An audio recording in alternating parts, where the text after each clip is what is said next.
Yo, yo, what up, what up? Salute, salute. YouTube, what's going on, man? This evening, this tonight, you know what I'm saying? Just chilling on my grind, you know what I'm saying? Like Tony Hawk up in his motherfucker, you know what I'm saying? But what's going on, y'all? I'm just chilling, man. Just trying to see what's good with y'all this evening, man. You know what I mean? You know, trying to see what's good with y'all this evening, this Wednesday evening, October 30th, you know what I'm saying? It's getting closer to, the year's going by so fast, you know. Monet was good. You know what I'm saying? Yeah, man. You know what I'm saying? But yeah, y'all. So yeah, man, I got a lot to talk about today. Got a lot to get into. So I'm about to send the link out to people. Damn, everybody. Damn, I look over everybody on already. Dawson, what's up? What's up? I'm about to send the link out to y'all if y'all in case some people want to come on. You know what I mean? I'm gonna go down the line right now. I'm finna go down the line right now. Let me see. Hold up, hold up. Send the link out in the group chat and in the individual. You know what I'm saying?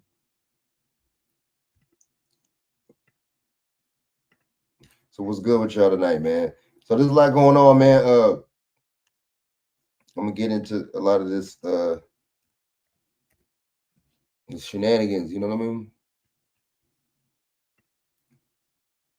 Into the shenanigans, into the malarkey. You know what I'm saying? Let's see BJ one real quick, man. But yeah, man.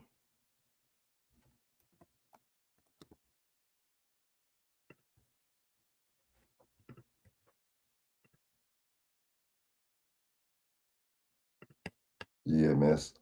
I send everybody a link. But yeah,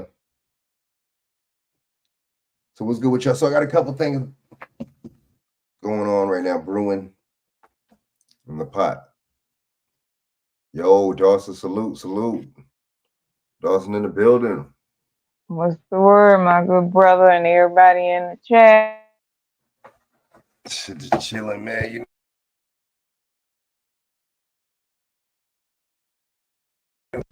You know what I mean? Yeah. Say it again, Frank. You cut out. My bad, just chilling, man. Just chilling, man. Lot going on. Lot going on. Yeah, yeah, man. Hell yeah. So we'll say so. Okay, yeah. So I got a couple things going on, man. I got some stuff that's gonna make y'all laugh too, man. You know what I'm saying? We got to keep the comedy up too, man. But at the same time, this ain't, this is kind of this ain't comedy, man. But I mean, it's looking good for Trump, man. It look like he might. Shannon, salute, salute. Shannon in the building. Everybody in the building. Monel, what up? I sent what's going on, everybody. I just sent a link out to a couple more people. You know what I mean? But so it's looking like Trump is doing good, man. He could some of these you know what I'm saying, swing states. It looks like he could probably win, man. I think he can win Nevada. I think he can win where else too? It's Nevada and it's what else is it? Pennsylvania, if I'm not mistaken, right? So you know what I'm saying. I mean, let's hope. I mean, I'd rather him win than her. So let's just Well, say. they saying New Jersey now for sure too. I think. And then they said, I think Michigan. I think he might get Michigan. You know what I'm saying? Oh yeah, you know what I mean. All right, so Okay. Okay. there's a couple that. Wait, damn, what was I watching? Let me see. It was talking about that. He was gonna get hold of. Let me see. What was I watching when they were saying? Hmm, I think it was Savvy Sab. You know what I'm saying? Let me turn on Savvy Sab real quick, and then you know what I'm saying. Then we're gonna get into this. Trump calling people. I mean, Biden calling people garbage, man. What's that all about, right? This dude, man, calling people garbage. This dude crazy, man. They desperate. Yeah, just real desperate, man. Dog, it's real desperate. You know what I'm saying? And he ain't no good, man. I mean, she ain't no good for the most part. But for him to say something like that, man. See, I'm tripping because um George Lopez just said something about Mexicans himself, about his own people, That's and what I nobody heard, and nobody said said nothing. he said something about black people last time. I'm gonna play both. So the Okay. thing is, why is nobody not equating that to? So they equated to the Puerto Rican guy, the Mhm. joke he told, and Mhm. equated Trump to the situation and try to, you Okay. know what I'm saying? Like you put Trump in it Yeah. like he did it. But why they're not doing the same thing with Kamala Harris and George Lopez though?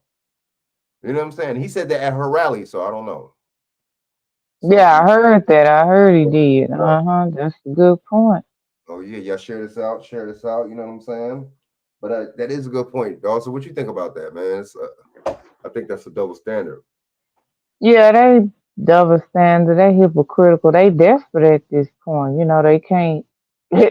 They have nothing else to pull from, and they have showed their hand, and people know who the real puppet masters are now. Those small hats. So the cat is out of the bag. You know, happy Halloween. Mm, So they all that spooking and scaring people with race, and he said this about Puerto. And if you go look, Puerto Rico do dump their trash in the ocean. By the way, mm, if anybody want to read and do their research today. mm. But Right. that's a comedian. Come on, it's comedy. I mean, Right. God, can we that to me it was a relief. We need to have some. That's why they probably had him in there because everybody's so tense about the election. Okay, let's bring a little fun with it. But nobody said nothing about Kabamala finessing them women, lining them like Beyonce was gonna perform, and that didn't happen. Mm. Finesse, huh? Cold finesse. Oh yeah, yeah, they got played big time. And then I mean, it just goes to show too how we got. That's what they get. That's because you so focused on entertainment. You Yeah, so busy being entertained. so focused on entertainment. It's like, and when Correct. I'm not saying she's important, but the politics is at this point. You know what I'm saying?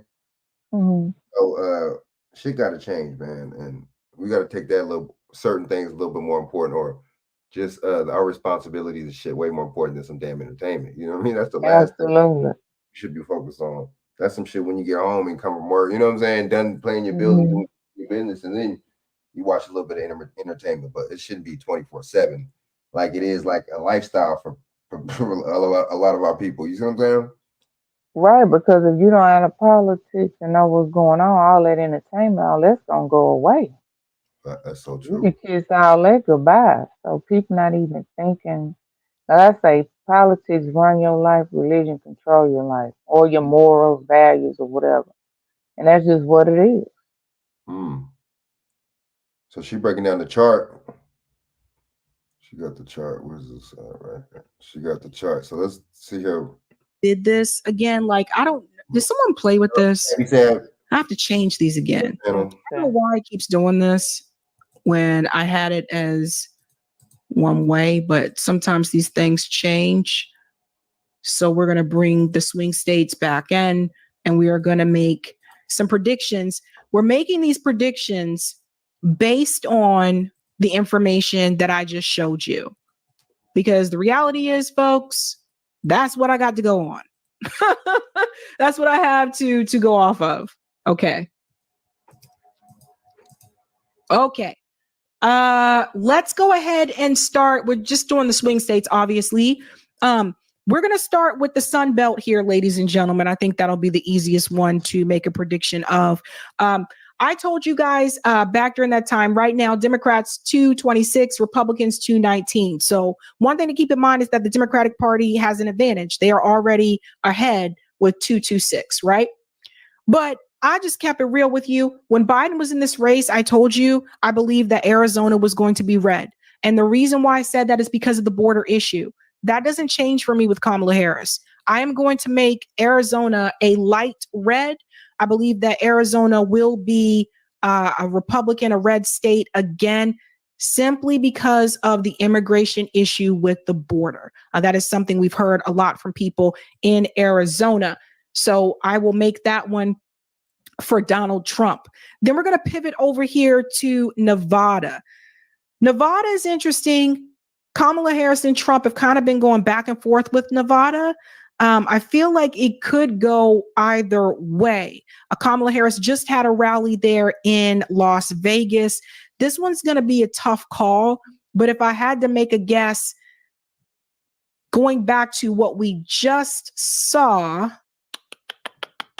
let's go back up here to Nevada. Sorry, guys. I just want to check one more time. Make sure I got my numbers straight. Yeah, I need to see this chart. Yeah. I think going back to what I saw, I think Nevada may actually become red again, a light red. Although this one, Nevada is going to be, that's a tough one for me.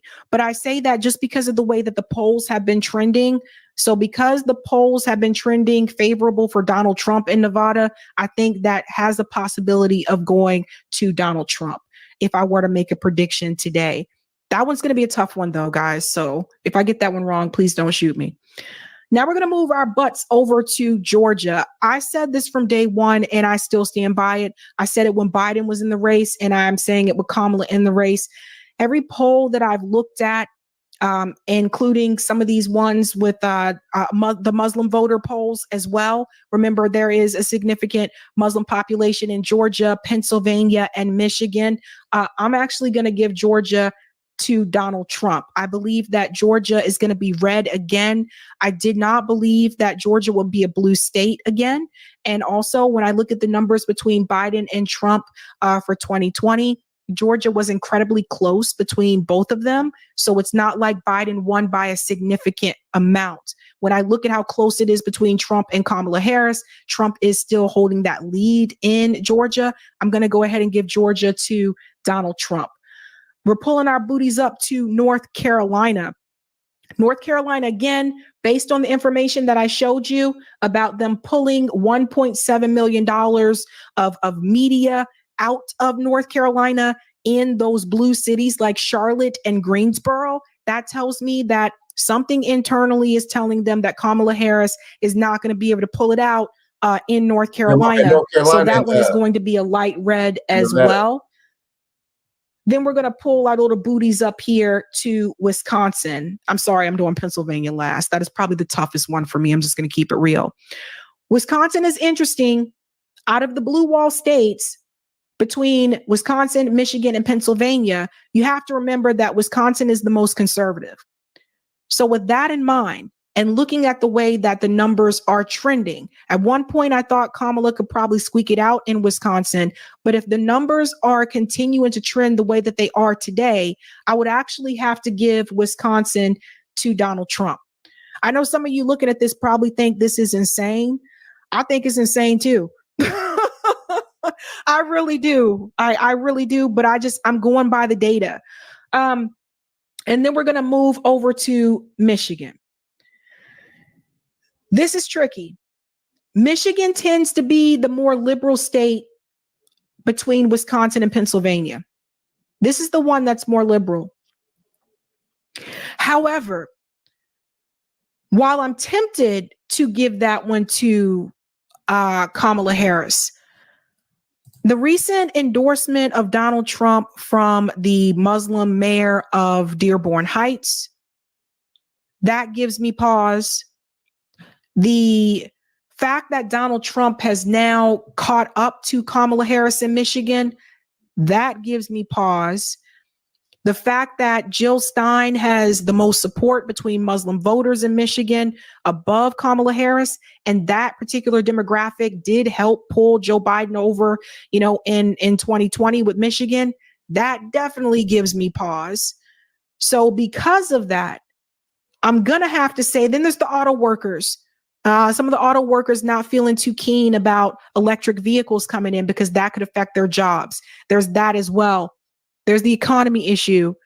We're talking about people that are in communities where people have these jobs like manufacturing. They wanted to come back.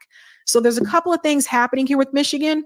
And because of that, people are probably going to slap me over the head for this one, but I'm going to actually make Michigan light red for Donald Trump. I think he might be able to squeak it out in Michigan, even though it's more liberal. And that's because of the issues that I just told you. And now we go to Pennsylvania. Pennsylvania is probably the hardest one on this map, because the reality is when you look at Philly, you look at Pittsburgh, like these are cities that are more likely to go blue. Biden won Pennsylvania, Trump won Pennsylvania, but before 2016, Pennsylvania was blue. I was surprised when it turned red in 2016. That being said, the fact that once again, Donald Trump has seemed to catch up to Kamala Harris in Pennsylvania, that in itself is very telling. So there's that. Man, okay. The other problem that you run into with Pennsylvania, which I covered a couple of days ago, Kamala Harris is not doing well in Philadelphia the way that Joe Biden did. Joe Biden had an advantage because he's from Pennsylvania. People were willing to give him the benefit of the doubt because he's one of them. Kamala Harris is not seeing that same type of, support that Joe Biden saw in Pennsylvania. Now, what has thrown a wrench into this is the comments that were made at the Trump MAGA rally. The fact that Pennsylvania does have 450,000 Puerto Ricans, Americans, who some may be offended. Is that going to be enough to make most of them want to come out and vote for Kamala Harris? I don't know that it will. Plus, I think voter registration in Pennsylvania ended already anyway. Dawson, what you think about that?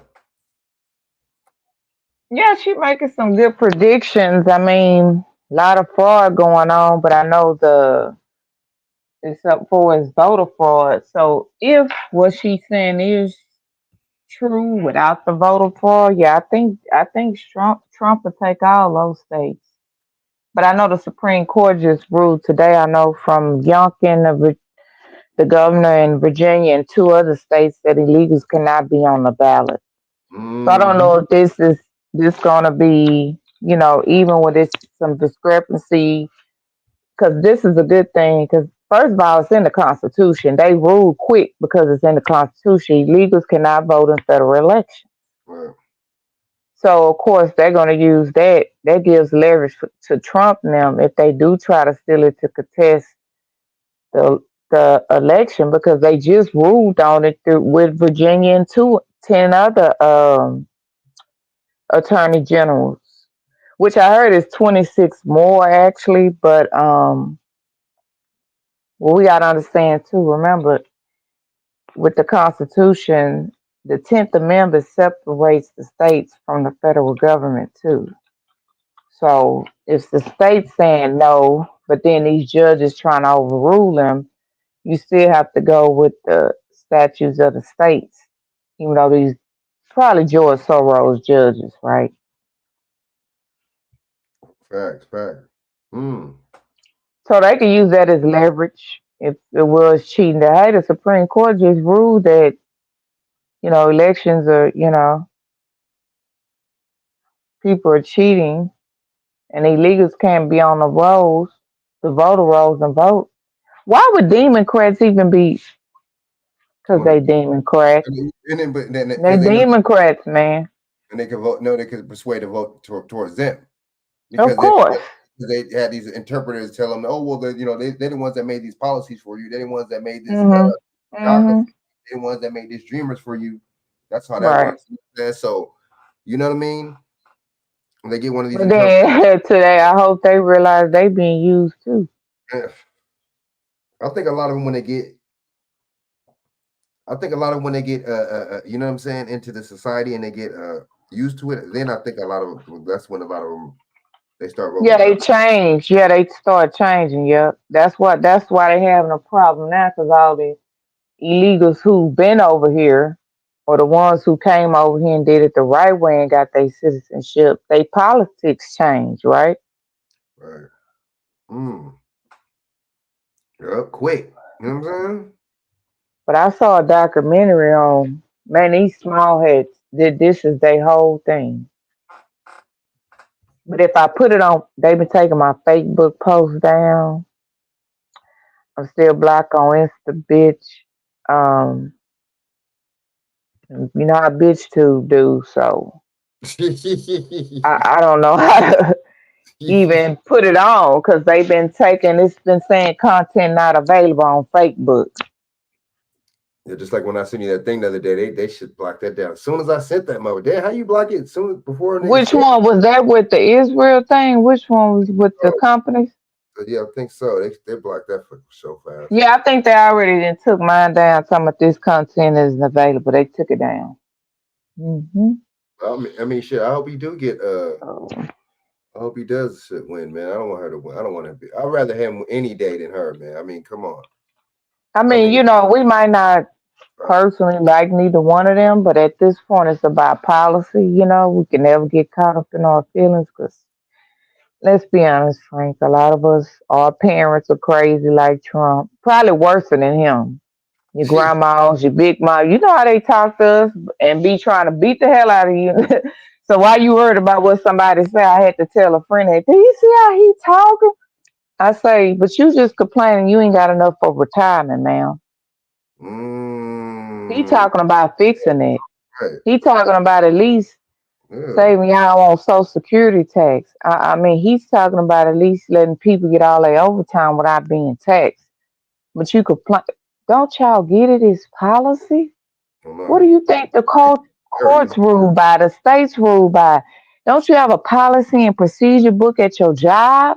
What is wrong with our people, man? You're right. Everything has a policy and a procedure. These old folks, these old Negro coons, I'm done with them. Like when I went to vote and I walked up and I told the lady, she was like, vote for Erica Lee. I said, why would I vote for Sheila Jackson Lee daughter?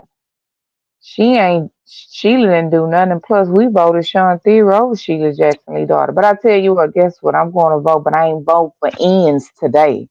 She was like, you ain't voting for, you know what I mean? The NIG, you know.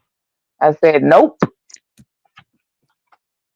Exactly. And of course, I got labeled a Trump supporter or whatever. Why is that always the? They always go there. They always go there. I say, why y'all assume I'm supporting Trump? I'm voting for Cornel West. I was lying, but yeah, it's like why they always link. Why is that always the go-to? They brainwashed by propaganda. And the media is dead right now. Everybody's on podcasts and stuff now. So why you think Trump them going on podcasts? The podcast getting triple, double. What CNN get? Maybe 2,000 views, maybe 200,000 views, if that much. If that. Well, Kanye told y'all who own the media, who own these companies. People didn't want to believe it. People wanted to say he was crazy. Want to believe him, but I'm crazy though. That's the new truth. The lies are the new truth. Yeah, that's what my son told me the other day. Tell me, Mom, it seems like what's the truth is the lie, what's the lie is the truth. I say, yep. And we in some trying times. He see it. He's intelligent. He see it, man. You know. So I know other people. Oh yeah. People just scared and stupid and naive. You know. They believe daddy government. You know what I'm saying? It's funny you said that, Frank. That's a great point. Daddy government. Well, we see is the government ain't so friendly to us anymore. Which you don't supposed to rely on it anyway, but it's easy to bankrupt the government. Just stop paying taxes.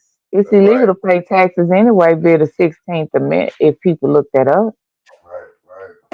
Right. That's going viral on Twitter now, by the way. Might have to look that up, you know what I'm saying? Yeah, okay, y'all don't want to do what we want to do. Well, everybody just don't pay taxes. And How then about stop that? voting for certain. Just all the whole apparatus just stop.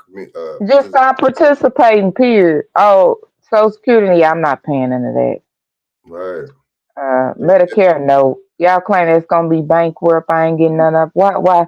And I think people would have grounds for that because if that was supposed to be insurance trust fund, it never was adjusted. Either you pay me my money or I don't participate. But I think the government need to be sued for that. I mean, I know you probably can't sue the government, but that's crazy to take people money, all our money like that all them years, and when we get to retire, we won't have. Frank, we lucky to get $50 a month, and my son, them, and all them other kids, and the kids, they ain't getting nothing. So why are you taking it out of our check? This next year, right? The next generation. Oh man, good luck, man. No. Well, they already done screwed us though, Frank. I know. So imagine, man. So imagine now. And these elders, man, or these older motherfuckers, man, Oh, they sold us out a long time ago, Frank. and that even goes for some family too, you know. That goes Yeah. for them too, man. I knew what that, Yeah. you know, The older people, they do. I mean, I could say my dad and my uncles to me, they're like, hey, y'all gonna have to do it because we didn't do it. And I mean, damn, but we fighting immigrants here over us now. We fighting other groups. I mean, we got a hard fight. Y'all could, if y'all have kept it going instead of trying to be by our own white folks. Going to Macy's and shopping at their stores and shit. Exactly. Well, you had better stores. You had better stores than Macy's did.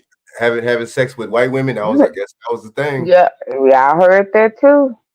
To get with some white women, I heard that. I mean, I guess that was a real big deal though. I heard that. I guess that curiosity for that cat, man, that's crazy. But see, the thing is, it's like, I mean, if they hate you, why would you want to be around people that hate you? I just never understood that. You know I never understood that, Frank. I never understood that. I never understood that. But I tell you what, going back to my alma mater, Prairie View this weekend, if shit was to go down, we know how to survive, man. Everybody had their little RV and trailers up, and everybody played their role. The women played their role, the men played their role. Everybody was not. So I'm just saying, if the grid go down, we know how to survive. Why y'all want to attack the brothers all goddamn time? Y'all want to attack the brothers? I don't believe in that shit.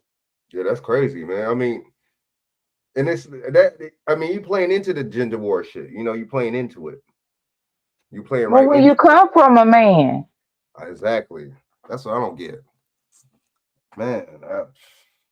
And they be pushing the LGBT, all that stuff, but it's just like, well, that the thing is, if so many people was that, and so many people didn't have kids, how was the next generation? How are they going to come up?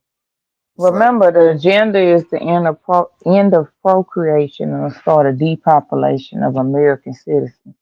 Right. And at the top of that list is the white man and woman, believe it or not. Of course, we up there too. We probably number 2, right? Yeah. Well, they been had a hit out on us. So. Man, that Gloria Steinem with the what's the name with the feminist movement. Man, that did. Telling you, that wasn't no joke. That welfare and the yeah, they got us, man. And that's what we see. What's happening now? That's gonna be different. People of our generation and young, y'all ain't gonna be able to fool us like that. We too smart because too many people reading and do their research. That's all you see on Instagram and TikTok. People pulling up stuff from history.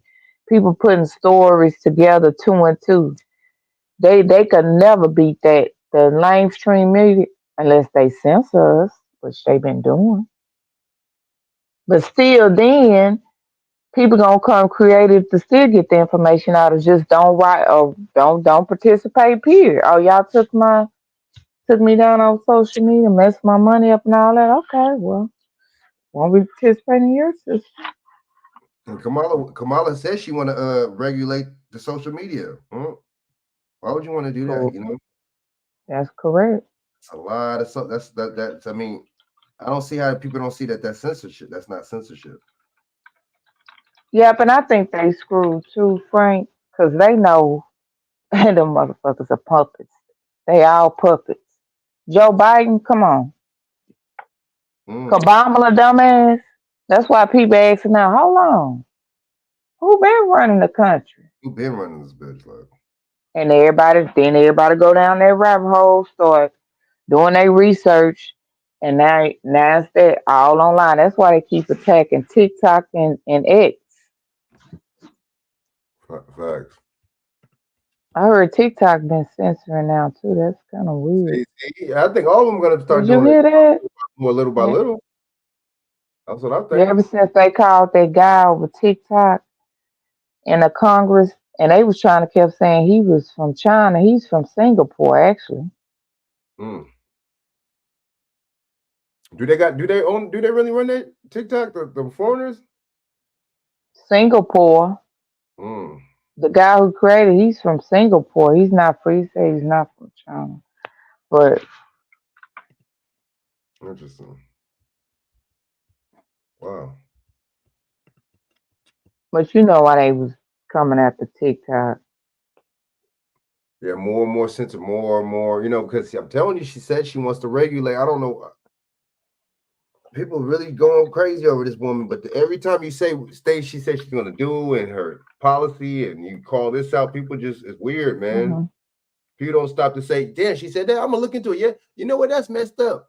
If she did Have say you that, read yeah, and done your I'm not gonna vote research for her. today? If she's really on that, I'm not gonna vote. I'm not. You don't see people doing it. I think it's really weird. Like, I guess these people think they're doing something the right thing or something. I don't know. I don't know. I mean, her only stance is fucking abortion, killing your mama didn't kill you, Man. Mm. and she used the brothers to climb up the ladder to get to where she needed to be and dump them from that white smile hat. See how these people do? That's why I keep telling y'all, it's these foreigners among us.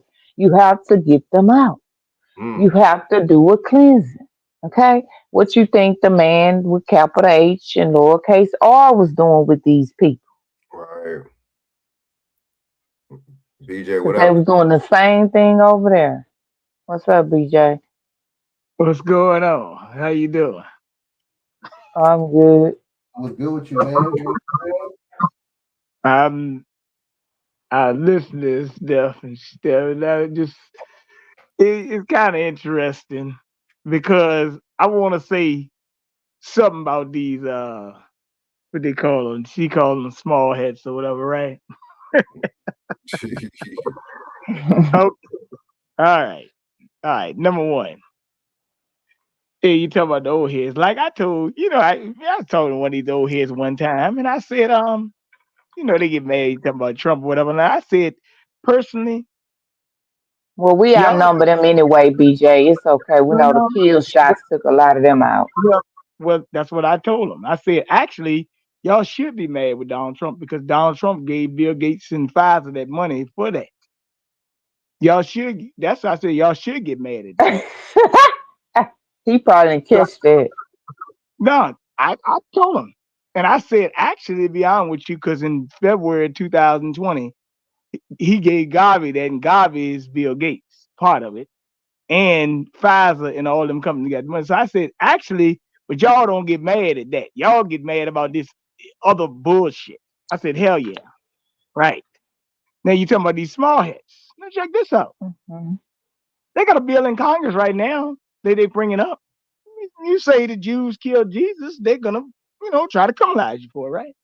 Right now. Yeah, I Yes. remember we saying that. Yep. Guess what?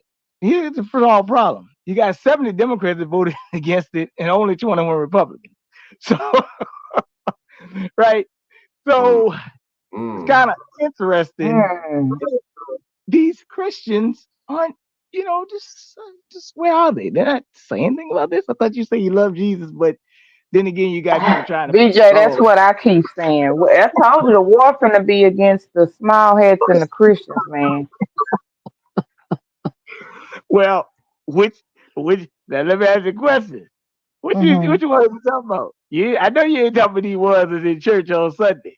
They look like us because I know you ain't talking about them. Now they you ain't know doing them nothing. Negroes ain't gonna do it. They ain't gonna bust a grape. As a I matter of call fact, them so-called Christians. So you already know what I call so them. crazy. I was talking today, and the guy said, "Man," he said, I saw your dad and your sister today." I said, "Where you see them at?" They was at a funeral for some guy that I know. I said, "What the?" I was like, "Oh Boy, if I hear about somebody dying, my god!" I was like, "Look, man." I was like, "Come on, man. Come on." Like, I said, "Man, I thought you saw him at a restaurant." He like, "No, we was out in Church Hill and stuff like that." And funeral. Mm-hmm. I said, "What this is crazy now." I said, "People, that's what people that funeral." Let me tell you something. I'm gonna be honest with you, Dallas. The funeral is the new family reunion. Okay, is that fine? Is that okay with you? Mm, I know somebody posted that and I shared that. You right. that's true. That is true. That's You kind of want something messed up. serious? That's the only time you really see people. You Something right. serious. Finish it. Yeah. Mm-hmm. I'm gonna tell you something. I told you the world is becoming a That's clown true. show. Right? I was out today. I happened to see this girl that went to school with us back in the day, way back. Now she used to have a nice shape. Now she got to be about 300. But that was that one what got me. That was not what got me. It, it was the fact Uh, that the small dress she had on, which is almost up past the oh knees. my gosh. But that wasn't even what got me. She had her kid with her, but she had My bad, 3 yeah. tattoos on her face. I said, Mute. You said she had some tattoos on her face? 2 of them. On her face? Wow. Yeah, one of them was a heart. The other one, I said, look, I said, let me go ahead and get back to where I got to go. I said, that's so funky. Let me walk out this goddamn store before I lose my mind. I'm like, these women are insane. I'm like, what would make you put a tattoo of it? I don't even like when brothers do it.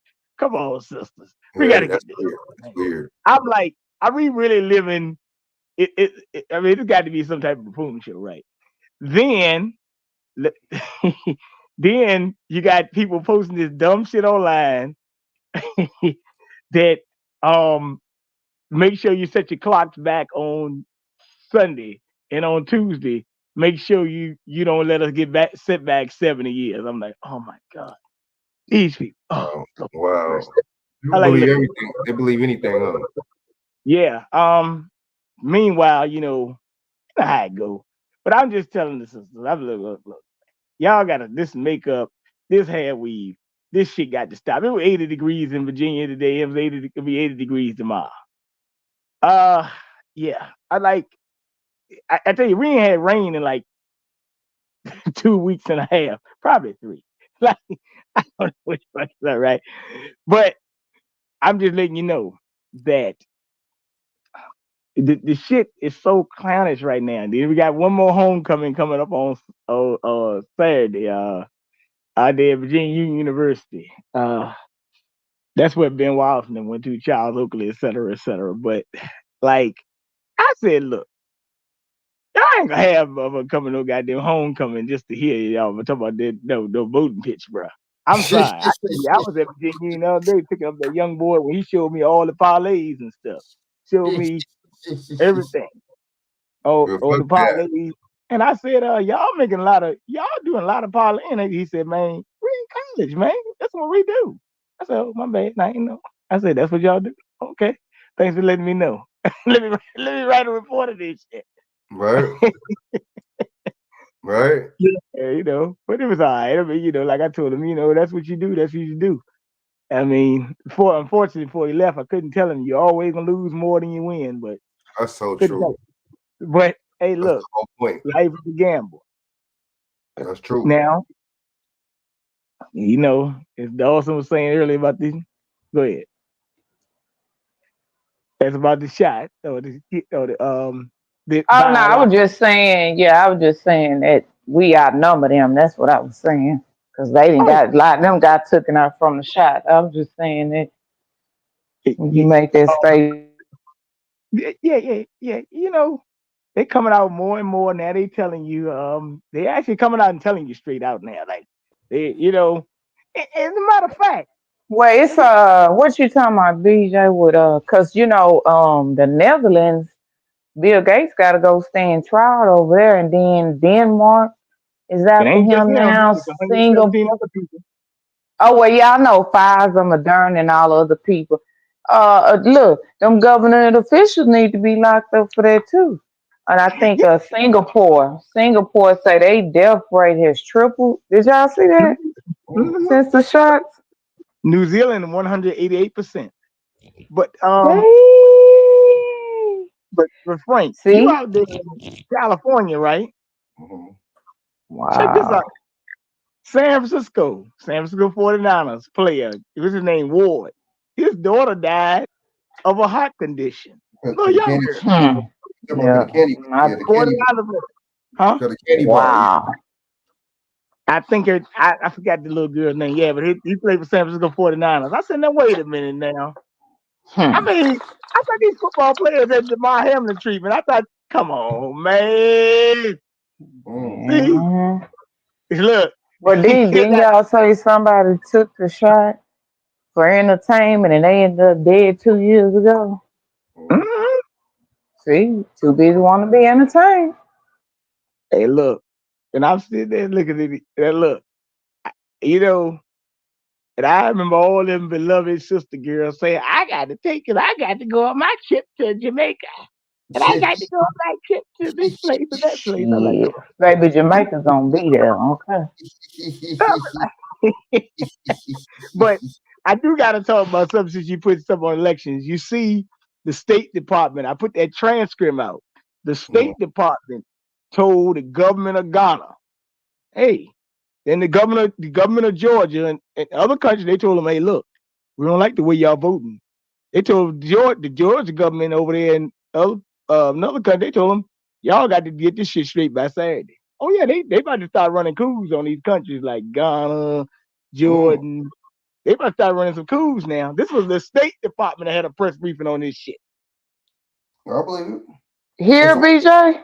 Yes, the State Department had a whole press conference on Ghana, and they had another one on the country of Georgia, telling Wow. them they not following the democratic process. They wow. don't Well, like what's the democratic people they process? voting in, and they're gonna do something about it. What is democratic process? Hey, so hey, what you think about these? What you think about these states? What you think about her little prediction right here with these states? What you think about? How does it look into you with the BJ with the states and shit Well, with Trump and Harris? How's it looking to you and shit? I mean, you gotta remember something. just pointing this out. I ain't trying to get your channel flagged, but I mean, Trump won 40 states last time in 2020, but that was the information that came out of Germany. Who you think controlling the internet since Germany? Mm. So Wow. that's what they wanted it out. And look, they already telling you they got a what? They might have a because in Georgia, the state, since you live in Georgia, they have a Homeland Security tabletop exercise on Tuesday, but they canceled the tabletop exercise. Yeah, they tomorrow having a cyber thing to do what they're gonna do. That's why you think Darren Muhammad was talking about earlier today tonight. Hey, you might want to stock up because you might go into 10 days of darkness. I wouldn't be surprised. Yeah, Which, they but other than already had. that, but other Yeah, than I'm that, not shocked. I'm not what shocked. you think, BJ? Other than that, it looks like he's getting. It looks like he's getting her in the states, man. It looks like he might get. What you think? He might get Michigan and Nevada. No, Nevada for sure. It looked like he might get Atlanta Look here, man. Look, and North Carolina. What you think? look. Let me ask you a question. Seriously, How much- Break this down, man. how much? Come on, man. Let's be real. How much of the percent did Kamala Harris get in California when she ran for the Democratic primary? I'm just asking. You talking about when she first ran, BJ? Yeah. 1%. Okay. Well, I ain't gonna say she got 1% here, but You don't really think that. Come on, man. Just like, Well, we'll give about 2 or 3 for all them the little, no, I ain't talking about people that. who I'm talking love about killing in their here. babies. But Yeah. I'm talking about in here, like in this. Really, tell you the truth. I mean, outside of some clucks and some. Let me tell you something. Some clucks and some sister girls, right? Right. I mean, Right. and actually, to tell you the truth, this sister girl shit propped up too. Cause like I told a dude, if I can call 10 to 15 women on my phone that don't even support Kamala Harris, daggone, this some bullshit anyway. That's He was true. like, you know what, BJ, you might be right about that, man. He like, yeah, the women catching on now and ain't rocking with them. Cause look at I mean, you arresting women for truancy. And supporting then Kamala Harris. Like, while I live in Orange County, they was doing that out here in this county. They was doing that shit. So, I mean, I know that shit ain't it's not no hoax. They was doing that shit out here in Orange County. And it's like, why Orange County? You know what I'm saying? And what see, they were doing? Mm-hmm. and black people, and they was doing it to black people, and they was doing it. Looked like I don't know what the other dude was, and it was black lady too. See, they're not playing. You know what I'm saying? But But see, that's incentives for these jails and schools, though. You know what I'm saying? What you saying? well, here's the deal. Mm-hmm. The electors were picked. Now, like I said, we never know who the electors are, right? But I will say this. On a That's technical true. thing, you will see, if you look at it, you can tell who got the support. But here's the problem. Mm-hmm. I don't know who the small heads are behind electors. Now, I do know in 2020, one of your electors was Hillary Rodham Clinton. How did that happen? How did that Right. happen? They What did. the hell? They admitted that to you. You can go back and look that up. Yeah, Hillary Rodham Clinton, one of your Yeah. electors back in the state of New York. I wouldn't be surprised if Stacey Abrams, was a elector, Somebody like right? that. But if you I can look see at that. if you look at it in a context, you kind of know the way it's going. But this probably gonna have to go to the Supreme Court, and this is the big problem. And you gotta That's think what about it. everybody's saying. How many House seats are up for re-election? Probably about 25, 24, something like that. The House seats. Mm-hmm. Mm-hmm. Mm-hmm. Well, Mm-hmm. if you get a House that's Democrat and a Mhm. Senate that's Republican, guess what? The Mhm. House gonna just tell you they're not gonna certify the vote. The main already told you what they might do, right? And the worst part about these House districts, this is what people were running into in Virginia. This is what they really been running into here. Big problem. These are the districts because Virginia, like I told a guy, you vote if you vote Republican in Richmond City, you can do it. It sounds nice, but guess what? Richmond City is controlled Democrat mostly from top to bottom.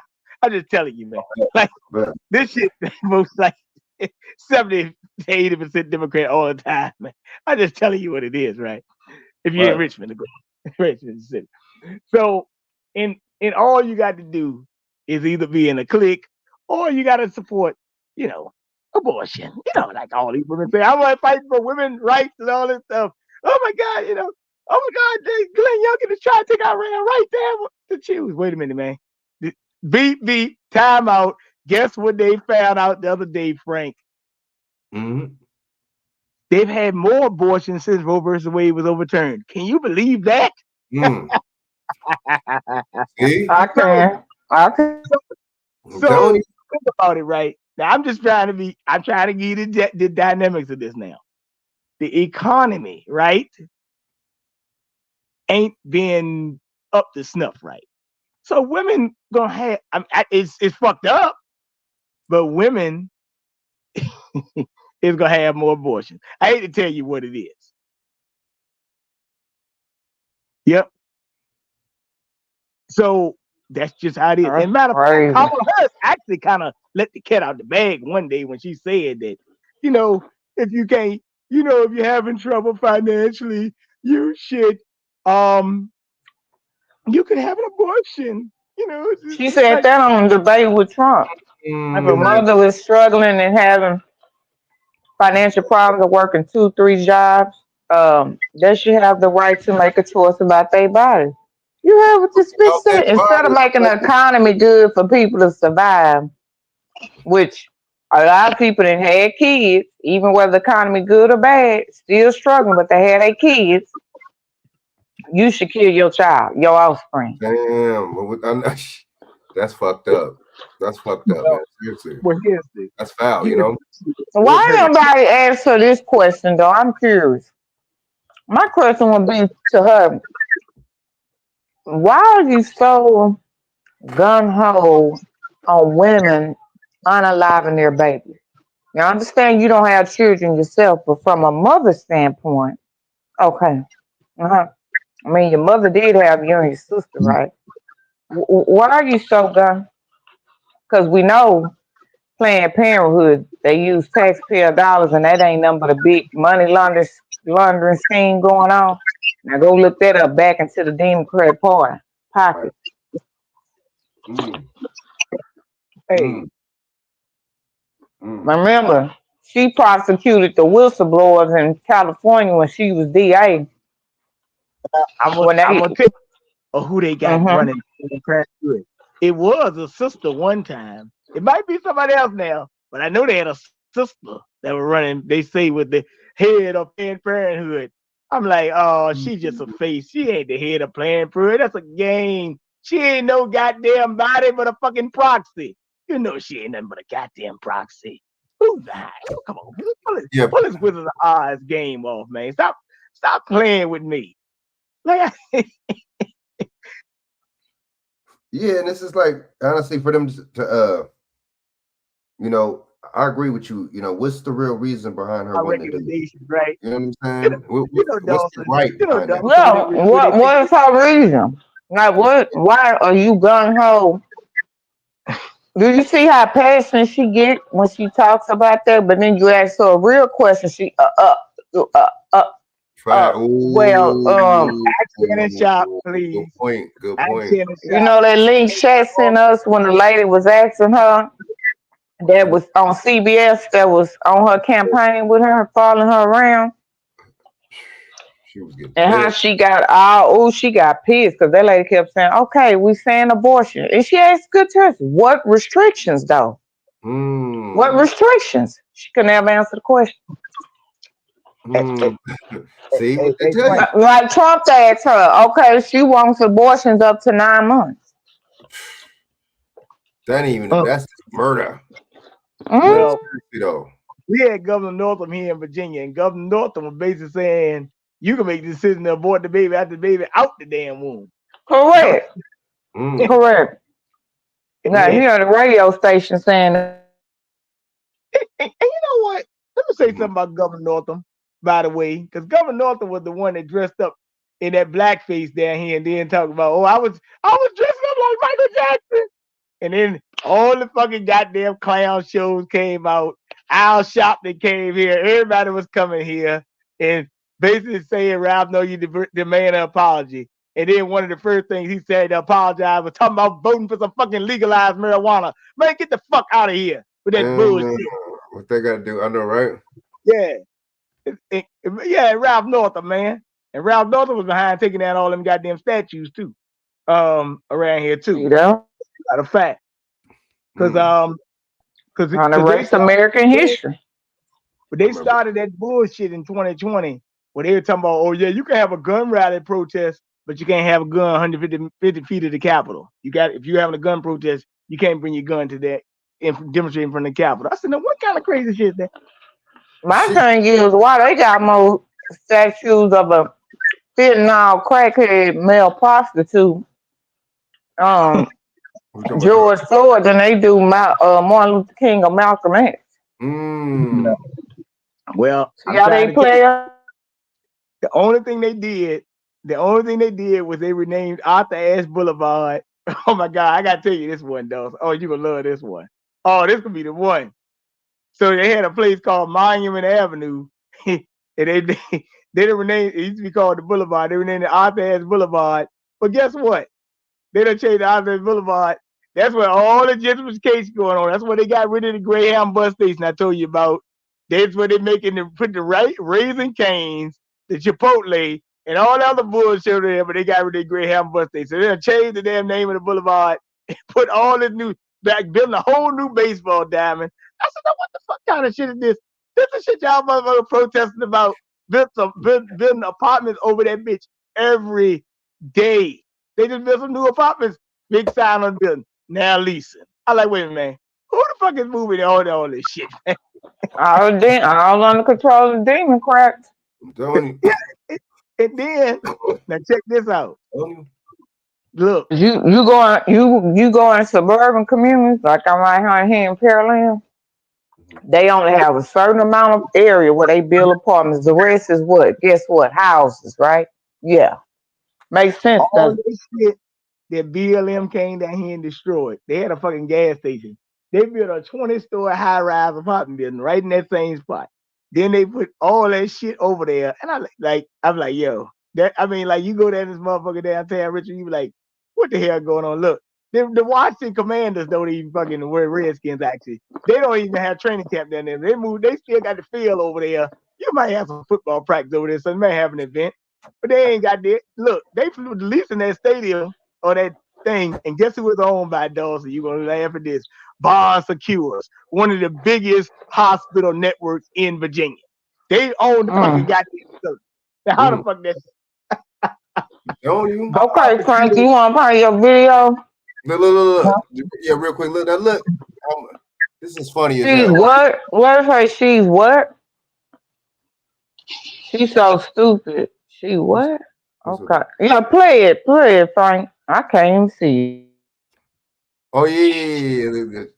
Hey, look at this Asian lady, man. This is funny as hell. She going in on Kamala Harris. So fair use 1976 under the Copyright Act. This gives me allowance to report on this video for commentary and educational purposes. Folks. We're Chinese, first generation. We love Trump from our bottom of the heart because we know Trump is the only one can save America. Kamala is so stupid. She is so low. IQ equal no Q, no qualification to be the president. You shall stay away from that position. You already lost the position. You lost our trust. You lost our vote. You just need to go home, to stay home. You cannot do anything to save America. You are so stupid. You don't know anything. You cannot even answer any question from the camera, from all the media. How you can be on the stage to fight for America, to protect American people, to protect all the world. You are not qualified. You just need to go home.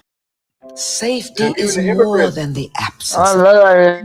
Even the illegals is going in on her. Damn, you know. People going in on her. I told you that video where she lied talking about her grandma was in the 1960s walking around there talking about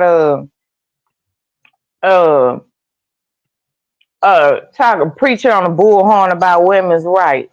And the grandma she was born in 64. The grandma died in 64. She was the grandma, she was born in 64. The grandma died in 60. How the hell you even know the damn grandma? You full of it, man. Like full of it, man. She's alive. So what you heard about They caught her with Kwanzaa too. Did you see the video? With Kwanzaa, she talking about me and my family would always celebrate Kwanzaa. When Kwanzaa, bitch, you born in 1964. So you was 2 years, and Kwanzaa didn't come out to 1966. So you was 2 years old celebrating Kwanzaa? Lying. I hate liars. See, you cannot fool our generation. They gonna bring the receipts. And that's why they scrambling. You know, actually celebrating Kwanzaa. That's the first part. I mean, you know, some. But come on, man. Let's be real. That was kind of dumb on her anyway to say some shit like that anyway. That was just, hey, look, I know what you do celebrate. You celebrate goddamn with that daggone M-Hall, who, matter of fact, who That's reminding me about the boy M-Hall be beating people now. He be beating women now. Why she ain't tough about that? Talk about domestic violence. Boy, girl should have saw on X. They had all kind of memes of him pimp slapping the women. No, let me play that first. Let me play that first real quick. Let me play that first. Okay. Let me play that video first, man, because this dude was Okay. burnt out. Okay, so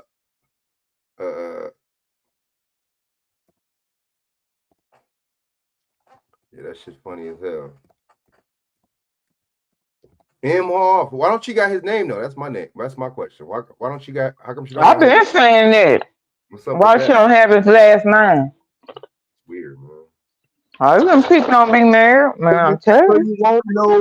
So because you use hers, you won't know that she goddamn is married to a small head Jew boy. That's why. Because if you heard the name, some people figure it out. Well, I don't know. These sister girls might not figure it out. They still might not even care. But somebody gonna figure it out. Like, that's an odd name. Look at the title. Thuggish Ruggish Doug. I'm gonna play this. Oh, are you serious? Yeah, I saw that. I was watching. Shout out to Mad Black. Check out his channel. What's good, everybody? It's your brother, That was Mad Black, funny. the most dangerous and the most toxic black man on the internet. And I am black up in your face again with some more pro-black commentary. In my last video where I talked about these Democratic shills who just automatically have thrown all their support behind Kamala Harris, I mentioned that there are so many of them that are black males and they blindly follow this woman. But when it came time to pick a mate, Kamala Harris did not choose a black man. In fact, she got herself a white Jewish man to be her husband. Now, it was okay to use black men when she was on the come up, right? It was okay for black men to give her positions and put her in different positions. You know what I'm saying? If you get my drift, in order for her political career to grow, right? But when she reached the top and she had decided that she wanted to get married, she made sure that she got herself a man that was not black. So that's why it's always very interesting to me that so many black males have run to her defense, because I know if the gender roles were reversed, if this were a pseudo black male candidate and he had a white wife, you would not see the support from black women going towards him. You know, I've always said that even about Barack Obama. Had Barack Obama been with or married to some of the women that he used to date before he ever met Michelle, because Michelle was the very first black woman he ever dated, if he was still with those white girls that he really likes, he would not have gotten the support from the black community that he gets now. Michelle Obama helped give him credibility within the black community, right? So it's very interesting when I see Kamala get all the support from black men when she only used black men as basically a stepping stone to get where she wants to get. And I thought it was time that we might take a look at Kamala's husband, Doug Emhoff, because, you know, there's been so much rhetoric and so much media hype behind him, making him seem as if he is the greatest husband ever, right? They're making him seem as if he is the best man because he's going to be the first gentleman and he's, you know, a male feminist and he's a powerful man who's okay with his wife taking the lead or his wife getting all the spotlight. So he's just like the ultimate male, right? This is the type of male that women praise, or modern women here in the United States, that the ones that they praise and the kind of man that they want to be their husband, right? But when you look into his past, and even in some of these more recent accusations, you see that Doug Emhoff is probably not the type of man that you would want to marry or be with, right? And, you know, when I talk about this guy, I don't want anyone to think I'm playing favorites, because I did a video on my old channel where I talked about Melania Trump when she was the first lady. So when she was the first lady and Trump was still in office, I did a video talking about how Melania Trump started out as a sex worker. She was one of these mail order escorts that was brought over here, and she eventually got with Trump. And we all know Donald Trump loves hoes, right? You know, he got into legal trouble because he was paying off some hoes with his presidential money, right? So we know what types of females he likes, right? And I did a whole video talking about that, how, you know, she has pornography out there and everything else and nude pictures. And she was basically a high paid hoe. And now she's the first lady. So I think it's fair for me to now talk about Doug Emhoff, since he is in the run to be the first gentleman, quote unquote, as they call it, right? And it's come to light very recently that Doug Emhoff is an abusive person, or he's at least been accused of being physically abusive, because a young lady who has decided to put her story out there has said that when she was dating Doug Emhoff, this was back in 2012 at the Cannes Film Festival, Doug Emhoff smacked her upside the head. That's right. Doug Emhoff went oops upside a young lady's head, and she was just spun around and flabbergasted by this attack, right? And she has said that she doesn't like the fact that everyone is trying to portray Doug as this great guy, this great husband, this great mate, and this upstanding man, when the real Doug that she knows is thuggish, ruggish Doug. She knows the thug side of him. He likes to lay the smack down on his females, right? So let me explain to you exactly what happened in this case. Or at least this is what the lady alleges as to why Doug went oops upside her head. So they were at the Cannes Film Festival, and they were waiting to get a cab, and somehow they got split up, right?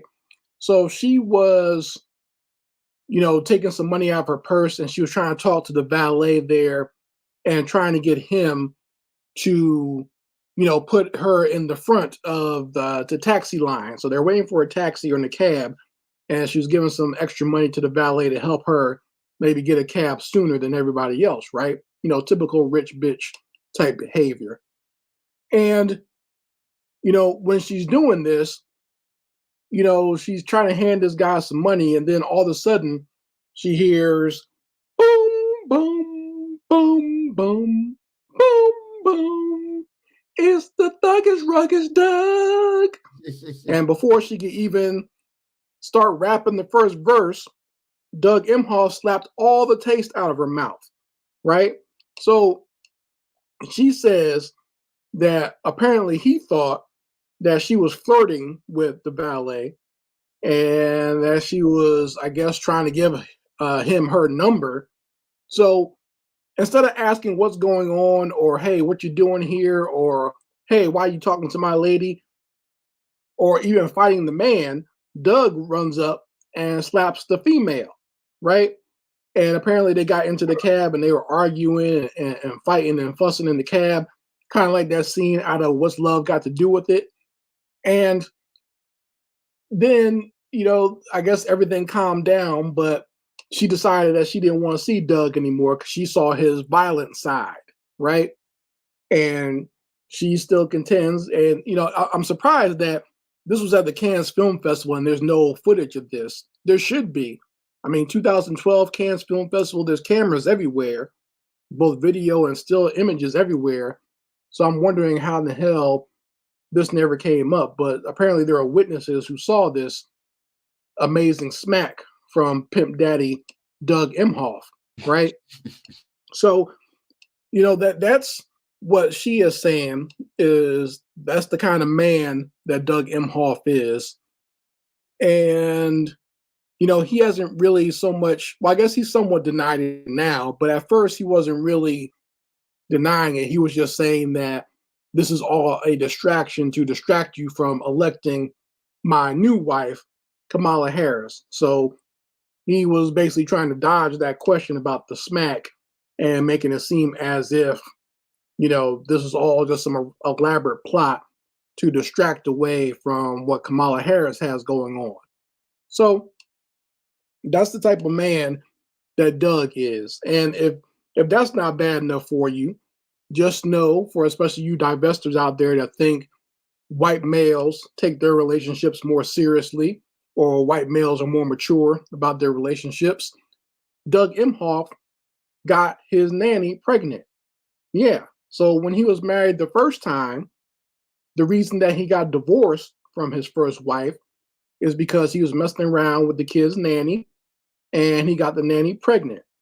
So that's how Doug does things. Doug goes all the way raw in his house servants and the people that work for him, right? So this is a man that has no discipline, that has no self-control, does not see any line or anything improper or any type of divide between someone who works for you or someone who works with your children and sexual relations. So he went up raw in the nanny and got her pregnant.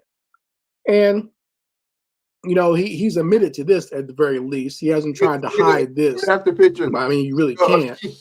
But he's let everyone know. Y'all see the before and after pictures? Yo, hey. Where is Frank? Before and after Oh pictures. yeah, I see. Dang, yeah, I saw that.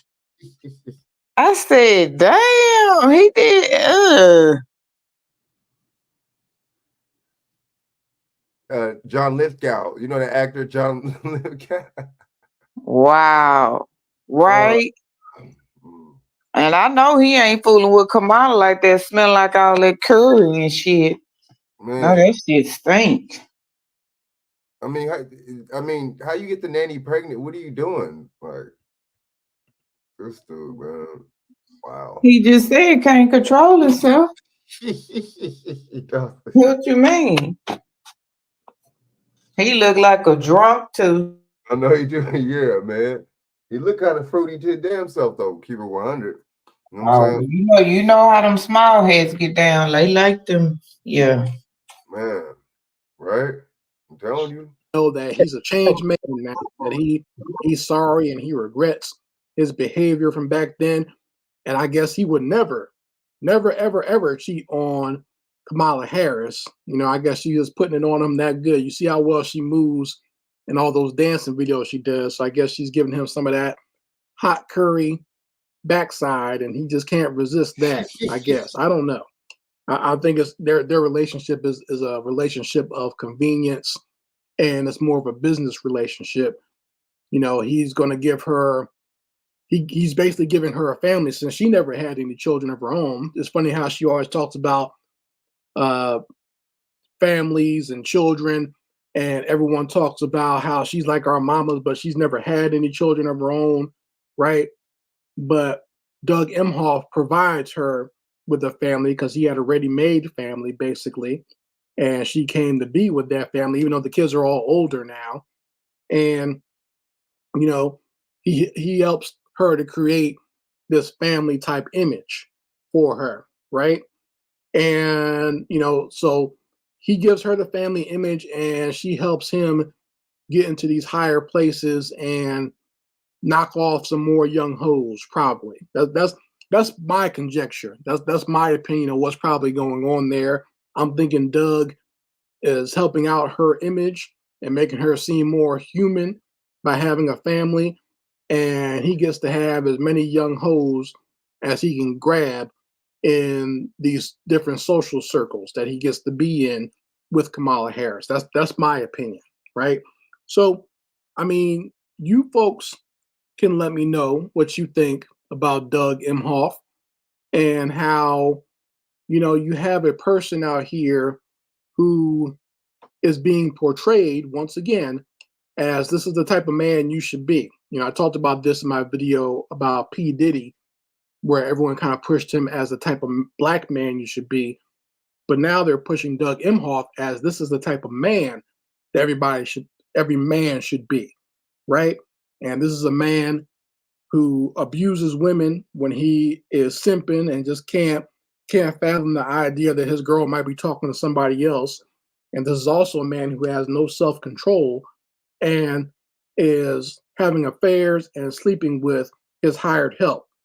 I guess he's the perfect type of a white man to be in the White House, because the White House has a legacy of white males who can't keep it in their pants and love sexually abusing the help. So anyway, you guys let me know how you feel about it in the comment section. I'd love to hear your opinions on this. Anyway. He burnt out for that, man. Shout out to Mad Black. Check out his channel, man. Shaq, what up? Salute, salute. Shaq in the building, what up? You know what I'm saying? Shaq, what's good with you, man?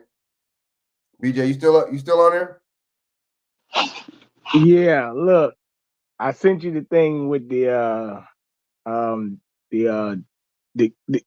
it's on redacted with the governor of Georgia, the government of Georgia out there, that's in another country, where they going to the State Department is basically saying, hey, look, we don't like what you're doing, and you got time to fix it. Then I got to send you the transcript, but that's kind of long. But they had a Formula One race up there in Pennsylvania. It might have been in Pennsylvania, but they showed the results already. They picked it on the screen real quick. He got on that thuggish ruggish Doug. 52. I saw that tight. I just started laughing. 52 to 47, Harris, 47, Trump. That was in a Formula One race. They showed the election results early. Let me see. Hold on. They said what, BJ? That they was having a Formula One race, and on the bottom of the screen, they showed the election results for Pennsylvania, 52 to 47, Harris 52, Trump 47. Oh, I think I heard something like that. All right, let me see. They did it. I said, wait a minute, how did I said, damn, they quick. Damn, they good. Hold up. Let me see. Oh, they already getting their script out. They already got their script from the CIA. That's where we come from too. Yeah, of course. You know that. Come on, you know who run the movies, TV shows, and the media. Right. University and hey, look, that was like I said to say too. Yes, they were practicing, doing a practice run through. Since it's Halloween, your girl Sierra dressed up as Glorilla for Halloween. I said, that's some weird shit, man. I said, no, wait a minute. You dressed up as Glorilla. You dressed up as a man, basically. That's what I said. This cannot be real. I said, she is dressed up as a man. That's a man. You talking about Glorilla? Hey, yo. Yeah, come on. We've been played, y'all. They telling you. That's how they do it. Gorilla, stallion. Those are me. Those are male. Come on. Bah. But how did they got that? The gorilla person, he said in his music. He said, I'm with my B.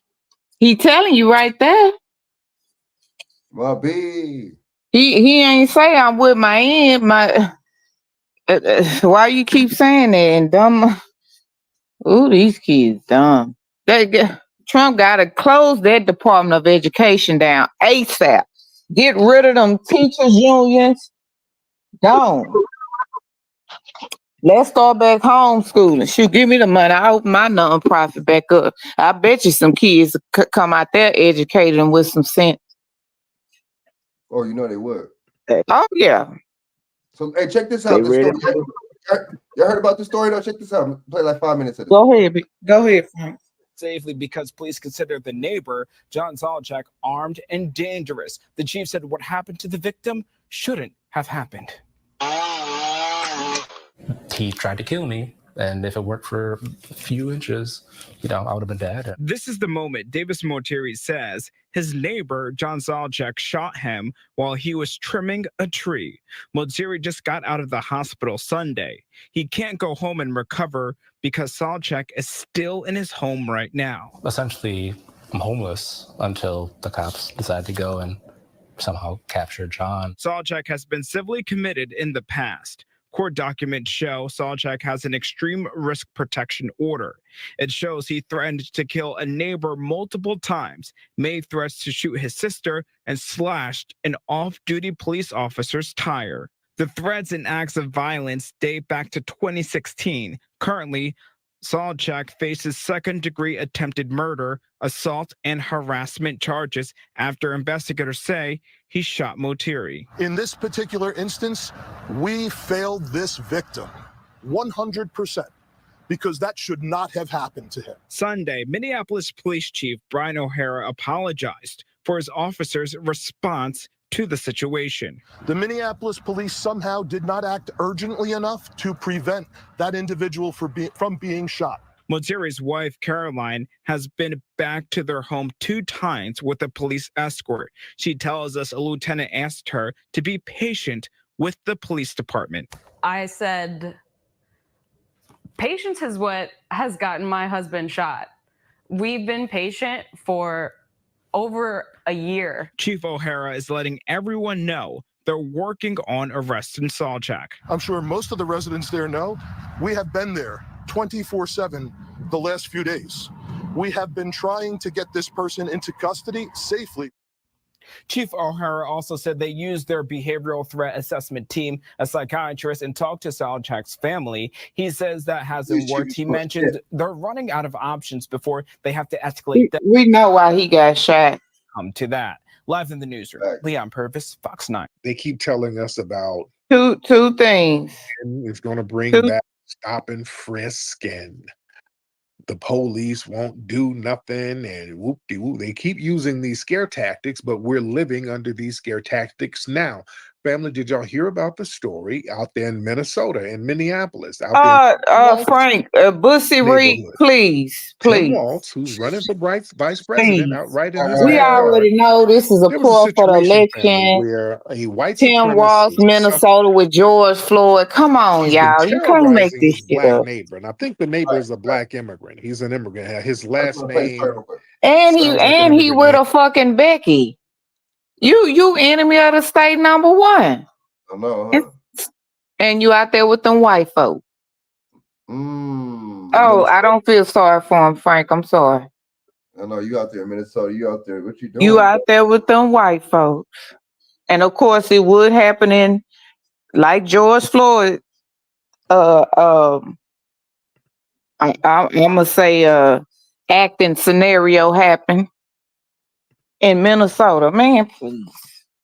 Here it's election time. I wouldn't be surprised. It's election time. Surprised. Keep it real. It's election time. I'm thinking that too. Like, And he ain't even that brother. That ain't no brother. He ain't one of us. I know you probably Caribbean. And you over there with Karen on your side. Man, come on. Please.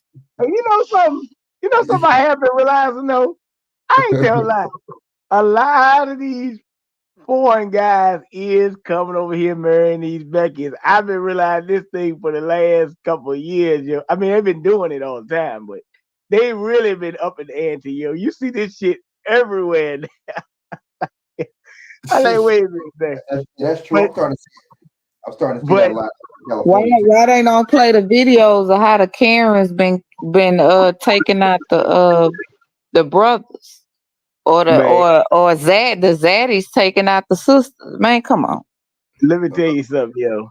Y'all remember years ago when that football player that played Russell Wilson, matter of fact, up there in Seattle had beat the hell out of their sister. Mm-hmm. Yeah, she was unconscious. Yeah. And they covered that story up, man. I like, wait a minute, hold on, man. They put that shit under the rug quick. Real quick. Yeah, and look, you know something crazy? Now, this is a wild shit, man. They got 2 big stories coming up. One of them in Mississippi. Now, tonight in Wisconsin, they did bring out Ben Favre to the Trump rally. I just said, what the fuck? Right? I was looking like, And then in Oklahoma, I said in Oklahoma, they is waterboarding disabled people. Yes, you heard what I said in Oklahoma. They waterboarding disabled people. Yeah. So I'm like, how many stories do people not want to cover?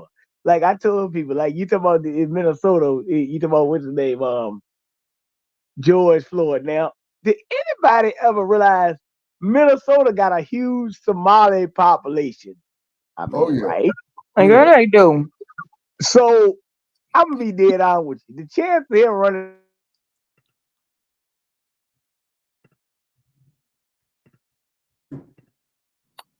Did he call Ilhan Omar? Call her for help. Facts. Only Call thing he said he Ilhan don't like. Omar and Bussy Reek.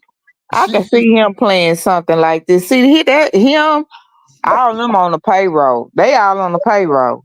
So they're basically saying, with the story that the dude that they, I'm gonna play a little more of this. They was basically saying that they was pushing on charging the neighbor and shit, but they I guess And, but the neighbor ain't been charged. I guess he's they married to a white some woman. recently. They guess they're He has a white wife. So this white neighbor has You just have a been white wife too, Bussy Reek. terrorizing this neighbor, just calling him all types of names, complaining and assaulting him. I think he assaulted him a couple of times already. The black neighbor, Happened in black guy, Texas. He'll have a that's hole in now them, but just okay. over a dozen police reports against the guy. Police won't do anything. Police will not do anything. I think the black man has been like for a year trying to get something done about the harassment from this guy, the suspected white supremacist, just nonstop harassment. He got assaulted, told the police didn't do anything. So the black man was out trimming hedges in his yard. The suspected white supremacist just opened the window, pulled out a gun, and shot the brother in the neck. Luckily, the brother, he survived. He survived, but they still didn't want to arrest the white supremacist suspect. The police out there in Minneapolis, Tim Walsh's country, that's in Tim Walsh's country, they didn't want to arrest this guy. They were making do y'all know the excuses they had for not arresting this guy? They just arrested him, I think yesterday or today. I think yesterday. And that was because of public pressure. But the excuses they were using to not arrest this dude, they were like, well, he might have guns in there. So, we don't want to have no shoot off or nothing. Well, we're investigating. We had called him and he's not answering his phone. We sent him emails. He never responded back. I mean, they're literally saying this about a guy who basically did an attempted murder. They're sitting up here making all types of excuses for this guy. I mean, one of the police chiefs came out, a police representative. He was like, well, we're not going to go to his house with guns blazing. We're not going to do that. Like, wow. So they finally arrested the guy. And this is right under the Democrats' noses. So they're not going to sit here and play this fear-mongering about no Trump, and they ain't doing nothing to protect us, to protect Black people. They're not doing anything. They're on code with these white supremacist suspects. You understand? They are big time on code with them.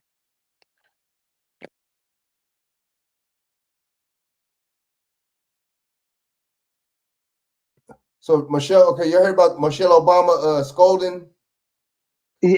Michelle Obama scolding black men. Oh man, everybody getting dog piling on black men. Everybody doing that, huh? Yep. He big Mike. Now, Big Mike, you a man yourself. I don't understand. He a man. Hey Frank, I wanna tell you, stay in the house tonight. You know the LA Dodgers won the World Series, so now just say stay in the house. It's been so much going on. I ain't know about no World Series. It's just distraction. Well, it's a distraction, but guess what? If you think about it, who got a minority ownership stake in the LA Dodgers? You know him very well. His name Oogly Man, Jay-Z. Magic Johnson. Oh, Magic Johnson. Now watch this. Now check this out. LA, that's California. That's where Harris from. New York, Trump, right? Check this out now. Watch this game. Watch this little game. Right. Break it down. What name was the LA Dodgers before that? Brooklyn Dodgers. They were the Brooklyn Dodgers. And they moved to Symbolism So of ass, boy. think about that. And who played for the Brooklyn Dodgers? Jackie Robinson. Too. See, they done. I said this. Here go another little game, but yes, Magic Johnson is part of the 47 ownership up there. She might And be the Magic 47. Johnson with his flaming son. Yes, his flaming son. I think somebody I know said they saw them one day up there in Washington, D.C. too. Here's a 6'8" son. Yeah, that's right. But you got to understand this. Like, I'm looking at this thing, and I'm looking at how California got all this stuff going on. California making so much money off these damn stadiums, baseball team, football, basketball. You got 4 basketball teams in California, 2 or 3 football teams. And you mean to tell me all this shit going on? What y'all doing with them homeless people out there? I know what y'all doing. Oh, the Skid Row is crazy. Skid Row is ridiculous, man. Yeah. Well, one thing about it, Frank, you know this, the homeless people, they've been scooping them up a lot in certain areas, of course. Right. So like I said, people just need to just watch what's going on and be aware. People cannot be serious. Now look, I have one more thing to tell you since we're talking about somebody else. Now look, the last couple of weeks they've been putting all these posters up of who, you know who they've been posting, these pictures of a 60-year-old Jennifer Lopez. And guess who come out to endorse Kamala Harris? Jennifer Lopez. So don't be surprised they get Jennifer Lopez to speak for the Puerto Ricans. Oh, okay. That makes sense. Here we go. Here we go. Right. Jennifer Lopez, huh? Okay, that's right. Jennifer Lopez. Now they got footage of her and Diddy arguing at a 2000 VMA party where she had that song called Waiting for Tonight. When you will be here in my arms. Now, I really only like talking about J-Lo too much because I know the sister girls used to look at J-Lo like a sister, back in the day. Remember J-Lo said, them niggas don't hear me though, and they had that little thing when she was in song. But they were like, she Puerto Rican, blah, blah, blah. I said, wait a minute, man, hold on, man. J-Lo just called people niggas in that song, man, when I'm real. You remember that back in the day? Oh, yeah. Well, you got to remember, J-Lo was another one. I hate to say it, Dawson, but she got her step on the brother. She used P. Diddy to get her to get really in the game. She won't nothing at first. I said, look, man, these daggone chicks know how to be what they call doormats, and then they just end up being some goddamn pop stars along the way. I mean, let's be real. Yeah, I know how she did that and got us started. Check my message, Frank. Okay, Siege.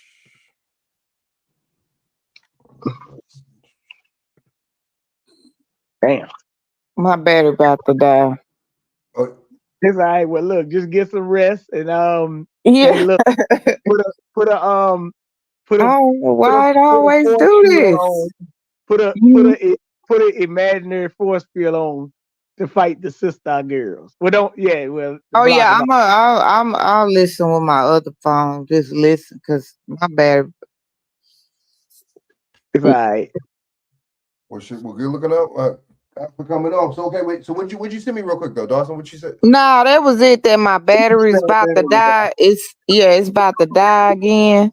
It's every time. I don't know what is about this stream. I don't know. It's something.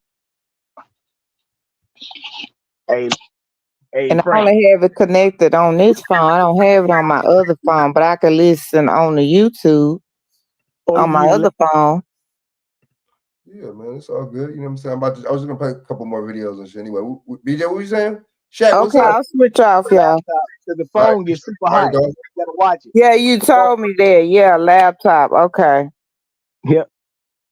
All right, Dawson. Good looking out for coming off. Salute. All right, peace out, everyone.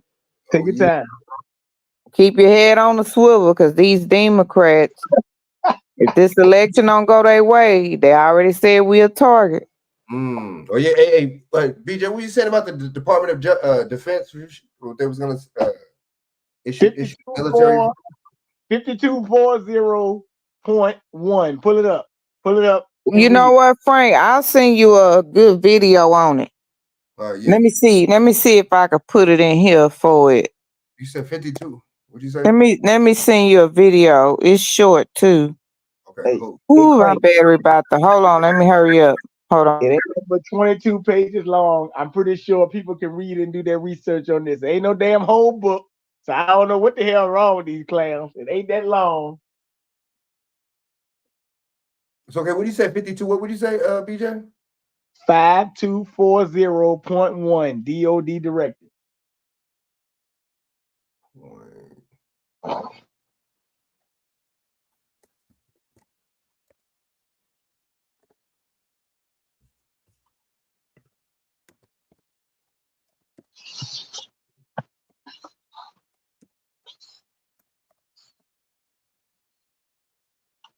Man. Hey, hey, Shaq, you on or what? I'm gonna put it in the chat, Frank. Yeah, for sure. I think this the link here. I put it in the StreamYard chat. Cool. Yeah. Oh yeah, Junior Culture had said later, Shaw. You know what I'm saying? Okay. Peace out, Junior Coach. Peace out, everyone. I'm gonna just listen on my other phone because this ain't gonna. My battery about to go out. Oh, girl. Yo, Shaq, what up? What up? Shaq in the Yeah, building. Shaq taking my place. Peace out, Shaq. All right, salute. Word. What's good with you, man? What's the deal, man? You heard about what we playing right now? What you think about that shit? What is it? That shit we was playing. What was playing? What was I just playing? I'm about to play the DOD with the citizens, but I was just playing with the basically shit. What the hell? What was I just playing? About fuck, I forgot. I lost my train of thought. Now we was talking about first we was talking about Biden. Oh no, you know I still didn't even get into that Biden telling people it was garbage, but that was the topic of it. And then I was going in on this that I just played that Tariq video about the black neighbor getting shot by the white dude. Then I was playing we was playing the video earlier about Doug Emhoff. Douggish Ruggish Doug. You know what I'm saying? What he was up on? Yeah, they was clowning Doug Emhoff, man. They was clowning him, man. What he was up on? It was just some dude named Mad Black. He made a video just clowning Doug Emhoff, talking about how he was slapping these broads up. You know what I'm saying? Oh, word? They got a video of him slapping somebody? Nah, but they got it was at the little show or whatever, and they said they should have footage, but they hiding the footage. You know how that is. You know, where's the footage at? That's my question, right? Hey, Frank. Mm-hmm. Frank. What yeah, up? she sent the video. Play that, and then I'm gonna tell you, play that video where I told you that the U.S. State Department is meddling in them affairs.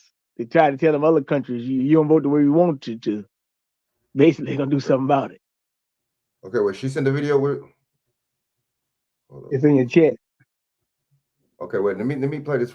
Oh, this is short. It's just a short. Let me play this real quick. About what you said, the Department of Defense. Lethal force on U.S. citizens. If this was the case, it would be a direct violation of the Posse Comitatus Act. I did two things when I started seeing these reports. One, I started doing some reading myself. If you want to do that reading, just start searching the DoD Directive 5240.01.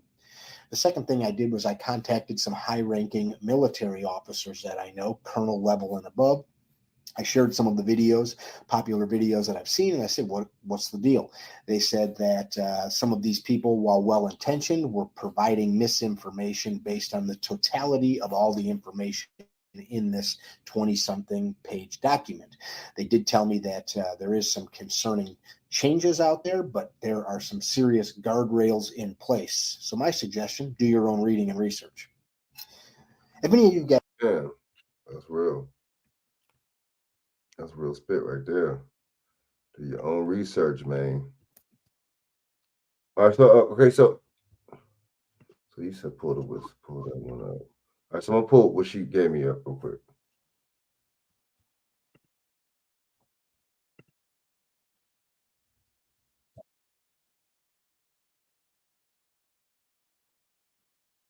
Fair use 1976 under the Copyright Act. This gives me allowance to report on this video for commentary and educational purposes. All right, so fair use.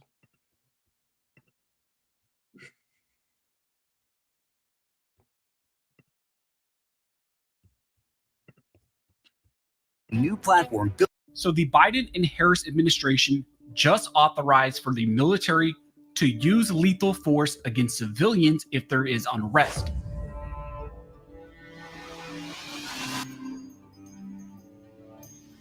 Now, really quick before we jump into this video, I want to ask you guys for a favor.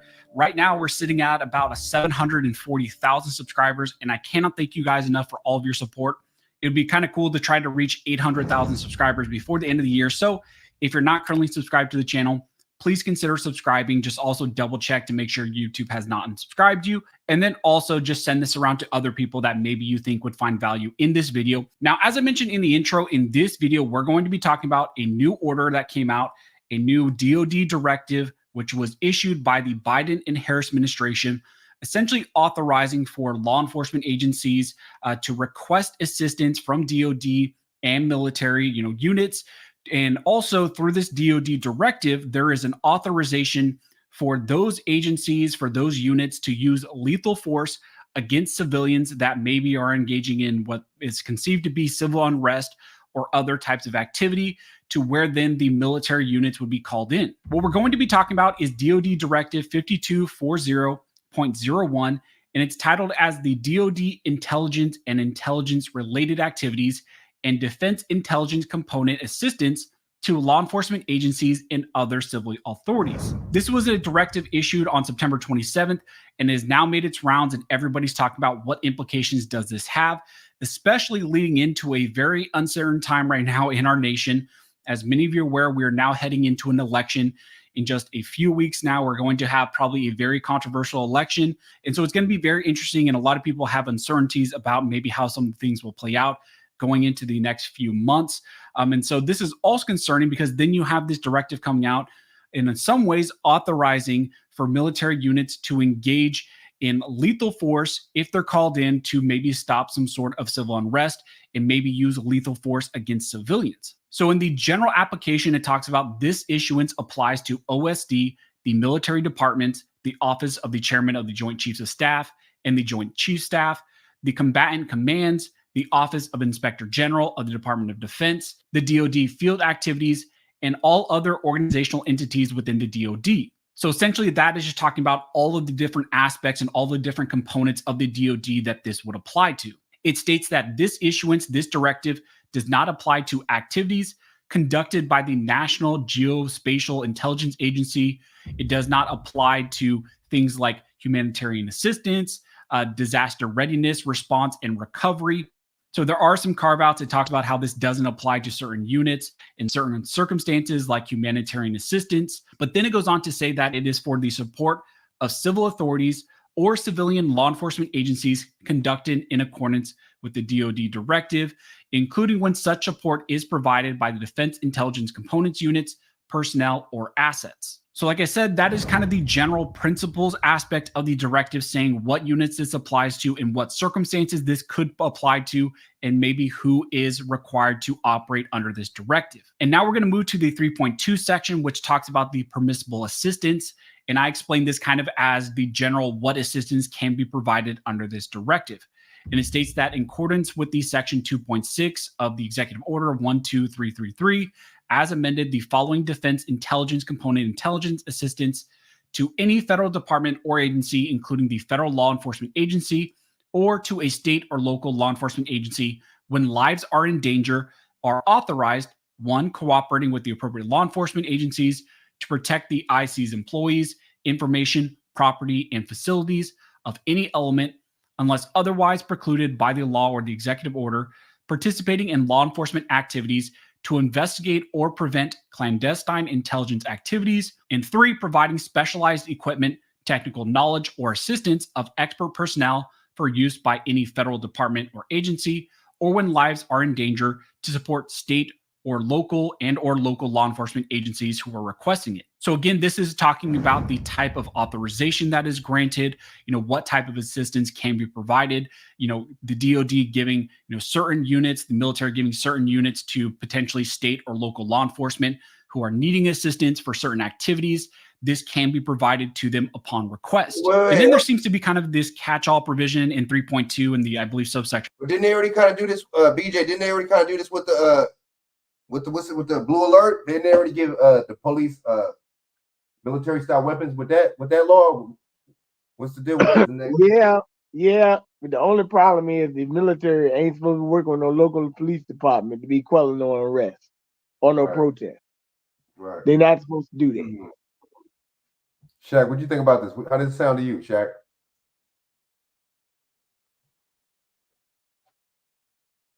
Shaq, what you think?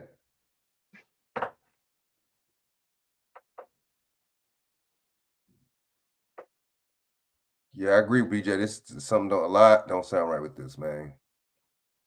Hold up. They're not supposed to be doing that because that's gonna cause military intervention. Oh yeah. And I'll tell you something. Really tell you the truth. In reality, you got more people than military people, right? The problem is you got enough equipment to quell a certain number of people, and they've been told they can use lethal force if necessary. That means they could kill your ass, bro. Exactly. And a lot of civilians probably try to fight. Yeah, that's foul. And forward when it states that when lives are in danger, rendering any. Yeah, because what's the name? It's supposed to be separate. The federal and the state is supposed to be separate automatically. Well, I would tell you I'm gonna tell you this. If they do have a mass protest, I'm telling you, ain't gonna be some regular folks out there. Look here, watch it, because I'm telling you now, all you gotta do is go back to Times Square. I think it was 2017, 2018, when they had that big ass protest that broke out. They're gonna let you protest because they already got, especially in New York City. Don't forget, you got to go to Israel last year to get all that surveillance. Remember that? Right. Robot dogs, et cetera, et cetera. So if you're out there protesting, they don't have to get you in.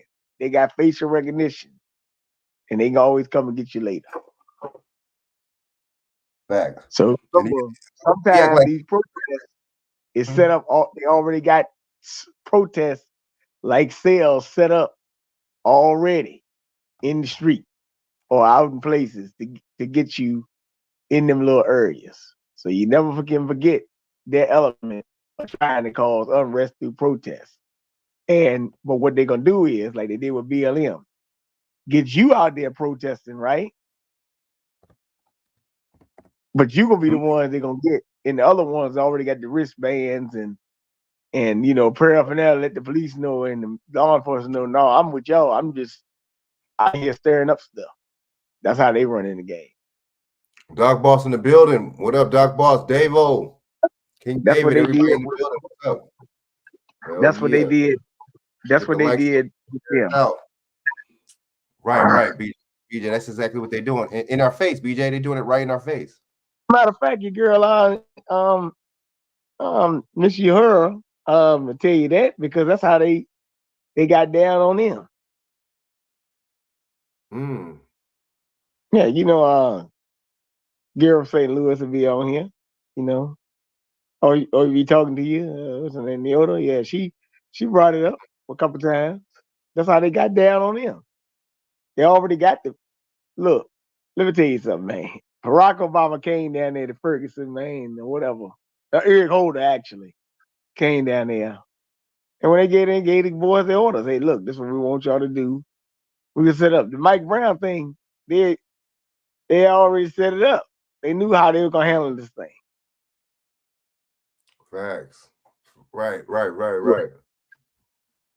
So Shit is mad stage.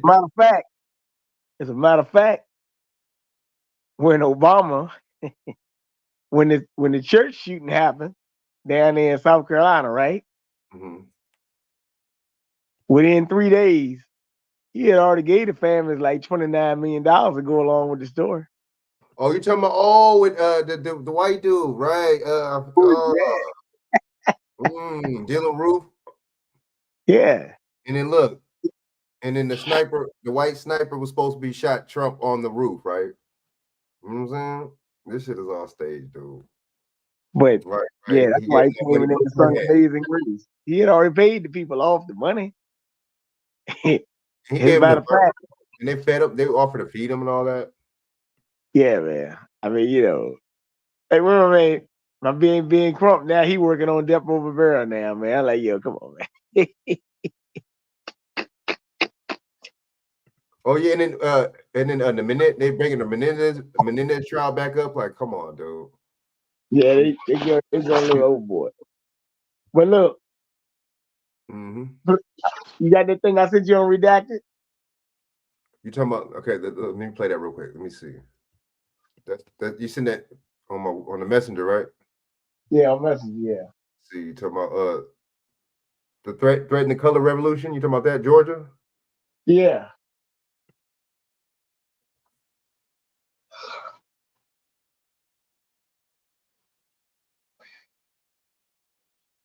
To elevate the way I think, bro. We'll get ready for another color revolution, this time carried out by the United States. The United States is great at these color revolutions where we don't agree with how your people vote. So we go in and then we foment a coup and we throw your country into chaos until we get the way that we want. The U.S. is meddling in the country of Georgia's election now, threatening the former Soviet country with severe consequences if they don't overturn this weekend's election, basically. Yeah, a little pipsqueak dipshit Matthew Miller from the U.S. State Department threatened the government of Georgia to submit to the United States or face consequences. Listen. We have consistently urged the Georgian government this year to walk back its anti-democratic actions and return to its Euro-Atlantic path. We do not rule out further consequences if the Georgian government's direction does not change. We want to see the process investigated. We've noted the irregularities and the calls from local and international officials to see a full investigation, and we join those calls. Does that mean that you take issue with the results? We are not, but don't have a final assessment. So we don't have a final assessment on the results now. We want to see they have been characterized. We want to see an investigation by various people, we want to including non-Georgians. We want to see an investigation take. Oh, Yeah, okay. Who's going to investigate ours? Yeah. Exactly. Get the Biden administration. Can we on that. trade, Georgia? You send some people here, we'll send some people there. Right. Can we do a swapsies? Oh, yeah. Get the U.S. State Department to do. Go ahead, Phil. That's such a dick move. That's like me getting all pissed off because somebody 4 houses down to cook something for dinner that I don't agree with. Like, yeah. Why am I getting involved in that? I don't have to eat it. It's not this. We are not Georgia. We have a Georgia. Yeah. Maybe he's confused. Maybe he thinks it's the state of Georgia.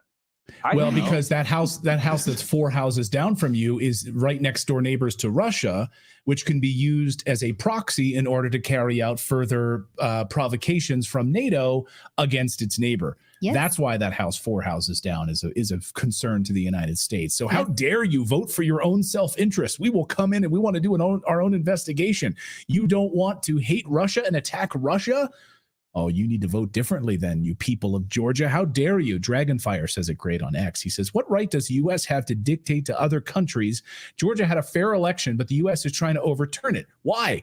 They want the country of Georgia to attack Russia. The people of Georgia don't want war. This is exactly what the U.S. did in Ukraine in 2014. Stay strong, Georgia. Hungarian leader Viktor Orban was showing his support for Georgia.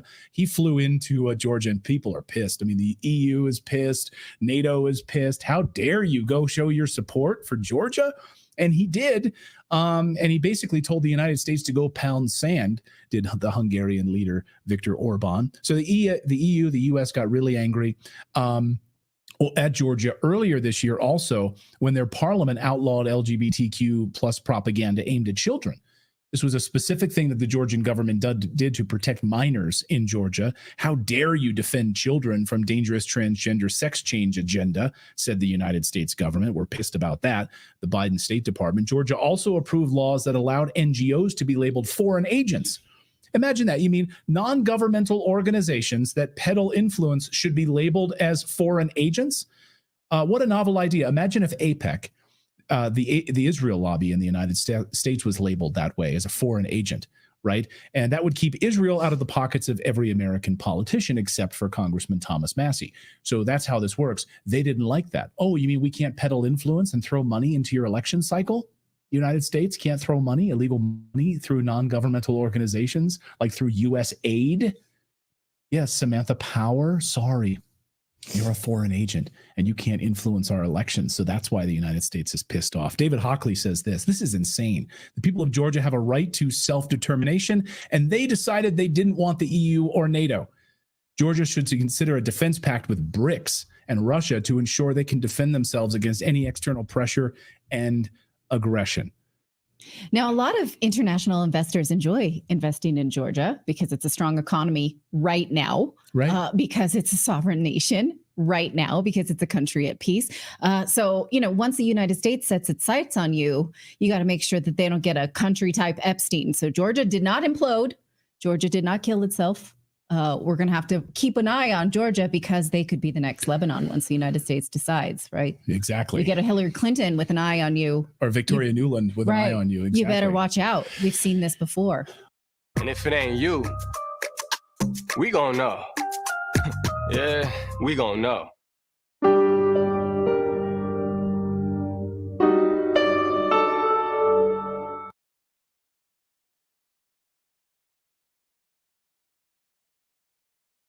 Just like how they did that one time when they Joe Biden shocked the world and possibly cost Africa's Kamala Harris countries the to do that. presidency with a brash comment labeling Trump supporters garbage during a CNN interview. Oh, the Puerto Rican that I know, or Puerto Rico, where I'm in my home state of Delaware, they're good, decent, honorable people. The only garbage I see floating out there is his supporters. His demonization is seen as unconscionable. And it's un-American. But Donald Trump wasn't going to let the scandal go to waste. The presidential hopeful seized on the opportunity to highlight just how much of a misstep Biden's comment was by drawing more attention to the gaffe.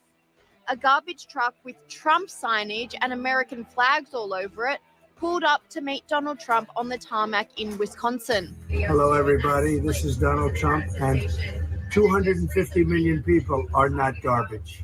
Trump then donned high-vis and got in the truck, conducting a press conference from inside whilst being driven around. Is answering some questions from reporters. Joe Biden to make that statement, it's really a disgrace. It was a genius PR move and the perfect antidote to the inconsiderate comment by Joe Biden.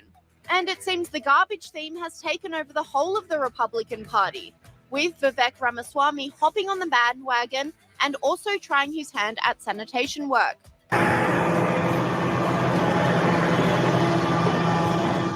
All right, let's do it, man. I got it. Yeah. Tell me, what are we doing here? Okay. Right up to here. Around. Pretty much right there. Always lift the lid open. Wait, is it on? All right, sweet. Lift open, and then what are we doing? Pull them both out. Pull them both out.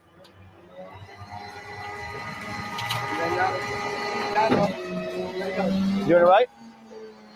Pull this one back too, or you're good? Sweet. Pretty good machinery, actually. It kind of works. Should I pull it back again? Now just pull. This goes up. Should I pull it? Yeah, pull it out. Pull it out?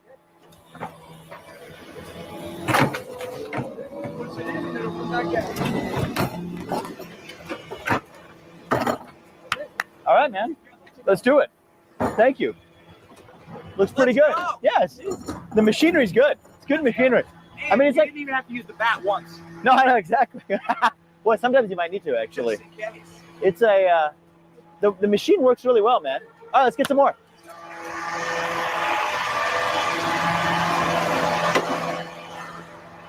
Social media commentators were shocked and amazed at the stunt, with this commentator saying, "This man is taking questions from the press in a garbage truck. Yes, for real. This is better than McDonald's." And Fox News contributor Guy Benson simply said, "Next level trolling." Trump's trolling comes after Joe Biden's garbage comments, which single-handedly offended half of the country in one foul swoop. Sky News host Peter Stefanovic says the Democrats are in damage control after the gaffe. It's good to have you come Thursday morning, folks. Thank you so much for joining us. We are reporting live from Phoenix in Arizona this morning. Well, it was supposed. What you think about that garbage? What you think about how he said that? This kind of clown. This is just a little troll, I guess. But yeah, I just want to tell you, keep on reporting, man. I was about to fall asleep. So yeah, I get you holler. Hey, so hey, real quick. So what you think about I know, right? So what you think about so really it happened because the dude in the Trump's rally was a comedian. He said something about floating garbage or something. Puerto Rico was a floating garbage or some garbage. Yeah. I mean, he a comedian. Comedian, that's life, man. Like it is what it is, right? You see how they try to link it to Trump, right? And I'm gonna play that. But then look, what George Lopez said some stuff about Mexican people, and he said some stuff about black people before. I'm gonna play both of that. Yeah, George. Yeah, George. Yeah, it was kind of weird though because, like I said, I mean, that's the only thing they talked about out of that thing. That rally was kind of long, man. You know what I'm saying? So I'm like, I mean, they could have talked about Harry Obi in there. They could have talk about a lot of shit. So yeah, but I mean, the guy said it. Comedians always say stuff. They're gonna try to cancel comedy next, but yeah, look. Well, shout out your information, man. You know what I'm saying? I mean, King VJ Johnson. I mean, I've been down for a month though. You know, that's you gotta let them know, man. They can't. You gotta let them know that's been way more than a week, man. You know what I mean? They can't do you like that. There's nothing in their contract saying they can. I probably let me back up after the election, man. But they've been having me down for a while. You know, King VJ Johnson YouTube whenever it's available. Bernard 1120 Instagram. Bernard 19. I mean, King VJ 1987 Twitter. Let's see. I say Bernard John's Facebook. 1987 BJ1 Twitter. That's what it was. All right, yeah, and also what is it? Yeah. Then let's keep it up and just hey, look, it's about to go down, so let's just get prepared. Take your time. Word for sure, man. You know what I'm saying? I just hope she don't win, man, because I'm just like, you know what I mean? That's my thing. But yeah, man, word. So I'm gonna play a couple more videos. I'm about to get off here myself, you know what I mean? Gotcha. Well, all right, salute, man. Good looking out for coming on. Yes, sir. All right, World One. Supposed to be a big moment for Kamala Harris as she made her final pitch to voters last night. And the fact that someone disagrees with us does not make them the enemy within. That's right. They are family, neighbors, classmates, co-workers. They are fellow Americans. It was a big moment until it was undone by this comment by her old boss. The only garbage I see floating out there is his supporters. His demonization of seen as unconscionable, and it's un-American. Shades of Hillary's deplorables there, a big problem, and the Democrats knew it, so they moved to try and hose it down quickly. First of all, with a clarifier from the US President Joe Biden, who said on X last night, "Earlier today, I referred to the hateful rhetoric about Puerto Rico spewed by Trump's supporter at his Madison Square Garden rally as garbage, which is the only word I can think of to describe it. His demonization of Latinos is unconscionable. That's all I meant to say. The comments at that rally don't reflect who we are as a nation." Kamala Harris then tried to double down and support her old boss when she was asked about it at the airport this morning. Let me be clear. I strongly disagree with any criticism of people based on who they vote for. You heard my speech last night and continuously throughout my career. I believe that the work that I do is about representing all the people, whether they support me or not. This could well be a pivotal moment in the late stage of this campaign, and Donald Trump is certainly seizing on it. He's brought it up twice already in the past 12 hours on the campaign trail, including this morning. He called them garbage. And they mean it, even though without question my supporters are far higher quality than Crooked Joe or Lion Kamala. My response to Joe and Kamala is very simple. You can't lead America if you don't love Americans. You just can't. And Sky News host James Morrow goes further, saying Joe Biden is trying to throw Kamala Harris under the bus. What is Kamala Harris thinking about her boss now, her old boss? Well, I can't imagine all the thoughts are that pleasant because, Andrew, let's not forget, this is not the first time that we've seen in this campaign Joe Biden do something, say something that winds up throwing Kamala under the figurative bus. You remember a few weeks ago during the disaster relief in North Carolina, and Joe Biden got up and for the first time in his presidency entered the media briefing room at the White House and got up and said, "Oh, Kamala Harris, she's been with me every step of the way of my administration, helping me with the legislation, the policies, the plans, and all of that." And, everybody looked at it and said, whoa, this is just totally destroys her ability to, run away from that record. So this is not the first time this has happened because I think that the theory is that Joe Biden wants to be able to say on some level there that he was the only president to defeat Donald Trump at an election. He wants that to be his legacy, having been shunted aside.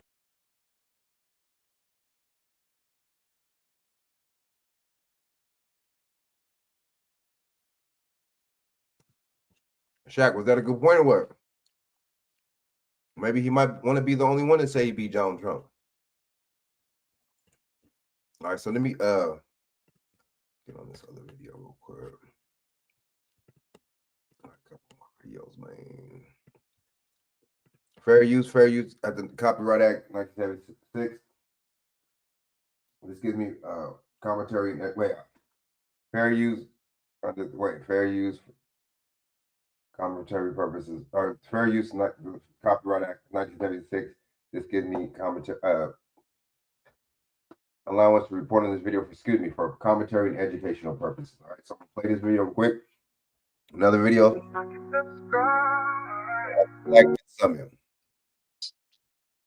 So Michelle Obama did one of these men shaming videos with these talking points coming from the top of the DNC. These are DNC talking points. Right now, they're very desperate. The DNC is desperate because they see Kamala is failing. In these swing states, Trump is ahead in these swing states. That does not look good for Kamala or the Democrats. And they know it. Trump is up in them swing states where they really need that Democrat vote. Those swing states are important because many of those swing states, they have strong clusters of Black voters, and Kamala and the Democrats are not getting that support that they need. So it's looking very bad. So they're making some Hail Mary plays. They're going out here with the shaming tactics. Family, there's a reason why everything is directed towards us. We are flexing that power, which is what we should have been doing. And we're making a political stance by letting them crash and burn. So they sent Obama out. They had him splaining. I saw him, he was on one of those sports podcasts with some of those athletes kind of splaining. So they're sending these folks on some of these Democratic shill leaning podcasts to do a lot of splaining. BET just had, I think tonight, a Black Men Summit. Did you guys see that? I didn't see all of it. I just saw little clips of a few little clips was all I needed. They had this Black Men Summit on BET, which was basically a DNC rally disguised as serious political discourse with Black men. This was not no serious political discourse whatsoever. This was a campaign ad for Kamala Harris. And we see through it. That's the thing. We see through it. You're not fooling nobody. This is not no Black Men Summit. You're not there to discuss Black men issues. It was somebody who got up there talking about, and they were talking the same talking points as Michelle Obama. You know, black men, it's our responsibility to protect Black women, and the women got to be protected, and their reproductive rights got to be protected. So it's our duty to protect them. Let me tell you something. Black men don't sit around talking like that. All right? Those are talking points from the damn DNC. That was a farce. It was a damn joke. It was some manufactured nothing burgers. Black men don't be sitting around, hey, brother, hey, man, before I get my hair cut, I just want to remind people, you know, the Black woman's reproductive rights is very important. We shows got to protect it. Nobody talks like that. Nobody has those discussions. You understand? Those are not genuine discussions. You know, they're trying to manufacture these contrived conversations that are leaning towards a political party. And we're not falling for it. I'm glad we are becoming at least somewhat more politically sophisticated. But the DNC, they're crashing out, man. It's not looking good for them. They're getting desperate. I saw an article where they were saying that the Kamala Harris campaign was giving money to the Shade Room to try to influence certain things. And, you know, the Shade Room, they've reached out to me for some stuff to do some debates on their platform. But yeah, the DNC, they've been paying the quote unquote influencers and gossip rags and all of these folks to toe the line for them. And here's the thing, the DNC has spent a lot of money. They spent over $1 billion. A lot of this is online marketing, online trolling, and the whole shebang, and it ain't working. These folks have spent a gazillion dollars getting big name celebrities. They got Beyonce, and Beyonce, she didn't do that for free. I don't know how much they gave her. Some people are saying $10 million. I don't know. I don't know what the exact rate was, but for her to come out there to give her a little 4-minute speech, you better believe they gave her a bag.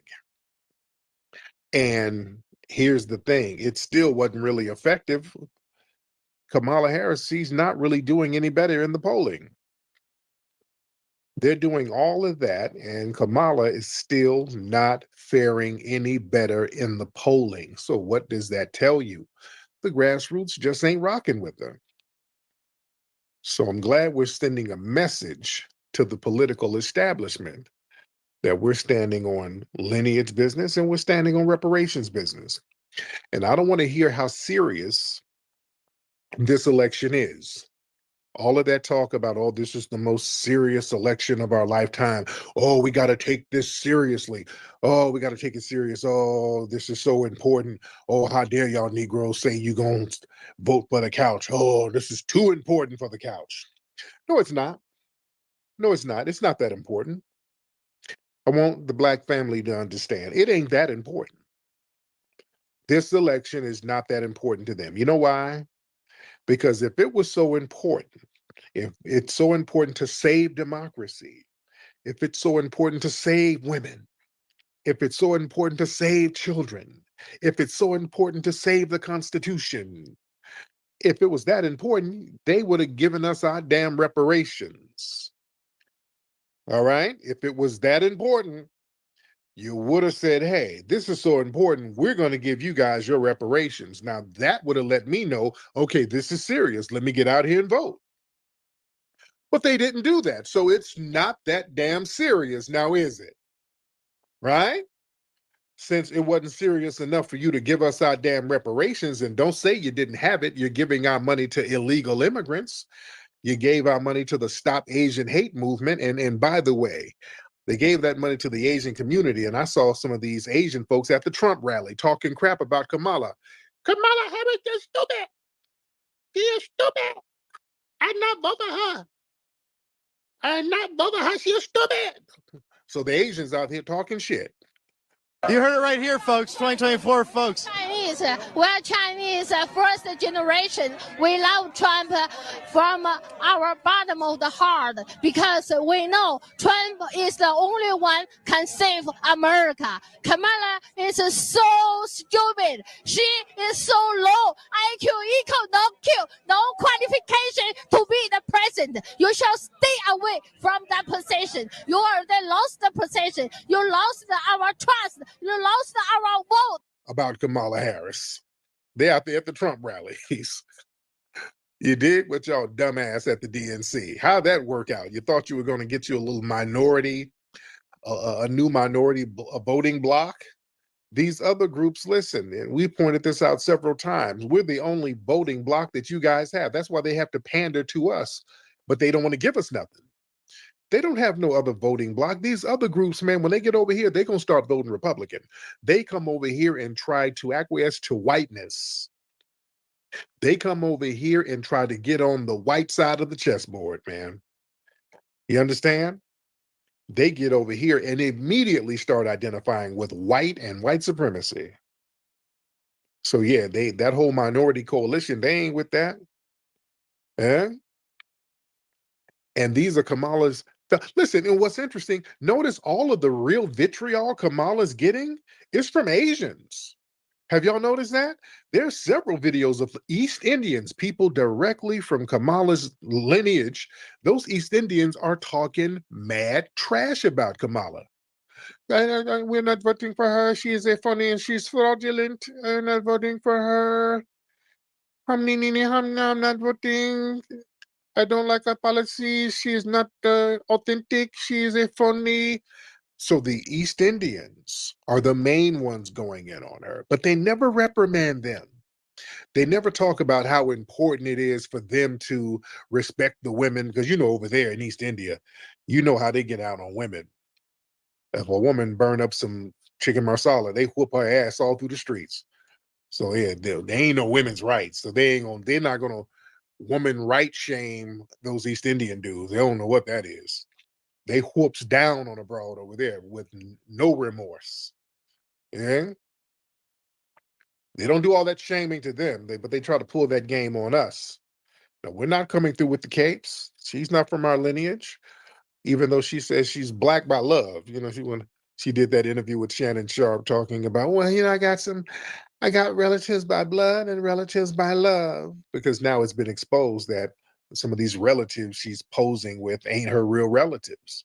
So now they're relatives by love. These are her play cousins.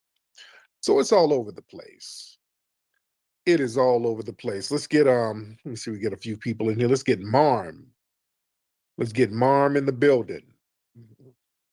Marm, what's up, Marm? Yo, what's up? I just wanted to make a point, how you're talking about these other groups. They'll switch back and forth real quick if they don't get what they want. Oh, yeah.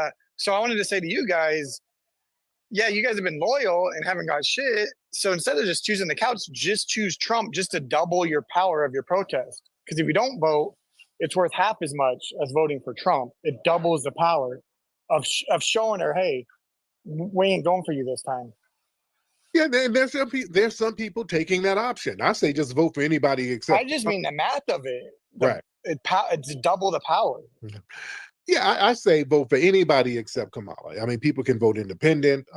There's Cornel West, there's Jill Stein, there's Trump, whoever, but just not Kamala, not the Democrats. Let them crash and burn. So anybody but them, anybody but the Democrats. All right, let's get DJ in the building. DJ in the building. Appreciate it. Can you hear me, Tariq? Yes, I can. How are you, bro? Pretty good, pretty good. I appreciate everything you're doing. I just wanted to say that they're desperate and despicable. And I agree, anybody but Harris. These people are not going to do anything for us. They've already demonstrated it. All they had to do is give us our reparations, secure the border, give us our anti-Black American hate crime bill, but they refuse to do it. So if they're going to talk about a study for reparations, then we need to do a study on why we should be voting for them. And at the end of the study, it should be blank because there's no reason to vote for them. They don't care about us, and as a result, we don't care about them. I ended there. Absolutely. Real talk. Like I said, it ain't that important. All that, oh, we got to save democracy. You don't want democracy saved. It ain't that important. You didn't give us what we wanted. Bulldog, Bulldog. Let me get Bulldog, then Einstein. Considering the fact they're actually going to write. Indeed. So what's on your mind, dear? I guess I had a question. I really.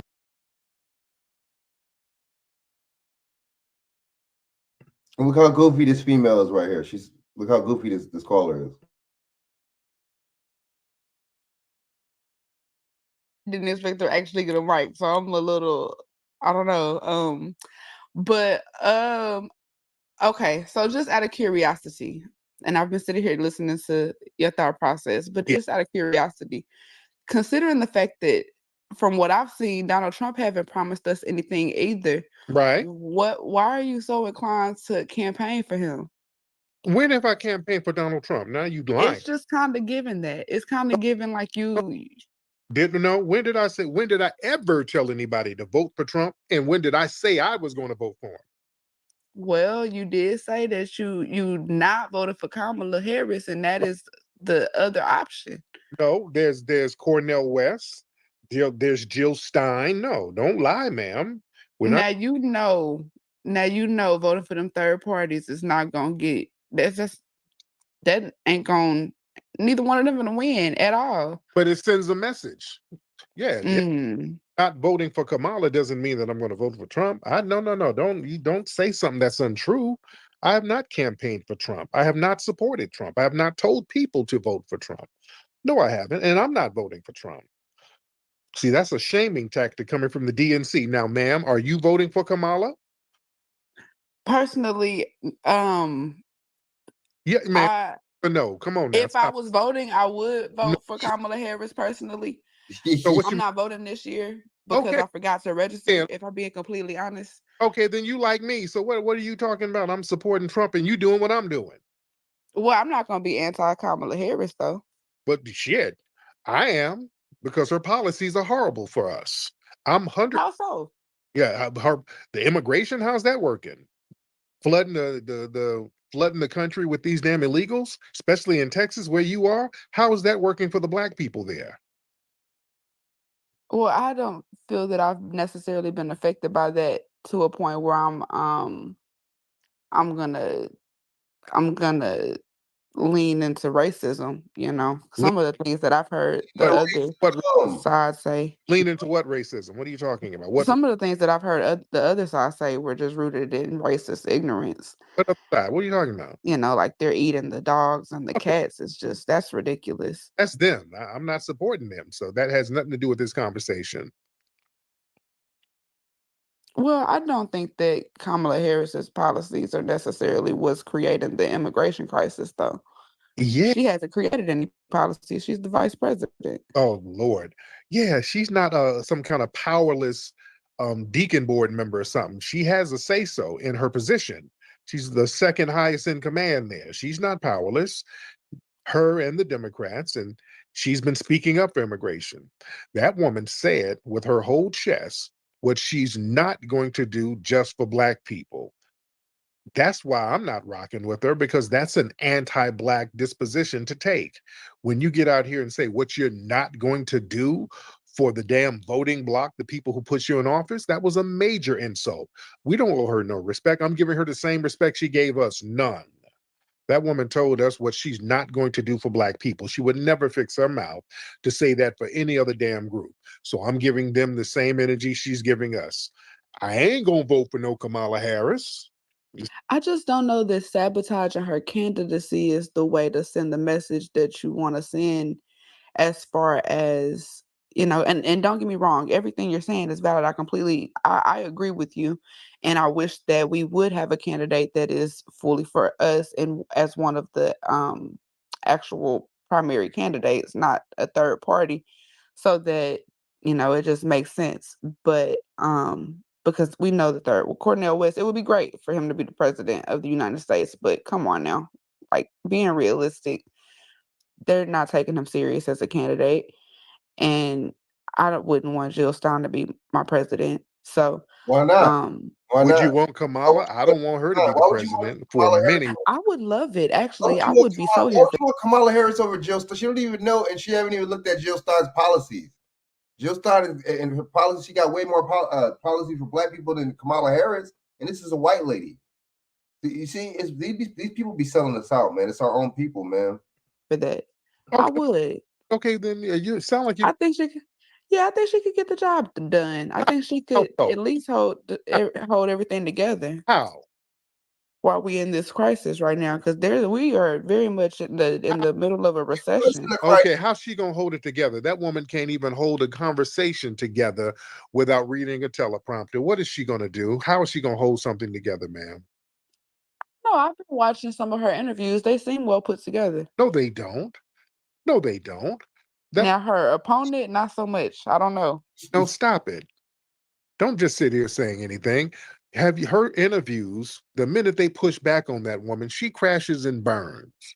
The minute they ask her a question, she gets to buck in her eyes, stumbling, stammering, panicking. She's not very good on her feet, ma'am. No, don't sit here and say that, and you know it.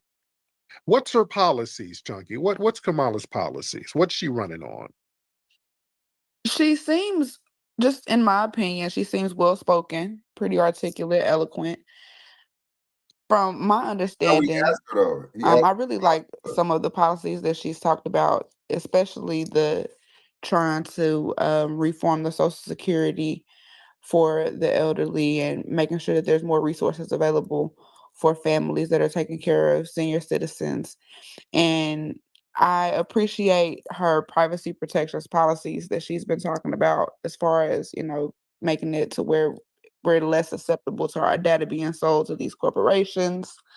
She's talked about making sure that she continues to protect the Second Amendment for American citizens. And so, just looking at stuff like that, I think that she's on the right track. I don't necessarily disagree with any of her policies in that regard.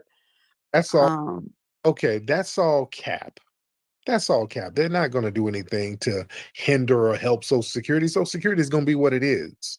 As far as the Second Amendment is what it is. They're not doing anything to hinder or help that. In fact, they're talking about gun control more. The Democrats do. So what? Because at some point we do have to take a look at gun control. Now, Is it gun control or them controlling our gun? Your old girl is so ignorant. It's sad. It's sad. She sounded like she used to suck her thumb too when she was a kid.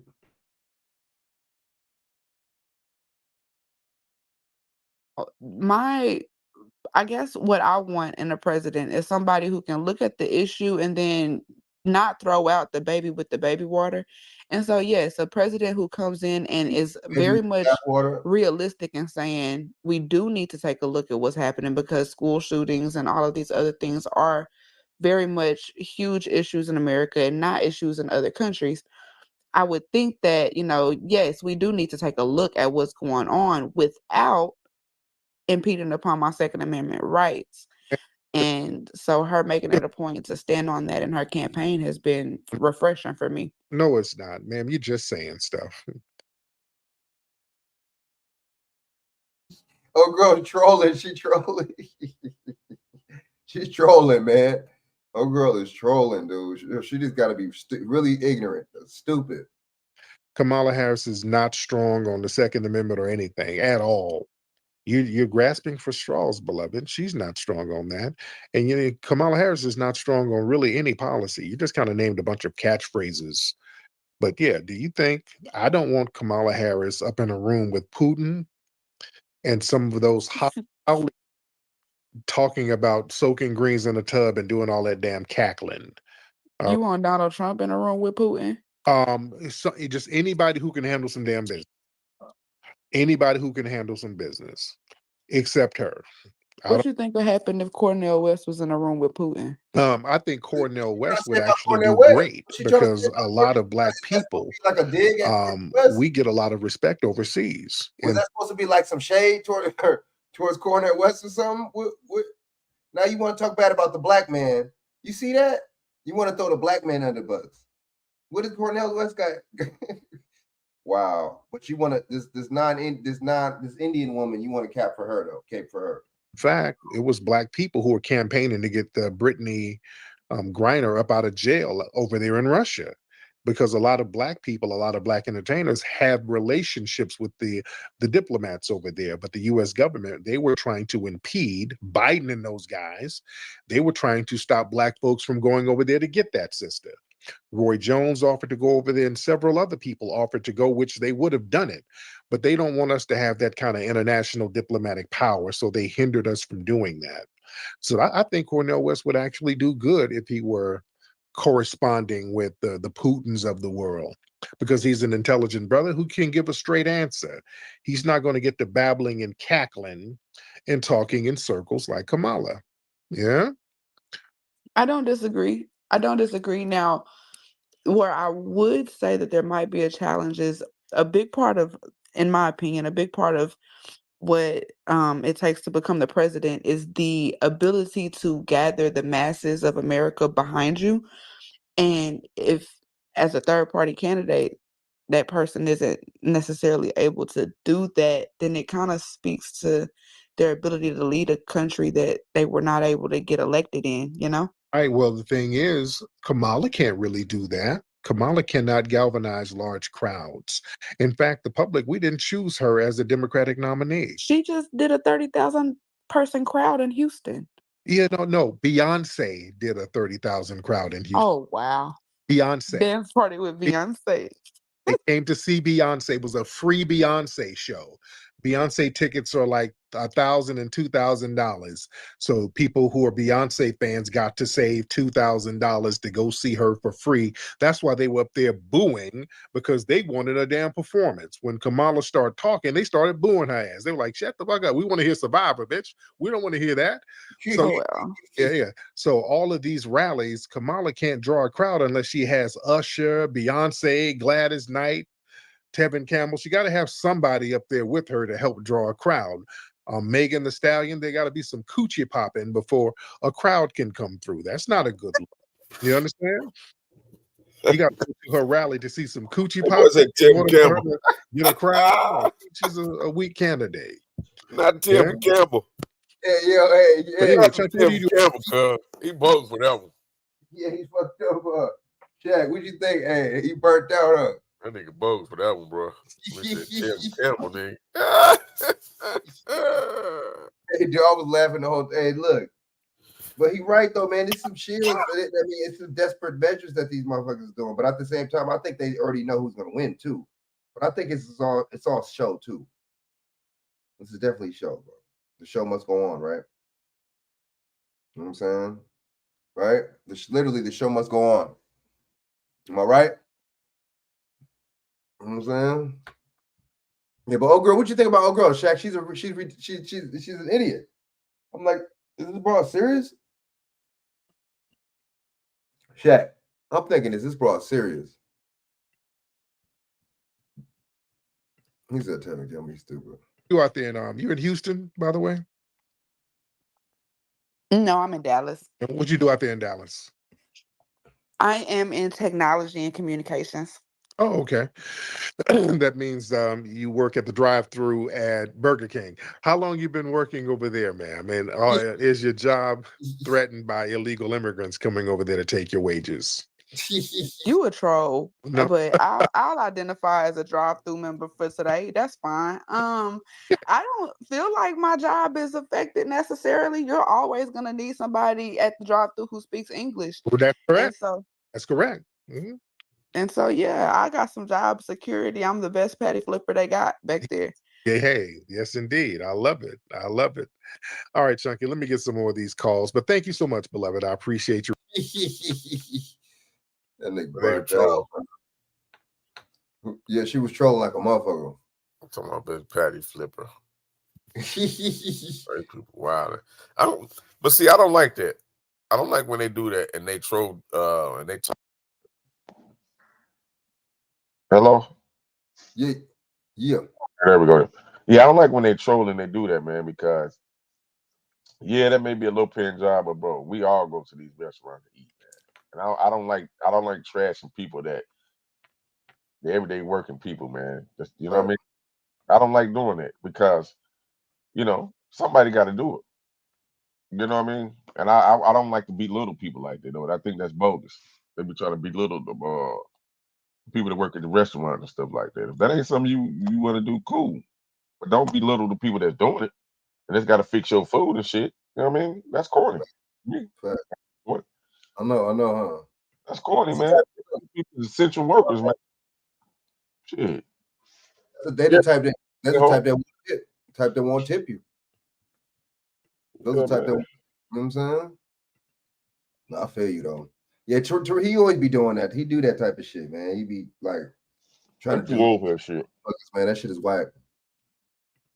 That shit is whack. You know what I'm saying? Like, why? I don't know.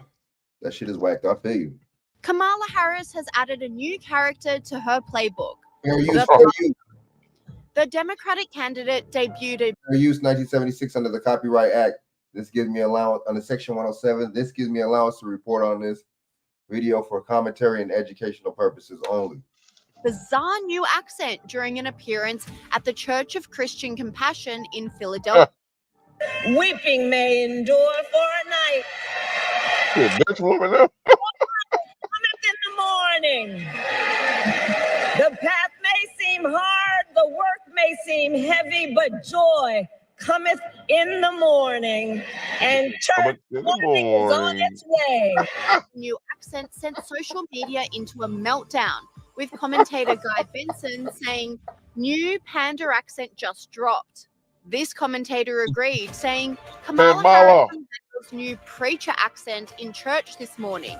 How fake and phony can one person be?" And not only did Kamala Harris unveil a new accent, she was also booed and heckled by parishioners during the same service. This is becoming a common occurrence for Harris, who has proven to have a hard time controlling her crowds. As a nation, we face real challenges. We carry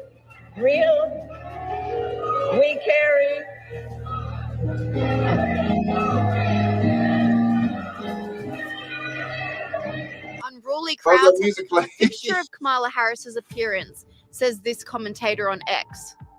Vice President Kamala Harris gets interrupted again during a speech, this time at a Philadelphia church.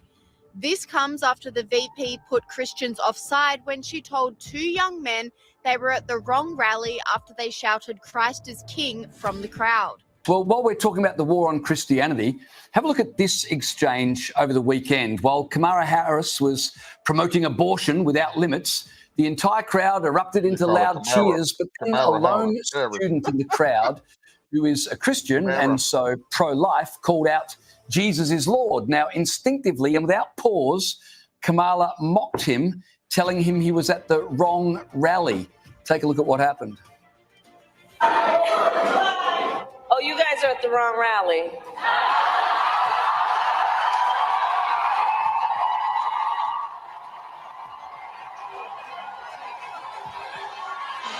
Why didn't she enter? No, I think you meant to go to the smaller one down the street. Welcome. What happened, Shaq? Oh, none. Just wow. Damien, what do you make of that? Well, I think it's interesting, isn't it, that, you know, someone cries Jesus is Lord at a Democrats rally and they're immediately told by the party's presidential candidate that they're at the wrong rally. What does that say about the Democrats and their beliefs and their views? I mean, we've replaced Christianity in the West or in modern Western culture with, you know, this woke ideology, cult, religion nonsense. Republican VP hopeful J.D. Vance doubled down on this, highlighting his commitment to faith during his own speech. Anti-Christian rhetoric and anti-Christian approach to public policy. I don't think we've, that's right, Jesus is king. And I don't think that we've seen,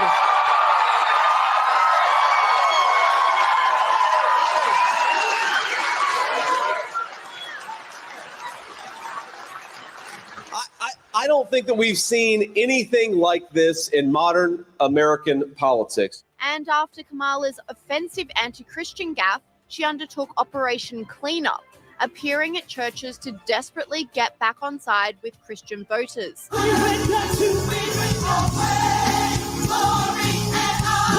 However, despite this transparent attempt, she still came under fire after anti-abortion worshippers were forcibly removed from their own church by police. This commentator said, Christians are nuts if they vote for this woman. Kamala Harris has police escort Christians out of their own church. Kamala Harris has struggled with the Christian vote this election campaign, flipping and flopping on policies depending on her audience, says Sky News host Kel Richards. She heard that Jesus is Lord thing and she decided she needed to react. And this is why she's such an appalling candidate. She's the worst candidate since Hillary Clinton, and we know what happened to her.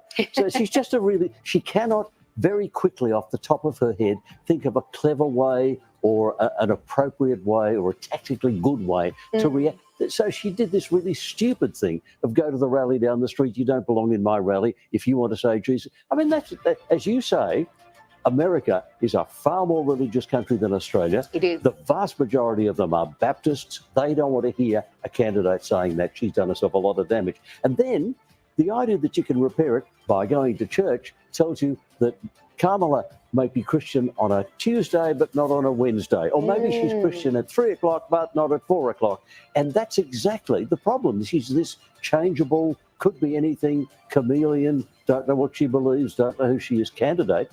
And she's underlined that, yes, I'm really like that. I'm really this very uncertain person, and you'll never know who I really am or what I really believe. This is her doing self-damage. She's had a really bad week. And at the end of the week, she's just making it worse.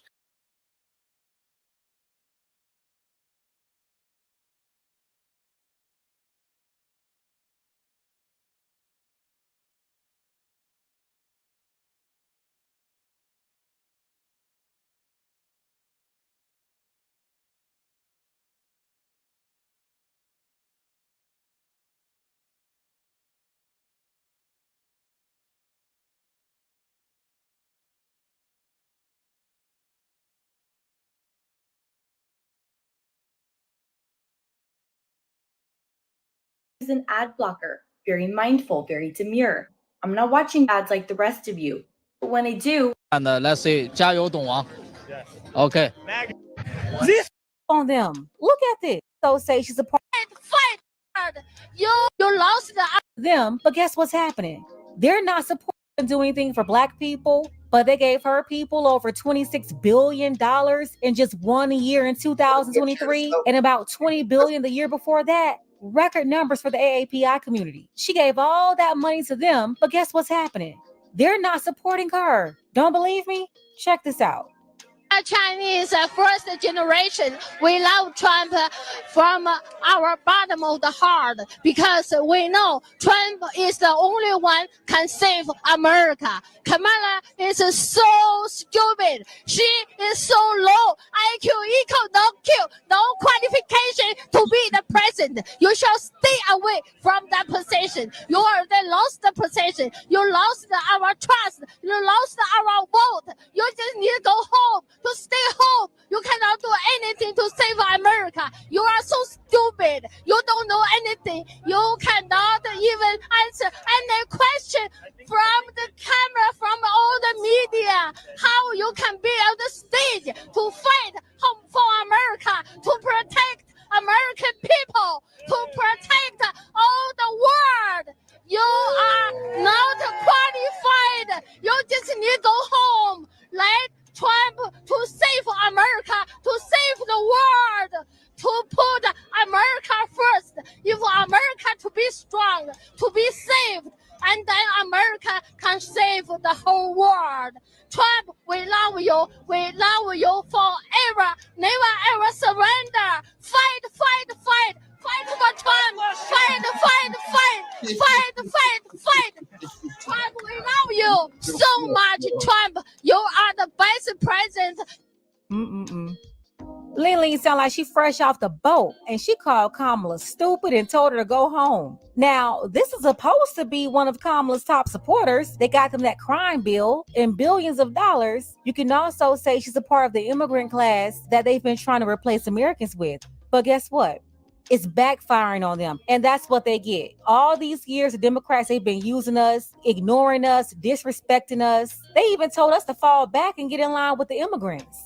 Literally trying to replace us all so they wouldn't have to do right by us. And you see what's happening to them? It's all backfiring. All these groups they bring over here, after a couple of years, they flip on them. Look at this. Appreciate it. We came from China, and in China, Trump is very popular. And Yeah, as someone who came from China, you're seeing communism here now, right, under Kamala Harris? yes, we support Trump because in China we call him Dong Wang, which means the king who knows everything. Yeah. So that way we support him and let's say 加油 Dong Wang. Yes. Okay. This is a Trump country. We live in the southeast. We drink sweet tea. We don't drink socialist Kool-Aid. Yeah. Under President Trump administration, we used to have the most secure border under President Trump administration. And the world has no war under President Trump administration. Let me ask this question, bro. Damn. Shaq, you on here still? How are these immigrants complaining about immigrants? Shaq, talk about secure borders and you a damn immigrant. Shaq, you still on this motherfucker, man? Answer me. Somebody answer me this question. So immigrants complain about other immigrants? Immigrants complain about secure borders? You can't make this up. Shaq, you still on here? Wow, man, this you can't make this up. You got immigrants tripping on immigrants. Dang. Wow.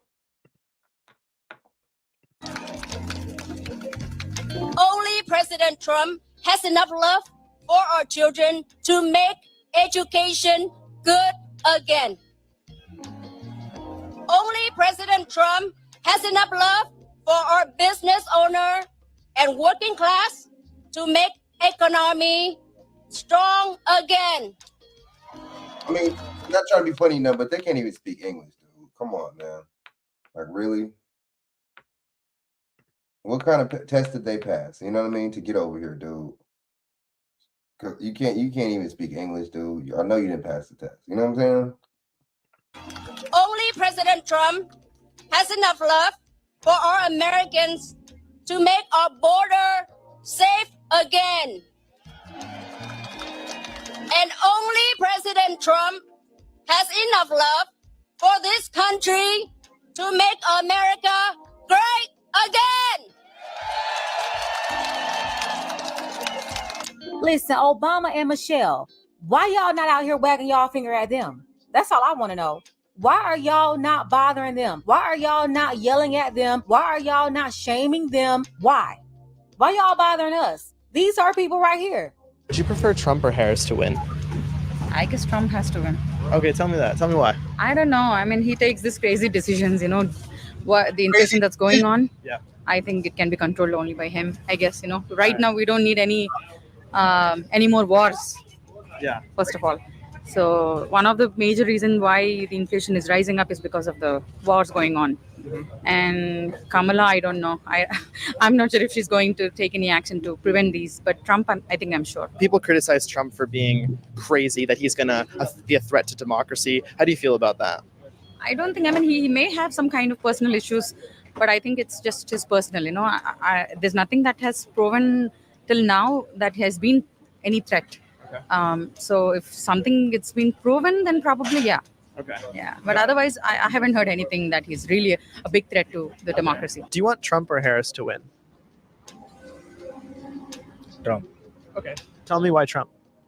Because main thing is a business. Well, what was the difference between then and now? Yeah, definitely. Because that 1 year I was making like here, Yeah. almost like whoever spent the money, $25,000 or $30,000 in the store, and I have just $5,000 stuff, and I make a more money on that time. Okay, so you were making $25,000 a month in 2019, and now $5,000. Wow. Do you want Trump or Harris to win? I don't yet decision. No decision yet. You're still undecided?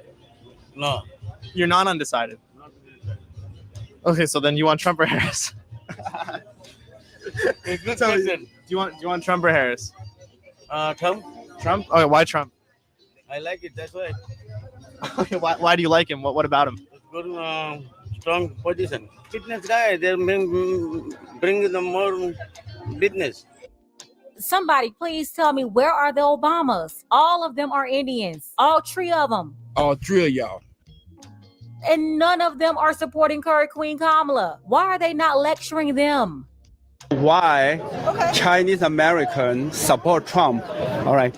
So the reason is the Democrat administration, Biden administration, lead this country towards socialism and eventually towards communist dictatorship.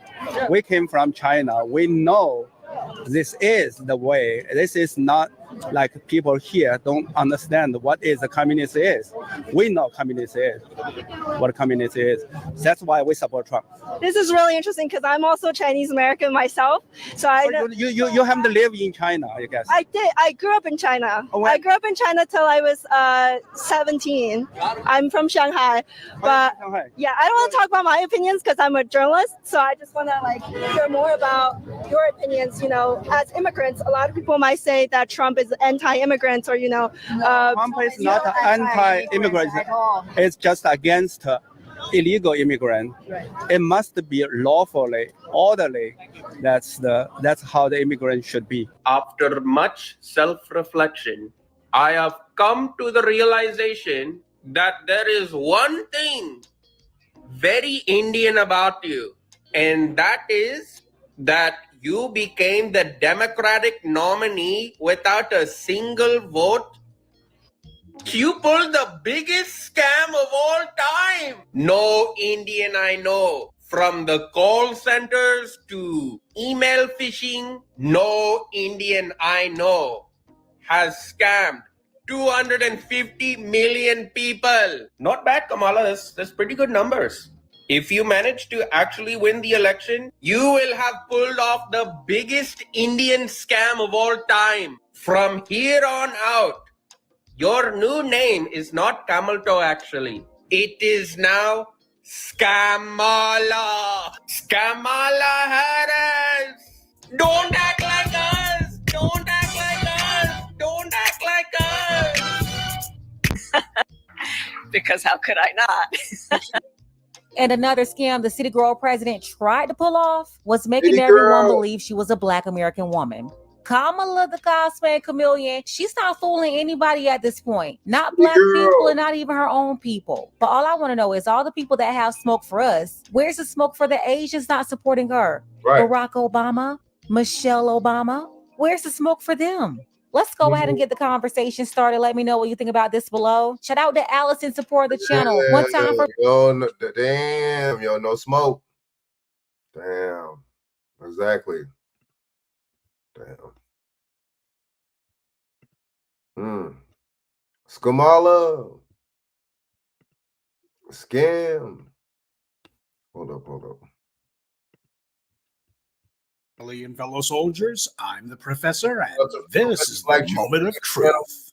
Now, I recognize that there are a lot of angry, disillusioned people out there, upset with the slow pace of change. Disillusioned. And I get it. It is reasonable to be frustrated. We all know we have a lot more work to do in this country.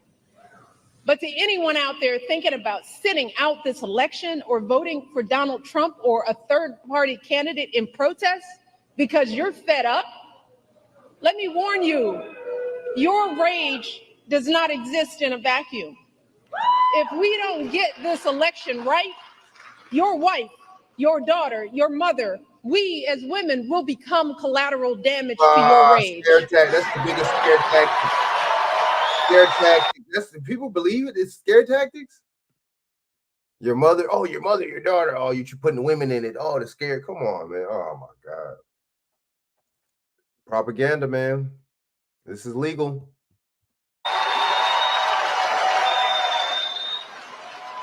So are you as men prepared to look into the eyes of the women and children you love and tell them that you supported this assault on challenging your manhood, challenging our manhood. our safety? And to the women listening, we have every right to demand that the men in our lives do better by us. We have to use our voices to make these choices clear to the men that we love. Our lives are worth more than their anger and disappointment. You are a woman who lives in a household of men that don't listen to you or value your opinion. Just remember that your vote is a private matter. So let us use our voices in these final days to make it plain to the men in our lives that we need to stand not with Trump, but with us. We need them to vote for the only candidate in this race who will protect our lives. We need them to vote for Kamala Harris. Basically, they're kind of like showing you don't got no rights. They trying to like tell you that they ain't got no rights in you ain't got no rights in so many ways. You know what I'm saying? Because you don't have no right to decide and choose for yourself. That's basically what she's saying. You know what I mean? You're not a grown person to make your own decisions. Kamala, she will fight to restore our reproductive freedoms and defend our health. Kamala will fight for our access to life-saving emergency care and maternal care in every state. Kamala will veto any abortion ban or bill that restricts access to contraception or IVF. Kamala will expand access to birth control and abortion pills. And she will do all of this not because she's a woman, but because she's a decent human being.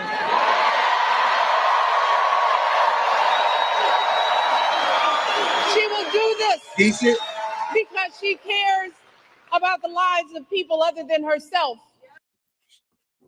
Michelle Obama looking like RoboCop right here and shit, talking that shit, man. You know what I mean? Looking like Officer Murphy and shit. But check this out.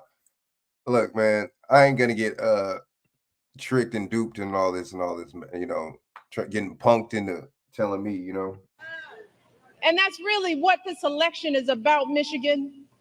This isn't just about what we have an obligation to say no to.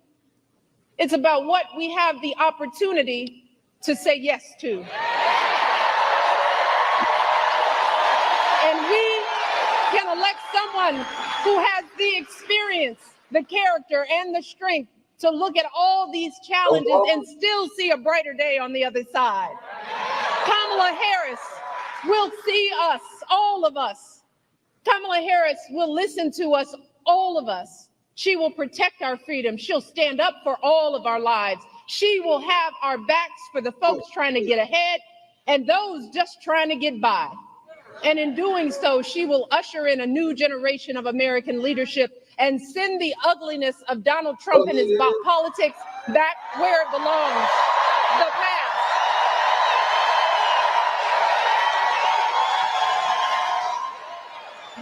Michigan. She cannot do any of this alone. So I'm asking you one last time, let us not just sit around and complain. Let's do something. If your brother or your son or boyfriend needs to hear your perspective, are you willing to talk to them? Are you willing to send a video of what I've just said? Are you willing to do something? Nice to see that Barack Obama's resident hag has crawled out from under whatever DNC donor that she was licking the boots of. Now, I've been telling you for the longest time that the Democrats have been trying to set up some sort of political bank shot with all of this lecturing of black men. The idea behind it, as I've explained, is they hope that this is going to galvanize black women into harassing and haranguing black men to the polls. First, it was Magic Johnson, then Barack Obama, then Spike Lee, now Michelle Obama, all with the same message. Black women, we got to tell these black men what to do. They need to understand that they need to obey what to do. Well, the joke's on them because there's a lot of black women and more every day who aren't going for that gender war crap. They're preaching to the wrong choir.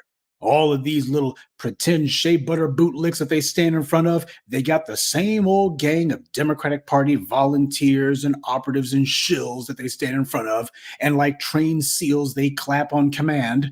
But the numbers are clearly going in the wrong direction for Kamala Harris, and they can tell. And here Michelle Obama is validating and verifying exactly what I told you. She's confessing to it. She's admitting it. She's saying you, talking about black women, need to get these men to the polls. And what's the issue that she's going to be using? Abortion. She's not coming to black women talking about anything that they're going to be getting other than we're going to provide a way to make sure that you can kill your own babies. We want to make sure that there's no black babies, and that's what's important to vote for. She's not talking about doing anything other than that. This is the big sales pitch. This is supposed to be what inspires you to nag black men to the polls. Well, the black men have already made it clear. You're not putting anything on the table. We ain't listening to that. And speaking of not listening, this isn't the first time that Michelle Obama's called herself running her big mouth when it comes to black men and calling herself lecturing black men about how deficient she thinks black men are. She has a history of doing this. What can men do leaving here? Be better.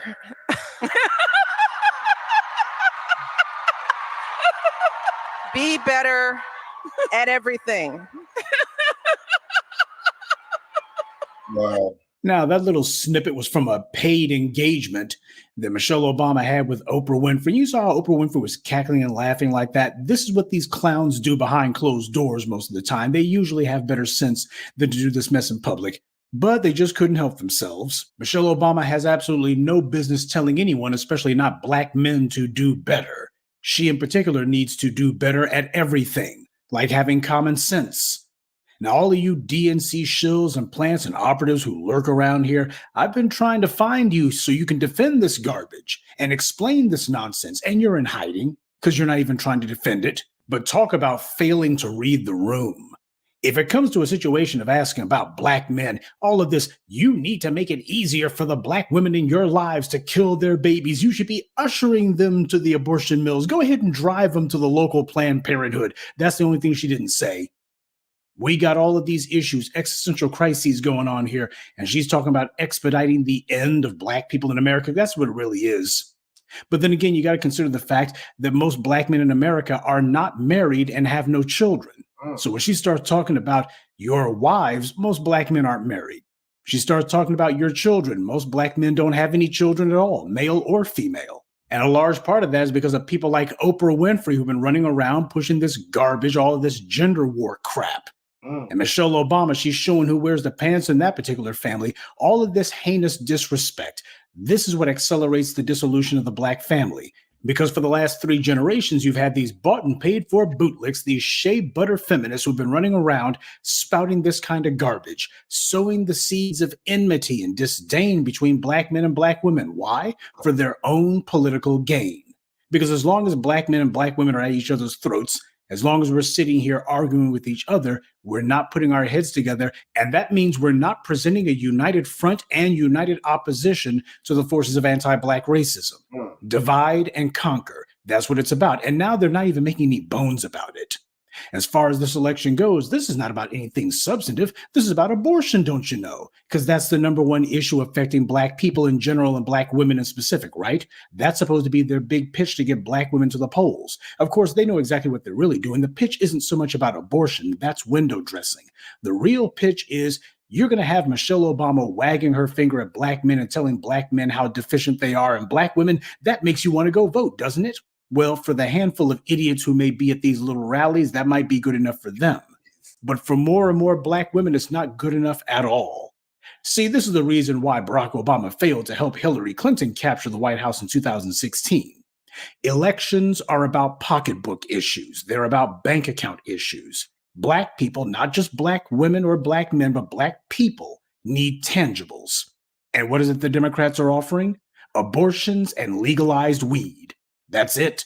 That's their big sales pitch. And it's no coincidence that Michelle Obama pulled this stunt in Michigan. As I explained to you in yesterday's briefing, Michigan happens to be a state that, depending on who you ask, it's either leaning for Trump or for Kamala, depending on who you ask. And at least 4 of the other 7 battleground states are leaning toward Trump.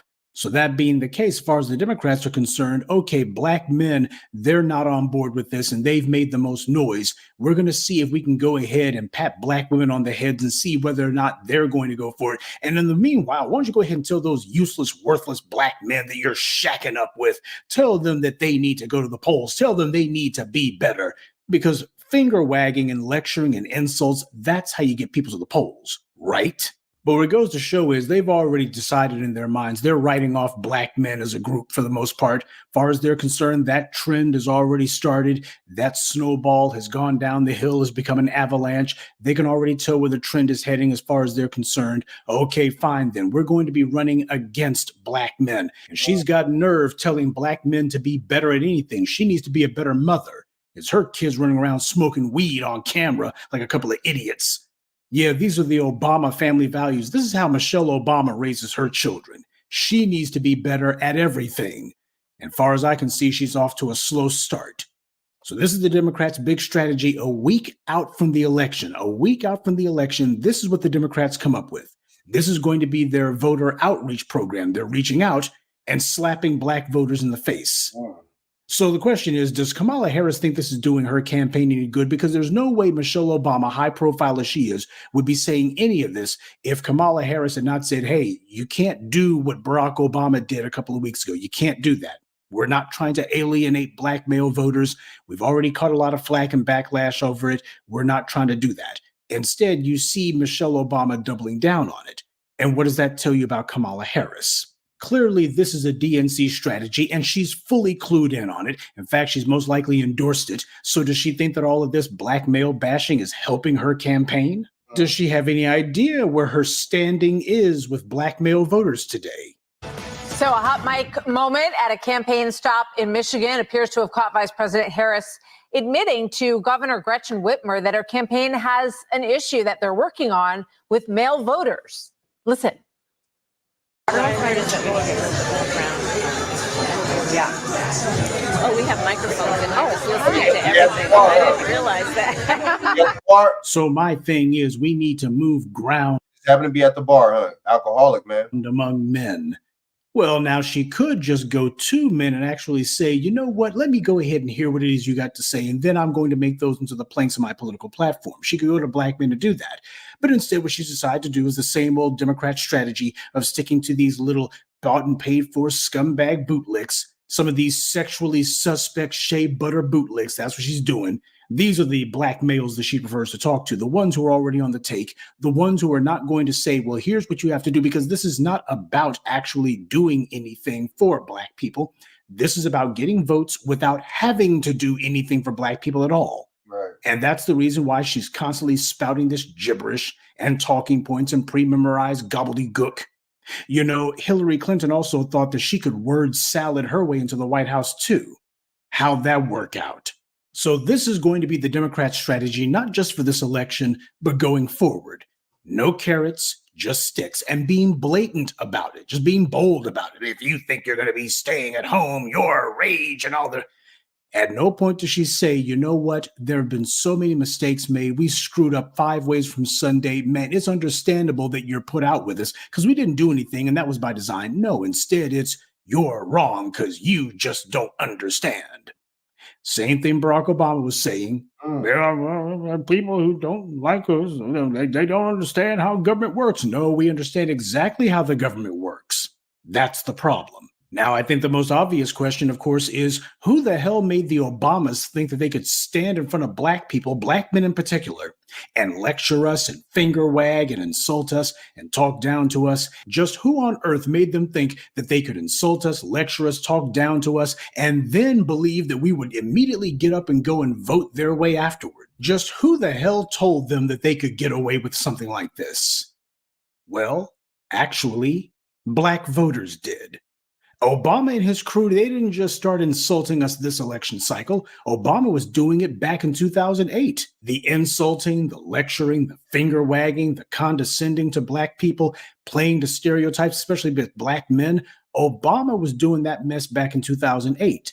And when he got elected, he continued to do it as president. And then when he got reelected in 2012, those soft-headed, squishy-brained morons were saying, he just need to wait till he get reelected. He gonna do things for us in his second term. The only thing he did in his second term was to call black protesters thugs and to take the side with the white supremacists. That's what he did. Oh, but he also took out some time to insult black people every chance he got. And then after he left office, he's continued to insult us ever since. These were not any coincidences or happenstance. This was him showing his complete and thorough contempt for the black community in general and black men in specific. But you know what? This is good, because in openly attacking black men like this so frequently and so viciously, the Obamas are showing that they know what low regard black people in general hold them in. They know that the 2016 election and his failure to be a kingmaker, his failure to turn out the black vote, that wasn't some momentary blip on the radar. The black community was looking at Barack Obama and Michelle and saying, you know what, y'all two ain't worth spit. After the 2016 defeat of Hillary Clinton, Obama was explaining that, well, I understand that the people feel that I could have done more. I was only president, not dictator. And yet he had no problem getting things done for everyone else. And now Michelle Obama's got the nerve to think that she can demand black people vote the way she wants, when she and her husband's refusal to produce for black voters is precisely why so many of us are sitting this election out. She and Obama, they're playing to the shea butter bootlick crowd and the white media circuit. That's who all this public griping about black men is meant to impress. That's who they're hoping to get a pat on the back from. The white media can give you a platform, be it at the DNC convention or on the campaign trail. But what they can't give you is legitimacy. And when a critical mass of people catch on, the white media won't be able to do any image rehabilitation for you either. Thinking that these public denunciations of black... Oh, shit. Ready? Yeah, man, shout out to Professor Black Truth. He be spitting fire, though. Shout out to him, man. Let me play a little bit of this real quick. To start eating better, meet Ka'Chava. Ka'Chava is the world's tastiest. Let's do what we can do to help our community. It don't matter what them folks doing in office. We're going to go through this every single 4 years. Shout out to Angela Stan King, man. And shit. Look how she schools this dumbass dude, Pierre, man. This has been comedian. Years, and then 4 years going to go by. They're not going to do nothing but play on our emotions, okay? Yeah. And it's on both sides. We have to advocate on both sides to get things done for our community. Y'all know, just like I know, the real advocacy work happens by the people that's doing the grassroots work on the ground. Those are the people that you need to be supporting. If we can raise billions of dollars for Kamala to have a campaign, we can raise billions of dollars to have an Auntie Angie's house in every black community, so that we're helping black mothers and black children. So it don't matter who win, we got to do the work. And if we can raise, how much is Trump raised? I don't know how much. Well, we're not going to talk about I mean, it money. don't matter. Okay, Both. We're talking about Trump's money. Well, I mean, y'all said, running off of Kamala because she black, but she married white. Like, that's another thing I don't get. Ooh, Like, everybody says I'm not racist, but stop telling me I got to choose this lady because she black. She didn't choose black when she was ready to marry and procreate. Why the I got to choose black? She went to HBCU. Come on now. Hey, white people go to HBCUs. Not like what that. Come on, man. Listen, Come on. if having white people own HBCUs. Black people, Black people do not own HBCUs, so I don't know why he brought that up. This dude is a clown. People like these are shield, these are agent provocateurs. What is he talking about? I don't know. She's gonna school him though. I ain't gotta say nothing. Black family is not of importance to you, then I'm not going to believe that you're going to go in the White House and make the black family an importance to you in the White House. If it's not important to you to have a black husband or to have black children, why am I running on you? And Trump ain't got no blacks around him. Right. Exactly. What? He going to go in the White House and do something for blacks because it's Trump? Listen, I trust him more than I trust her. He know he white. You know who he is. Oh, so you want to dance with the devil? Kamala don't know whether she white, black, or Asian. She's black. She said she mentioned it many times. Well, she ain't married black and she ain't got no black because kids. You ain't married black, I mean you ain't black. No, that mean a lot. That tells it was a lie. Kamala Harris never said once out of her mouth that she's black. Why are we lying on this lady? We want her to be black, huh? What's wrong with people, man? Delusion. Me about your preference, and that tells me about your choices. Sidney Poitier married a white woman. Listen, Sidney Poitier ain't sitting up here telling me to vote for him because he black. Is he black? He not telling me to vote for him because he black. I'm not voting for you just because you're black, especially when you are married white. You better learn. You better learn how to support black folks. Man, please. Come on. I do, but you got to support black people back. I want to support. I can't support a black woman with a black husband and some black children. Oh, you're right. What's wrong with this dude, Pierre, man? This dude's an old has-been comedian from the 90s and shit. He don't know. He should just stay in his lane and try to be funny. Because that politics shit ain't working out for you, bro. And Pierre, stop with this madness. Kamala, the cosplaying chameleon, is not black. She's not, period. Stop acting like you haven't seen Candace Owens' investigation. We saw the whole family. And not only is she disrespectful for stealing our identity, but you're also disrespectful for going along with it and trying to force us to do it too. Angela Stanton King, she went on comedian Pierre's show and things got heated. Take a look. Well, but you're supporting a white man who has no black. I mean, she married to a white man. I've never been with a white man in my life. You ain't missing out. She married to a white man. I don't know, but she sleep with a white man. She answered to a white man. What's the difference between her and me? The only thing is I'm not sleeping with him. Oh. Damn. I go to work. I advocate. I get done. I don't have to. I ain't. Damn. What was he trying to get at with that? She can't be cool and rub shoulders with white people, white politicians. That's weird. That's weird. Never had a pink. How you know she worked? Man, you work for the white man, okay? You work for the white. This dude is fucking, bro. Man, I can't stand people like this, man. Look at this nigga. Look how he looking. Is this nigga on medication or something, bro? White man. I can work for him. I don't sleep with him.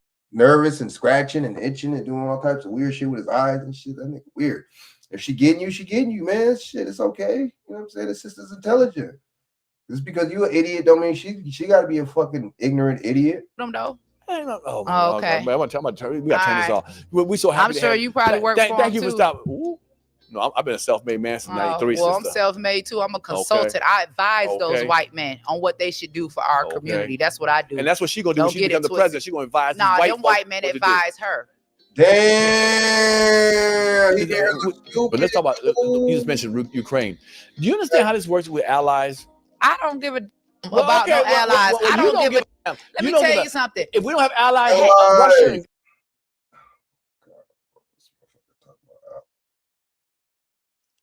Mexico is our ally. Why don't we help Mexico? You know what I'm saying? It's bullshit.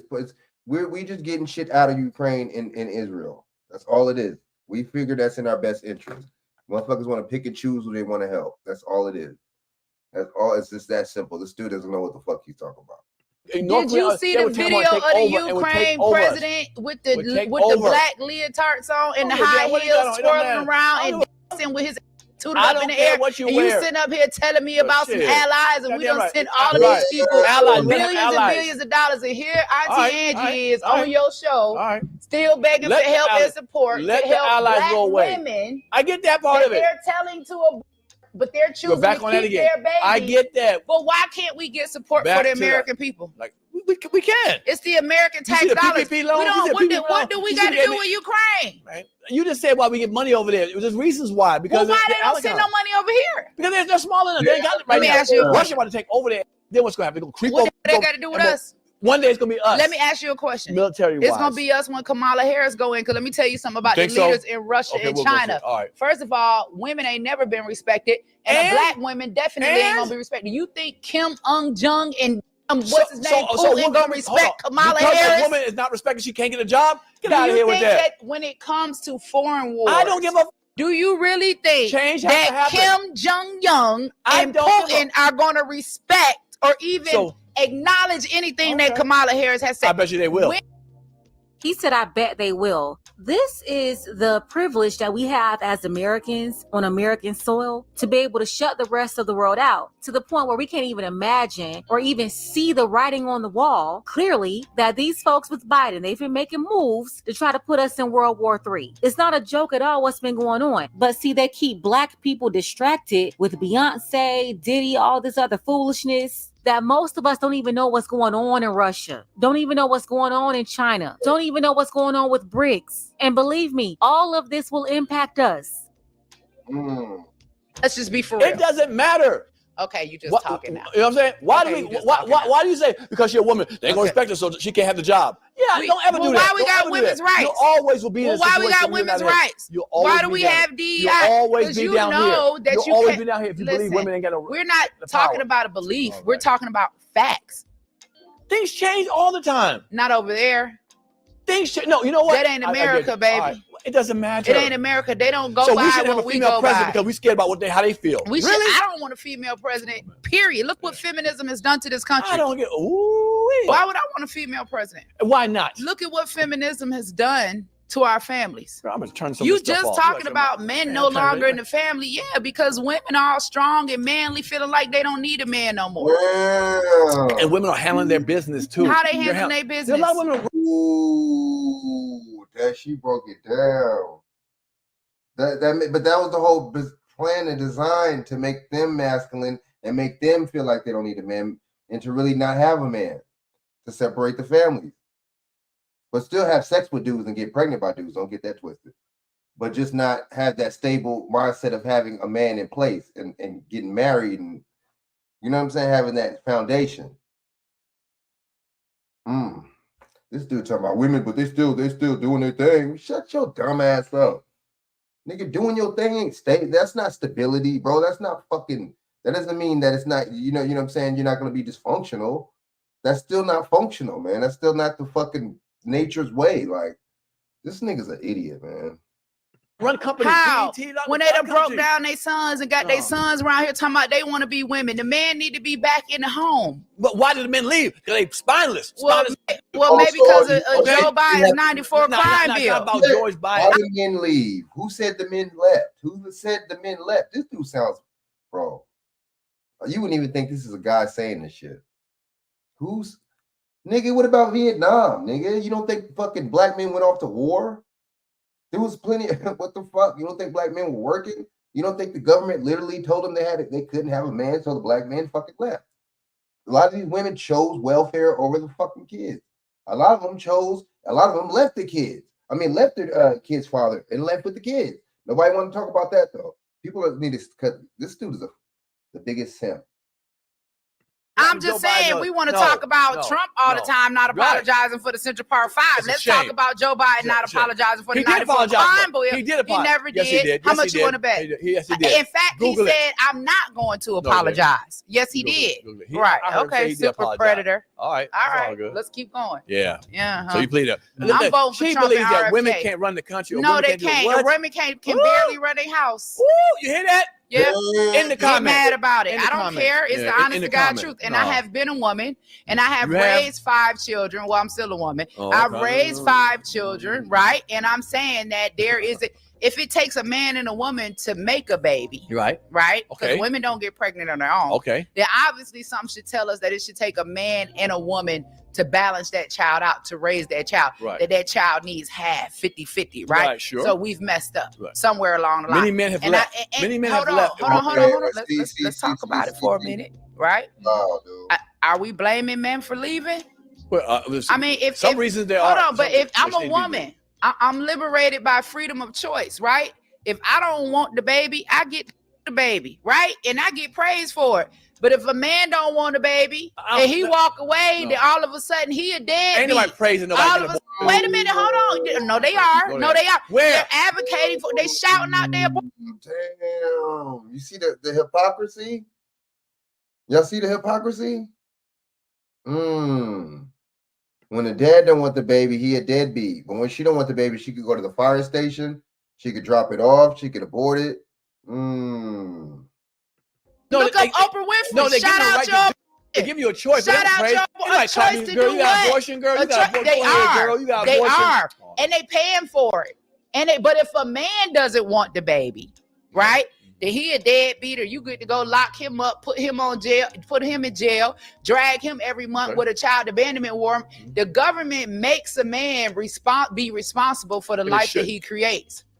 They shouldn't. A man should be responsible. If this anyway. all about the government shouldn't force you to be but a responsible. woman You shouldn't. made the child. A woman shouldn't. What do you mean? What A woman about shouldn't? her? She shouldn't be responsible if Of she course, makes yeah, a no, child. you're right. And she are. No, Most she gets are. to go baby if she don't want the baby. Oh, you don't want to talk about that. What about the ones that You don't want to talk about that. What about the ones that go to full You term don't and want keep to the talk kid about that. and have the kid? And Right. she has to raise the kid because the father Right. left. Right. What And he don't about wanna the be around father it. that wants the baby? Right. But she decides Right. she gonna get the baby just to You're be right. spiteful You're right. and hurt the You father. damn right. She should But go we to jail. talking about She should go to equality. jail. She We should should go to go to listen.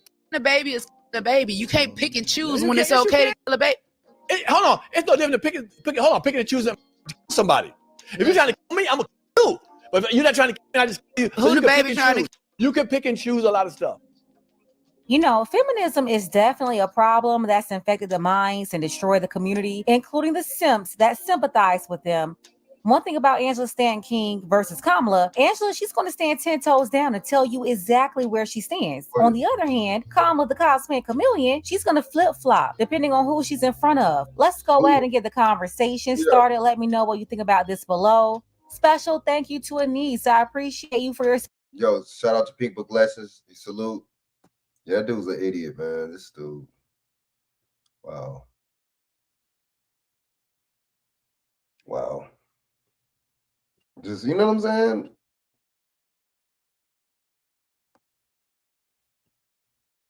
Yeah, man, that's some simpish. Definitely a simpish type. Yeah, I don't know. Yeah. All right, so let's see. All right, so let me see real quick. I'm gonna play a couple more videos. I'm gonna be out too, man. Let's see.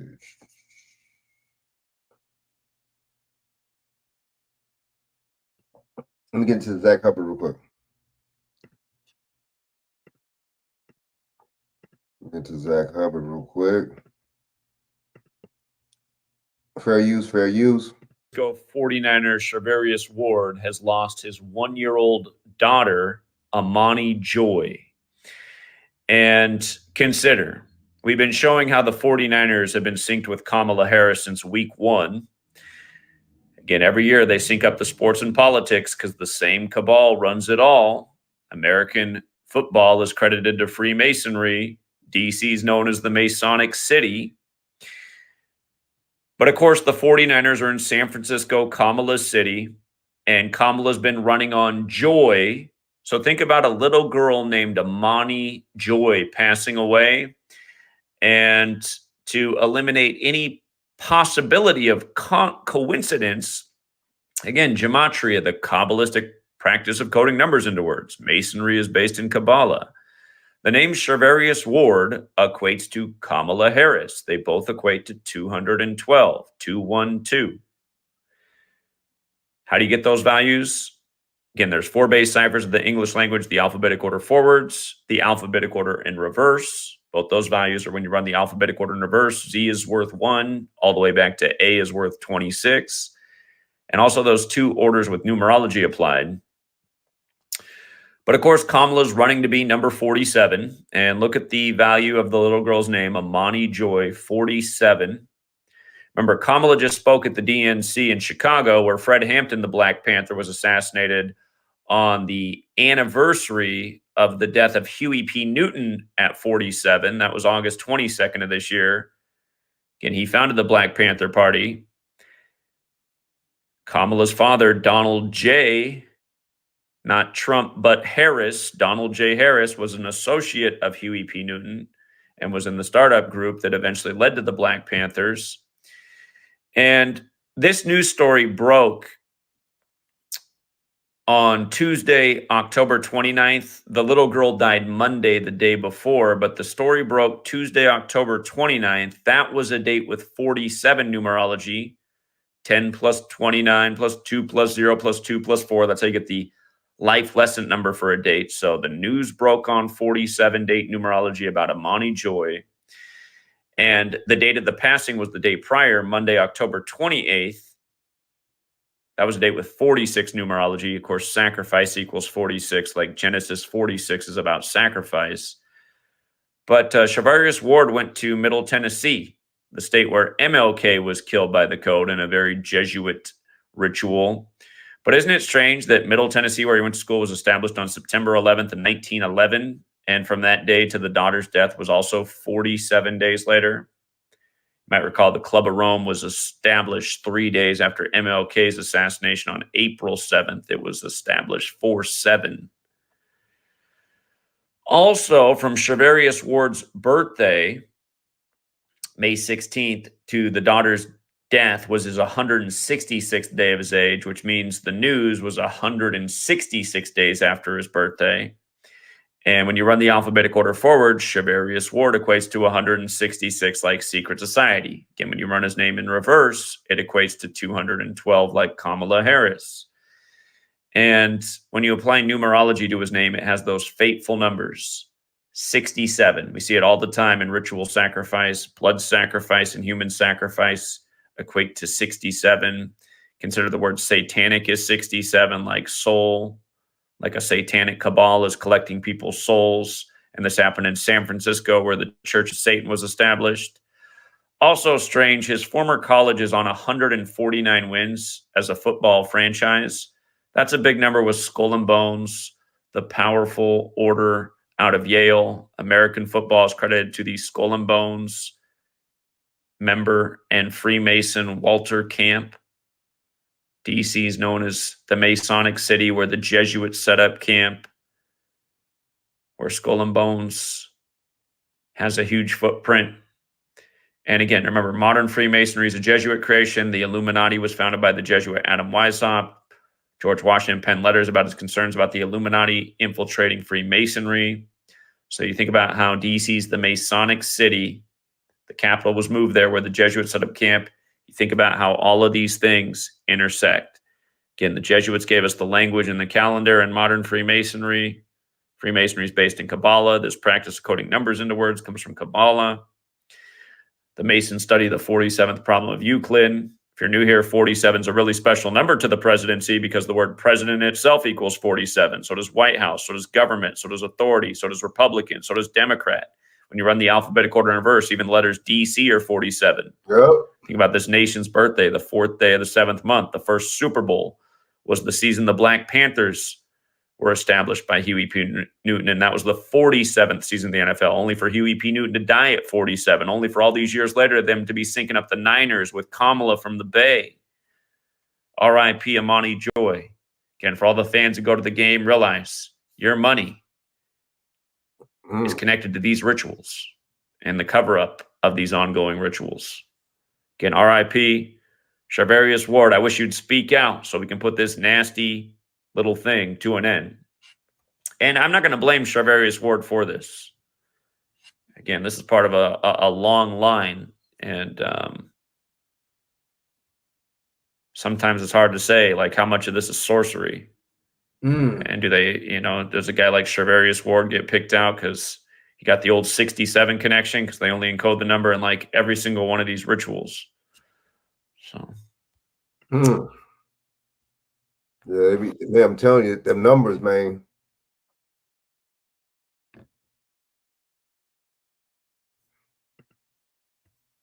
It's time to redefine web hosting with Bluehost Cloud. The new platform. Welcome back, True Seeker. Take a good look at CNN's front page. Harris and Trump locked in close races in Arizona and Nevada. Interesting. Kamala in Arizona leads with 48%, whereas Trump has 47. Interesting numbers. Arizona's the 48th state in order of statehood, as we know in gematria. President equals 47, like White House, like government, like authority, like Republican, like Democrat, like Trump. And then in Nevada, which also equals 47, Kamala has 47, and Trump has 48. I mean, come on. Donald Trump also has 48. And remember, there's a narrative for one to become the 47th president and the other to become the 48th if Biden doesn't finish his term. And poor Terry Garr of Young Frankenstein, dead at 79 right before Halloween. Of course, murder equates to 79 in gematria, and as that song goes, murder by numbers, it's the sport of the elected. Politics in full focus. And then the burning ballots with the fireworks, you guys. It's just, again, this happened in Portland, Oregon, and Vancouver, Washington, two cities separated by the Columbia River, like how the federal cities in the other Washington, in the District of Columbia, aka the District of Criminals, but people aren't getting the joke. The election's on remember the 5th of November, when the Jesuits tried to blow up British Parliament with fireworks. I mean, come on. Come on. The wrestler in the pulpit. Oh my God, man. This nation is one big joke. It is a joke. All right, one more. I'm out. one more, man. I'm gone, man.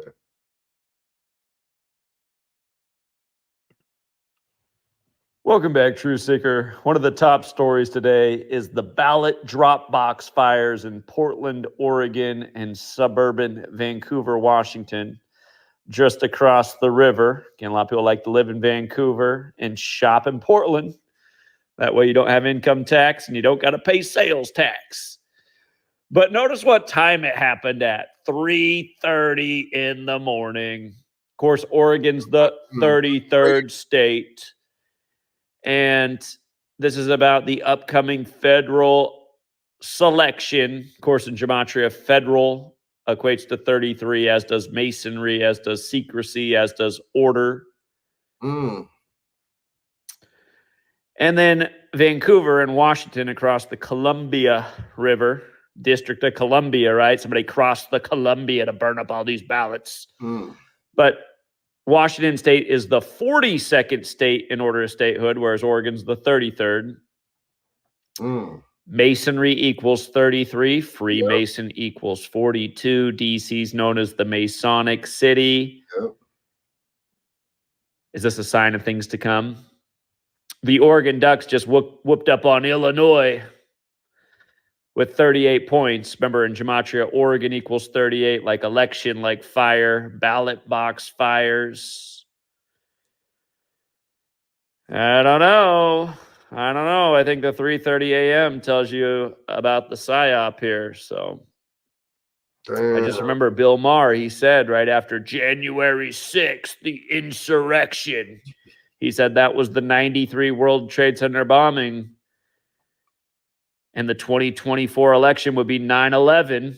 Isn't it funny how the winner of this election takes office with the 119th Congress? Kind of like how George W. Bush was the president when 9/11 happened, and you had Yankees versus Diamondbacks, and then the Diamondbacks never made it to another World Series until the 119th, which ended on the 119th day of George W. Bush's age. He used to run the Rangers. Anyway.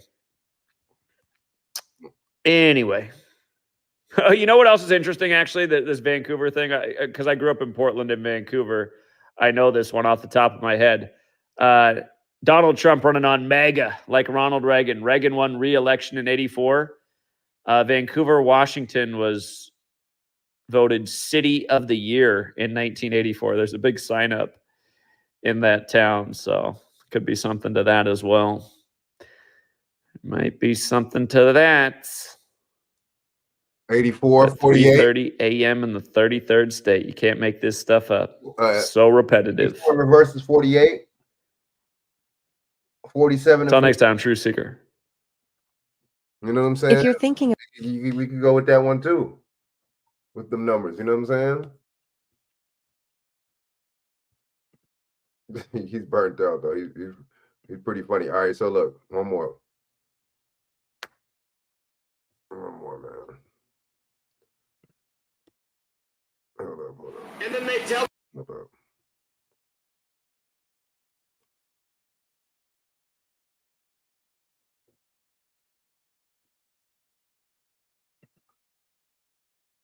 Welcome back, True Shout out to Zach Hubbard, though. Y'all check out the channel. Seeker.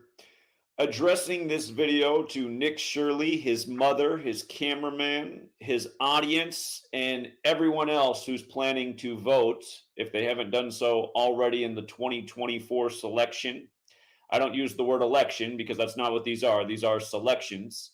We've been proving that for over a decade. But I want to play a clip of Nick's mom. What she said today. If you're not following, Nick Shirley is a guy who's gotten a lot of attention for politics because they bring him on Fox News, and him and his mother and his cameraman have been going city to city, interviewing people on the street, how they feel about the election, how they feel about the country, who they're voting for.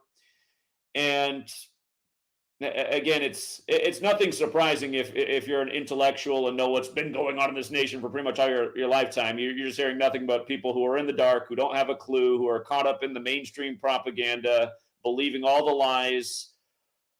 And it's a bad look. But anyway, Nick's mom today, she said she would like to debate somebody, and they were having trouble getting a debate on the streets. Anyhow, Nick's mother, if you're out there, you'd love to have a debate. Let's do it. You actually brought on somebody who learned from me, and they didn't give a very good presentation. I was quite disappointed to watch how a student of mine performed, and that student was the gentleman you guys met out in Chicago, Franchot Blue. He tried to give you a little taste of the things we talk about here, but what he did was very... it wasn't persuasive at all, and if I was somebody who didn't have a clue, I would have listened to that and just thought it was a bunch of malarkey and threw the baby out with the bathwater. But we're going to correct what Franchot did. And again, I just want to play a little bit of Nick's mom, what she said today, and then see how easy it is to put these arguments to bed. They're not hard to put together. They're not hard to put to bed at all when you got the information and you know the actual facts. Right. So let's play here and just watch a little bit of this interaction, maybe 2-3 minutes, and then we'll get to it. And again, the reason people don't have the information that we have over here is because they're watching mainstream media. They're not doing any real investigative journalism. And you can't expect that from our media. Our media is nothing but propaganda. Doesn't matter if you're watching Fox or CNN or MSNBC or ABC or CBS or NBC. These are all propaganda networks meant to keep people in the lanes they're in, essentially in the dark. So let's just watch here and then we'll get to it. Hey, nuclear bombs is not a game. Nuclear bombs is not a game. This stranger from the street, her name's Brooker T. Jones, wants to come talk to you. 1 second. Okay, when Donald Trump, he had a chance, he was in there for 4 years. Did any bombings occur? Did any mass takeover occur? No, Was no. life pretty good? Things are changed, yes, but it ain't the same. Everything is very different now. Now you got war everywhere. How are you Under who, though? We have war everywhere. Who's been our president for the past 4 years? Got Biden with old timers. I know. We got a mental illness problem. We got Biden. We got Biden, the old timers. Who's been his VP right next to him? That's why I say both of them. Somebody. We got a puppet master here. Okay, we got a puppet master here. Are you going to vote for that puppet again? I'm not voting for neither. Everybody support Israel. You have to get rid of them. They're going to bring this country down. They're destroying us. Think about it, though. Do you think if we wouldn't have had that puppet in there for the past 4 years, do you think this battle with Israel would have occurred? Or if we would have had... It wouldn't have occurred. It wouldn't have occurred? But at the same time, Trump needs to say, Israel, you need to stop. Wow. You need to stop now what you're doing. You're making us look real bad. Real bad. But it definitely needs to stop, because now we have, not only do we have the Palestinians involved with Hamas, and the whole Gaza Strip now is just, it is so horrific what is going on. But now we have Iran coming in, and Iran is very, very scary. So now we've got all three of those battling each other. So we need someone in there in America that's going to say, stop this now, because... Who is saying that? Which war candidate is saying stop the war? Donald Trump, underneath Donald Trump, there was no war. I heard what he said about Iran. There was no wars. What he said. And when he went to Iran, I believe it was Iran where he went and had that meeting, right? And he gave the guy the photo. He said, I know where your house is at. If you mess with us, we're blowing it up. Man, come on. That ain't going to work now. He got Russia and China with him now. He ain't worried about Would you rather have him be... Okay, so anyhow, just so many misnomers already. Under Trump, there were even more drone bombings than under Obama, which is crazy to think about. Obama bombed away, and that wasn't an accident. It wasn't an accident that in these rigged selections, we got Barack Hussein Obama after nearly a decade of fear-mongering about Osama bin Laden and Saddam Hussein. But Donald Trump upped the drone bombing program. We dropped a lot of bombs, a lot of taxpayer money, killed a lot of brown people under Trump. And by the way, the war on terror didn't end in the time of Trump either, did it? It ended when Joe Biden pulled out the troops from Afghanistan, which led to the government collapsing in Afghanistan on the Jesuit order's birthday, August 15th, a recurring date in history for high ritual. But again, just so many misnomers. And I don't think these people are trying to lie. I think they're just regurgitating what they're hearing in the news and the media. Because if you watch Fox News, especially, which is, the network they go on, they say these things all the time, that no wars under Trump. Again, you guys, the United States is a military empire. It's always involved in militarism. That's what this nation was brought about to do, to be the sword of the new world order, which is the Jesuit world order. He's right. And again, this nation was founded 3 years after the Jesuit priest Father Amiat published the book Art of War. Right. There's 3 city-states. There's 3 city-states. It's the Vatican, is London, the Vatican in America. America's the military arm. London is the money arm, the monetary arm, and then the Vatican is the religious arm. You know what I'm saying? So, this nation is always involved in war and militarism, and it was going on in the time of Trump. It's been going on in the time of Biden. It was going on in the time of Obama. It was going on in the time of Bush, most certainly. It was going on in the time of Clinton, and yada, yada, yada. This nation is always involved in war, and that's not by an accident. And just because we're spending millions a day bombing nations and they're not fighting back doesn't mean it's not a war. When you use weaponry, missiles, military aircraft to bomb parts of the world practically daily for 4 years straight, that's war. If they're not fighting back, it's just because they can't fight back. We're a big bully. So again, this stuff about no wars under Donald Trump, there was a lot of militarism, death and killing, business as usual. And it is business, sadly. There's a lot of money made off the military industrial complex. Probably the last honest president we had was probably Eisenhower, who warned us about that as he stepped out of office.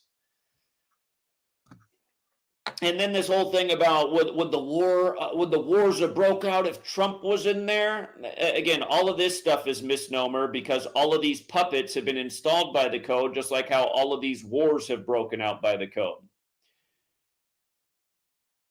Again, let's start with Russia in Ukraine. And really, that's not even the best starting spot, but let's just start there anyway. When did Biden and Putin meet to discuss the growing conflict before the war broke out with Russia and Ukraine? Out of all the days in the calendar year, when did they meet? They met on Pearl Harbor Day, December 7th, 2021. December 7th, 2021, Pearl Harbor Day. Look it up if you don't know that. That's when they met. And there was something very significant about that day beyond it being Pearl Harbor Day. It was 201 days after the first ever Jesuit Ignatian year began on May 20th, Cannonball Day, the day to remember Ignatius of Loyola being shot with a cannonball. Has to do with why Judge Eileen Cannon wanted Donald Trump in court on May 20th, Cannonball Day. And it has to do with why Billy Cannon died on Cannonball Day and a whole bunch of other things. There are certain dates in the calendar year. Again, we're on a calendar that was given to us by the Jesuit priest Christopher Clavius. Again, Trump's Jesuit educated, so is Biden. Kamala's not, but she couldn't pass the bar until she took it at the Jesuit University. She's friends with a whole bunch of Jesuit educated people, from Newsom to the Pelosi's, et cetera, et cetera. But again, 201. They met 201 days after the first Jesuit Ignatian year began.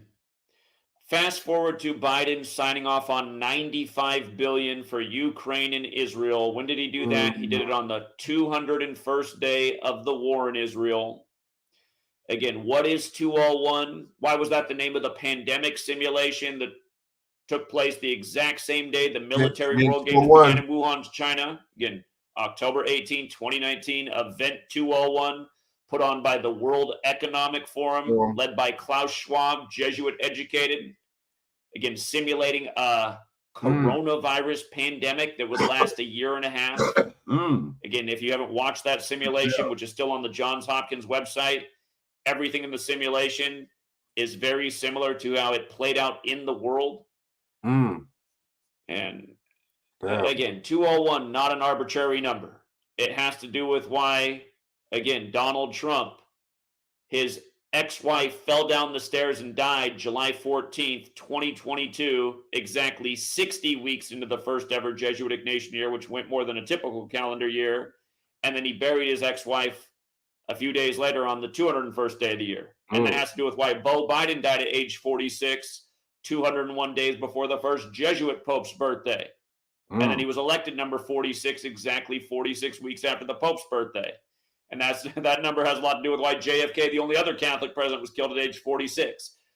There's meaning behind all of these numbers. Again, you follow the Jesuit order that does run this nation and these puppet politicians. You know, Nick's mom wants to think Kamala's the puppet. Donald Trump's a way bigger puppet on the world stage. And the reason that's so is because he's been on puppet strings since he announced he was running by the numbers in 2015. And that puppet show really goes back to when he was on Oprah in 1988 talking about becoming president someday. Right. But again, this 201 number, you can prove that it's important to the Jesuits because it's with their whole history. Again, from Martin Luther penning the 95 Theses, we're just days away from the anniversary, which is Halloween. It's funny how in Gematria, Halloween equals 95.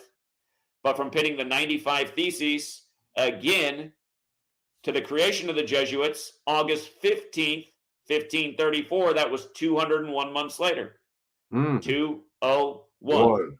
When Martin Luther King Jr. got assassinated on the 95th day of the leap year, April 4th, 68, the nation's first major gun control came 201 days later. Remember, we just gave $95 billion to Israel and Ukraine on the 201st day of the war in Israel. And it goes with Event 201 happening the same day as the military world games in Wuhan, China. If you look up the military world games, they began in Italy, where the Jesuits headquarters is, in 95. And those first world games had major Jesuit sponsorship. The Jesuits have always paired 201 and 95. That's how you can see all of this stuff is ritualism. Right. And then it starts to make more sense when you realize that two very prominent founders, Adams and Jefferson, who just happened to die together on the same day, July 4th, 1826, how they were two of the most outspoken founders about the Jesuits and how they could destroy this nation if they came out of suppression. From that time, as time went on, the capital of this nation was moved to the Jesuit city, Washington, D.C. That's where they set up camp when they came to America. Again, the capital didn't start in D.C., it started in Philly.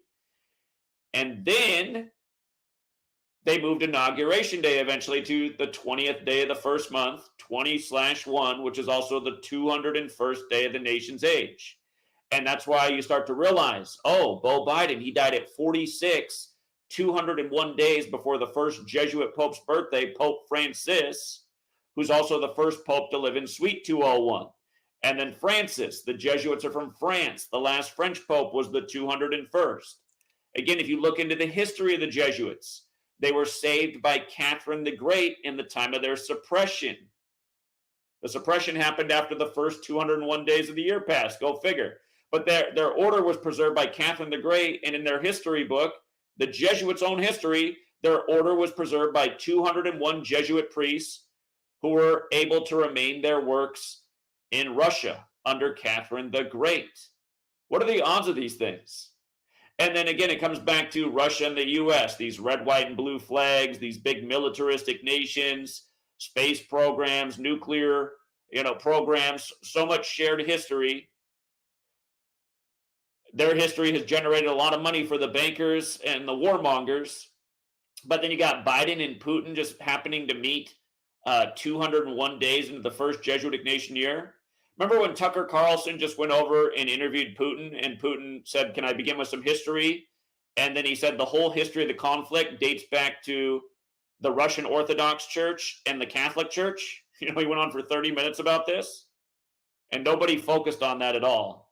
Everyone focused on his remarks about how the American CIA blew up the pipeline. What's it called? The Nord Stream? Yep. But yeah, the CIA. Again, when was the CIA created in history? Oh, that's right, on the 201st day of the Pope's age. The sitting Pope at the time, September 18th, 47. The same day George Washington laid the cornerstone in D.C. The same year Ruth Bader Ginsburg died by the numbers in history back in 2020, September 8th. Another recurring date in the capital city. And there's a reason there's recurring dates. It's because these dates have been made special for a reason by the same people who gave us the calendar, which is the Jesuits. Now, notice, we've been talking about this for a long time, since way before. We've been talking about this since before Trump even announced he was going to run for president. The New York Times has always been controlled by Jesuits, just like the BBC has. The New York Times is a Jesuit-run publication. And right now, the head of the New York Times was previously the head of the BBC, Jesuit educated, case in point. But this article from the New York Times told us that a major war would start in Israel in 2023. And if you ask how that's so, I was talking about it since 2015. The reason that was so is because you have to understand the people who run this world, they're very much invested in Kabbalah. Kabbalah says God created the world with numbers, letters, and words. Again, Freemasonry is based in Kabbalah. They etch on the Masonic temple all as number. Modern Freemasonry is a Jesuit creation. DC is known as the Masonic City, but before that, it's where the Jesuits came to America and set up camp. That's why the first Jesuit university, Georgetown, is there. And realize, you could argue that there were presidents before George Washington, but isn't it interesting that Georgetown was established January 23rd, 1789, first Jesuit university, and then George Washington was inaugurated as the first president March 4th of that year, not even a couple months later. And don't forget the Jesuit priest, Mr. 201 himself, who brought back Jesuitism to the U.S., who was at George Washington's side when he died by the numbers on that fateful day, December 14th, which in more recent years was Sandy Hook, which came 201 months after the Dune Blaine massacre, which got gun rights taken away in the UK. Again, a reminder about how it was a 201 ritual in this nation with the first major gun control act after the very Jesuit killing of Martin Luther King Jr. by the same repetitive code. Again, when you had on Franchot Blue, he tried to teach you about gematria, but he just did all of this ridiculous decoding and here, subtract this date from this date. And it just sounded like a bunch of nonsense. And it did. It was so bad. But again, gematria is the practice of coding numbers into words. And I'm going to come back to, again, how this article right here on this day, and realize it was published October 6th, 1940. It was one day after the anniversary of that article that the war broke out in Israel, which was also the anniversary of us invading Afghanistan. But again, the gematria piece I want to hit first with all the 201s we brought up. If you write out the Jesuit order and turn the words into numbers, it equates to 201. Just like the founder of the Jesuits, Ignatius of Loyola, equates to 201. If you write out the name of the first Jesuit Pope, Pope Francis, Jorge Mario Bergoglio, it equates to 201. Again, he's the first to live in Suite 201 at the Vatican. It has a name called the Domus Sanctae Martyr, which equates to 201. And you can look at that building was originally built in tribute to Pope Leo, who died on the 201st day of the year. The Jesuits served the Pope. The phrase Catholic Pope equates to 201. Israel was created on the 14th day of May, like 145. There's 145 more chapters in the Catholic Old Testament, the Jewish section. The word Catholic equals 145. State of Israel equates to 201, like the Holy Bible equates to 201.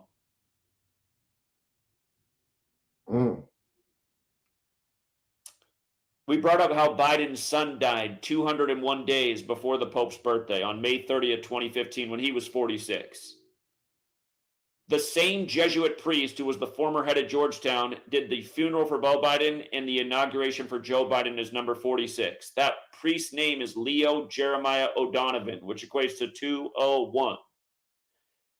If you go back and look, right after Biden became senator-elect in 72, his wife and daughter died in a car crash on Limestone Road, which equates to 201. Again, when the Jesuits came out of suppression, there's only been one president to date whose name equaled 201. It was James Madison, 201, the father of the Constitution. The Jesuits came out of suppression while James Madison was the president. The first Chief Justice of the Supreme Court, Chief Justice John Jay, 201. There's such a long history of 201 rituals from back then to up now with this federal city. But again, Inauguration Day is the 201st day of the nation's age, 20/1. So you really start to think about that when you got the perfect Jesuit priest doing the funeral for Beau and then the inauguration for Joe. It's about the same numbers.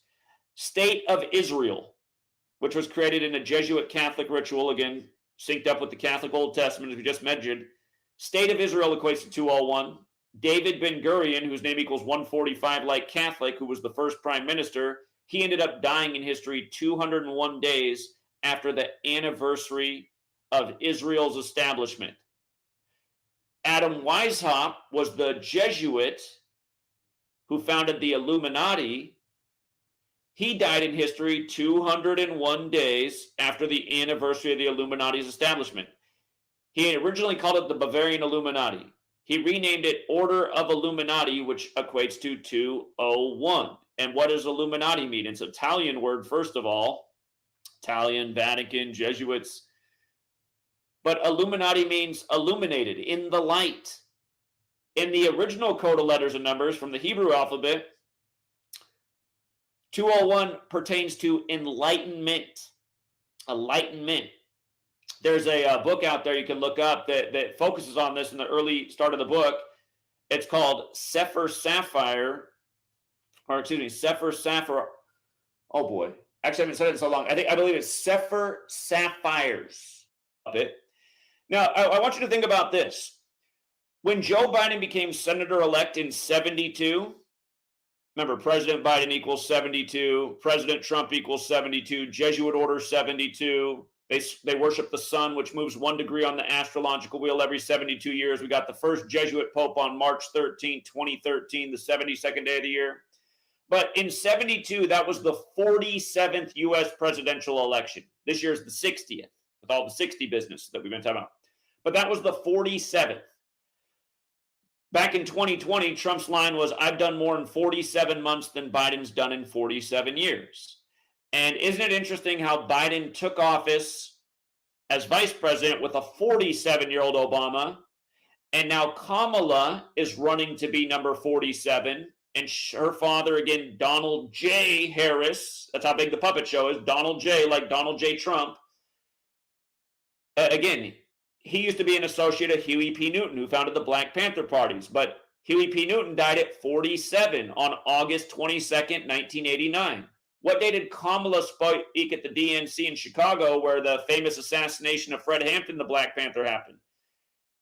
Assassinations, right? Big theme this year. 22nd. By the way, if you guys end up watching this, Nick and Mom, you asked this man how he knew there'd be multiple assassination attempts of Trump. The real reason that I think he knew that is because he learned from me, and I said why that would be the case the day that RFK Jr. got in the race, which is another thing we can go back to. Notice when he answered the question to you, it didn't make any sense what he said. You were like, what? That's how you knew there were going to be multiple? That didn't even make any sense what you just said. It didn't make any sense.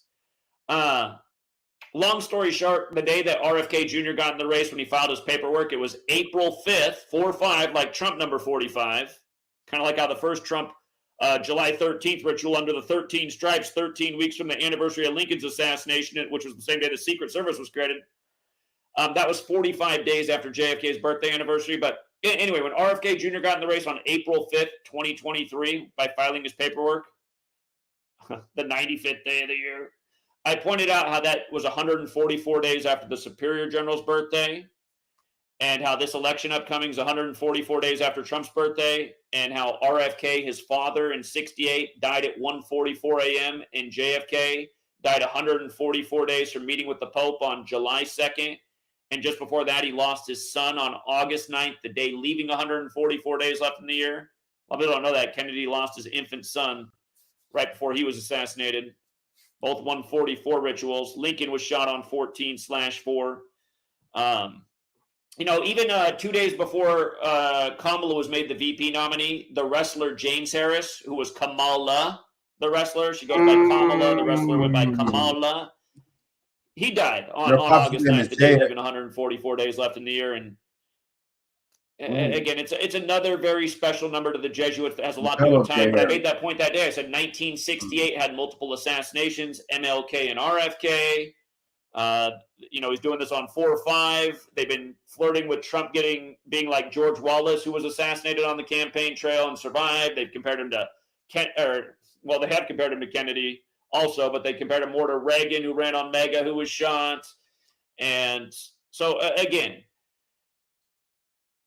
that's why it was sad for me to see Franchot Blue on there,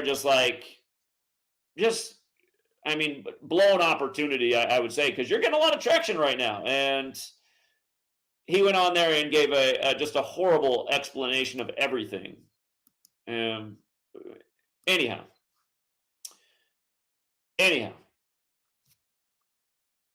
they don't call it political theater for nothing. All of these people that are allowed to be on the world stage are connected to the cabal. And a part of me wonders if you guys are. So I'll give you the benefit of the doubt, but I don't know why they bring on, a young 22-year-old kid on Fox News. And, more power to you because I did see that your old channel was like being about like a jackass type of thing. And now you're trying to get into politics and do something more mature, which is great. I totally encourage that.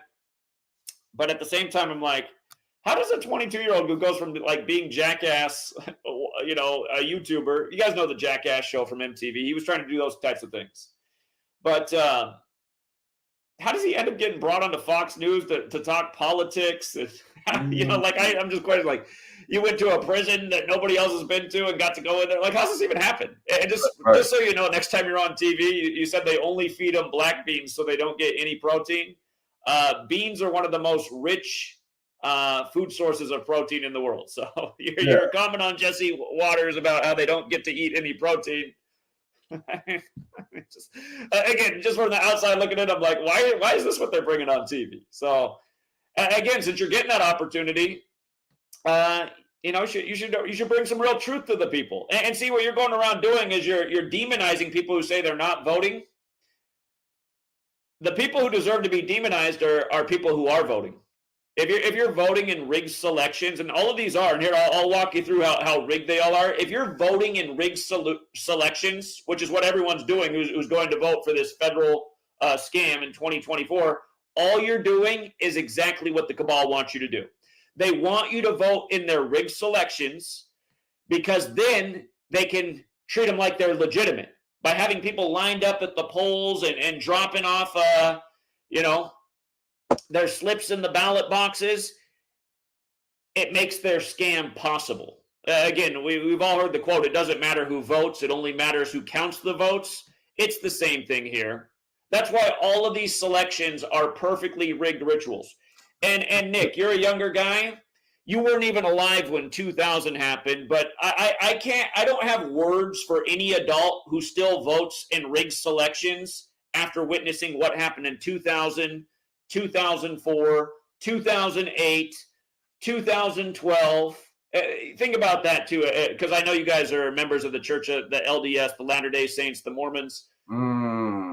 Again, the Mormon religion, you know, I do believe they're editing it out of their books now, but forever the religion taught that the closer you are to God, the whiter your skin is, which is totally racist. So yeah, you got a Mormon running against the first black president, and we'll get more to why that was. But 2016, you get the Apprentice joke. 2020, you get the Joe Biden joke. Here, let's just go through them. I was 17. I couldn't even vote in 2000, but I was a senior in high school, and I had to debate about this, and I was very outspoken about how rigged the whole thing seemed to be. You see how Florida equals 43? The 2000 election came down to Florida, and it gave us number 43. The first Bush Republican president since the last, who was the father, who was also the 43rd vice president. But again, Jeb Bush was the 43rd governor of Florida at the time. George W. This shit is selected. It is rigged. I can't lie about that, man. I can't. You can't deny it. W. Bush became the 43rd president. Florida has the gematria 43. They told us over a month in advance that the election was going to come down to Florida, which was driving me nuts as a 17-year-old in high school, because I was saying, how do they already know this? Like, these polling experts, who even gets like, has anybody ever even been polled in their life? I don't know anybody who's ever been polled, yet the news media every day has up all this polling data. Here I am, I'm 41 years old right now, still never been polled. I talk to my neighbors whenever they bring up this stuff. I say, have you ever been polled? They're like, actually, I haven't. I'm like, yeah, I've literally never met anyone who's ever been polled. I'm sure there'll be some troll in the chat that's like, I've been polled before. Yeah, I'm sure you have. I don't know anyone ever who's been polled. And I don't think anybody else does either. Besides maybe a troll in the chat that's trying to legitimize BS. The Shirley family, have any of you guys ever been polled? But the polls were all telling us it was going to come down to Florida. It's like, huh?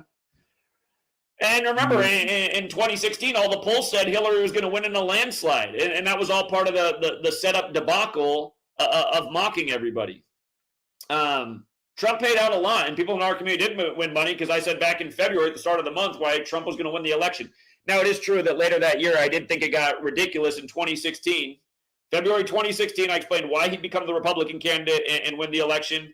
As the year went on, I thought it got too ridiculous. No, this must just be the setup to put Hillary in there who nobody wants. So, yeah, I did come back off my initial pick that year.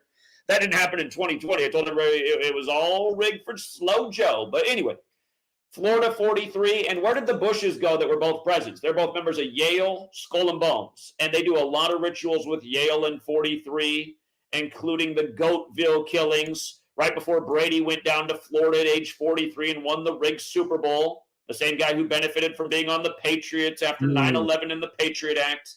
Remember, GOAT 43, greatest of all time, 188. Brady won the Super Bowl at 43 in Florida, 188 days after his 43rd birthday. Yeah. But, okay, so that was 2000. That was 2000. And remember, Bush just happened to be in Florida the day of 9/11 as well, the day that 2 towers became 0 before they rebuilt it as One World Trade Center, 201. Anyhow, and let's not forget the movie about Skull and Bones with Paul Walker, where he gets the red Porsche in the movie years before he died in a weird red Porsche ritual 5 years before Papa Bush died on the same day. Sadly, we called that too. We said why Papa Bush wouldn't live past 94 on November 30th, 2018.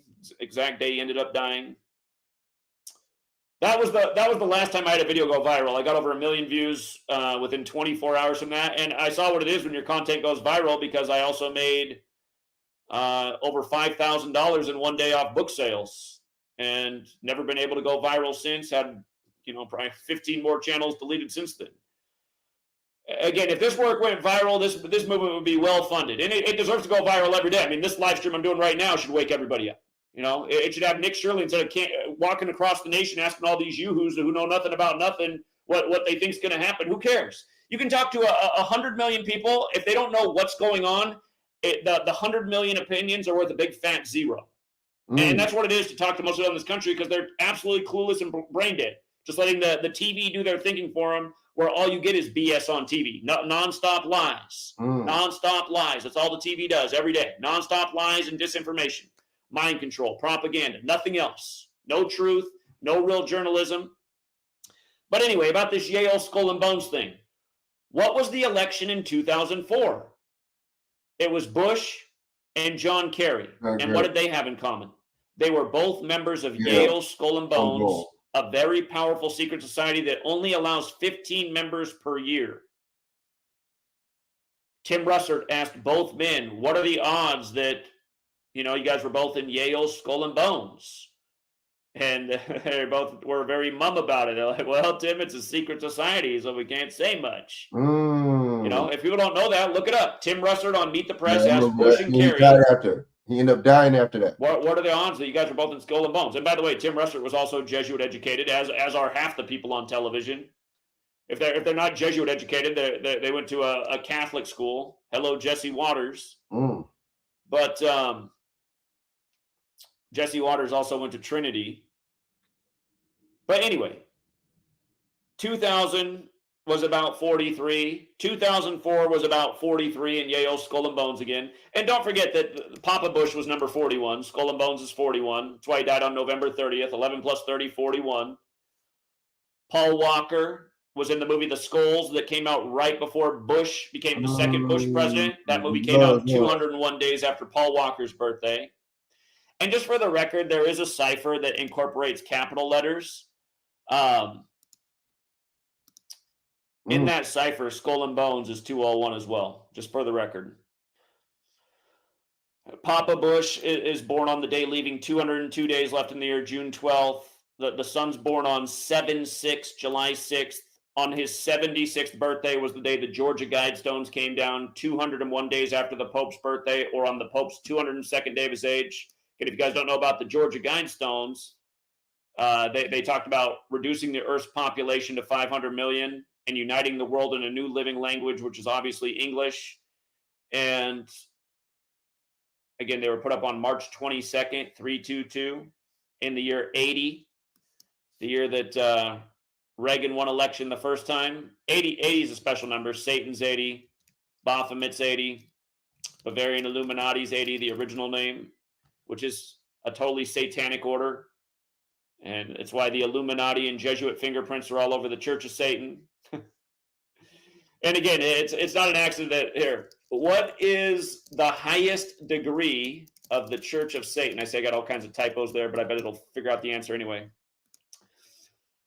Again, the highest degree is mega. And again, is it true or false that on the 45th birthday of the Church of Satan was April 30th, 2011? And is it true or false that Trump was at the White House Correspondents' Dinner with Obama that day, joking, or was it a joke that Trump would become number 45? And remember, there's a lot of Satan jokes with Obama, which we're going to get to. So, okay, we've covered the 2004 election. We've covered 2000, 2004, and now let's do 2008 with Obama. These base ciphers, these are the ones to learn. The most important cipher outside of the base ciphers is something known as Jewish gematria, which Derek renamed Latin on his calculator. Satan equates to 232 in this cipher. The country was 232 years old when Obama became president-elect. And do you see how Satan equals 55? Notice how lightning equates to 55 and 44. You might recall the other year on Obama's birthday, a couple from Wisconsin was hit with a lightning bolt. Wisconsin's 55 and 44 like lightning.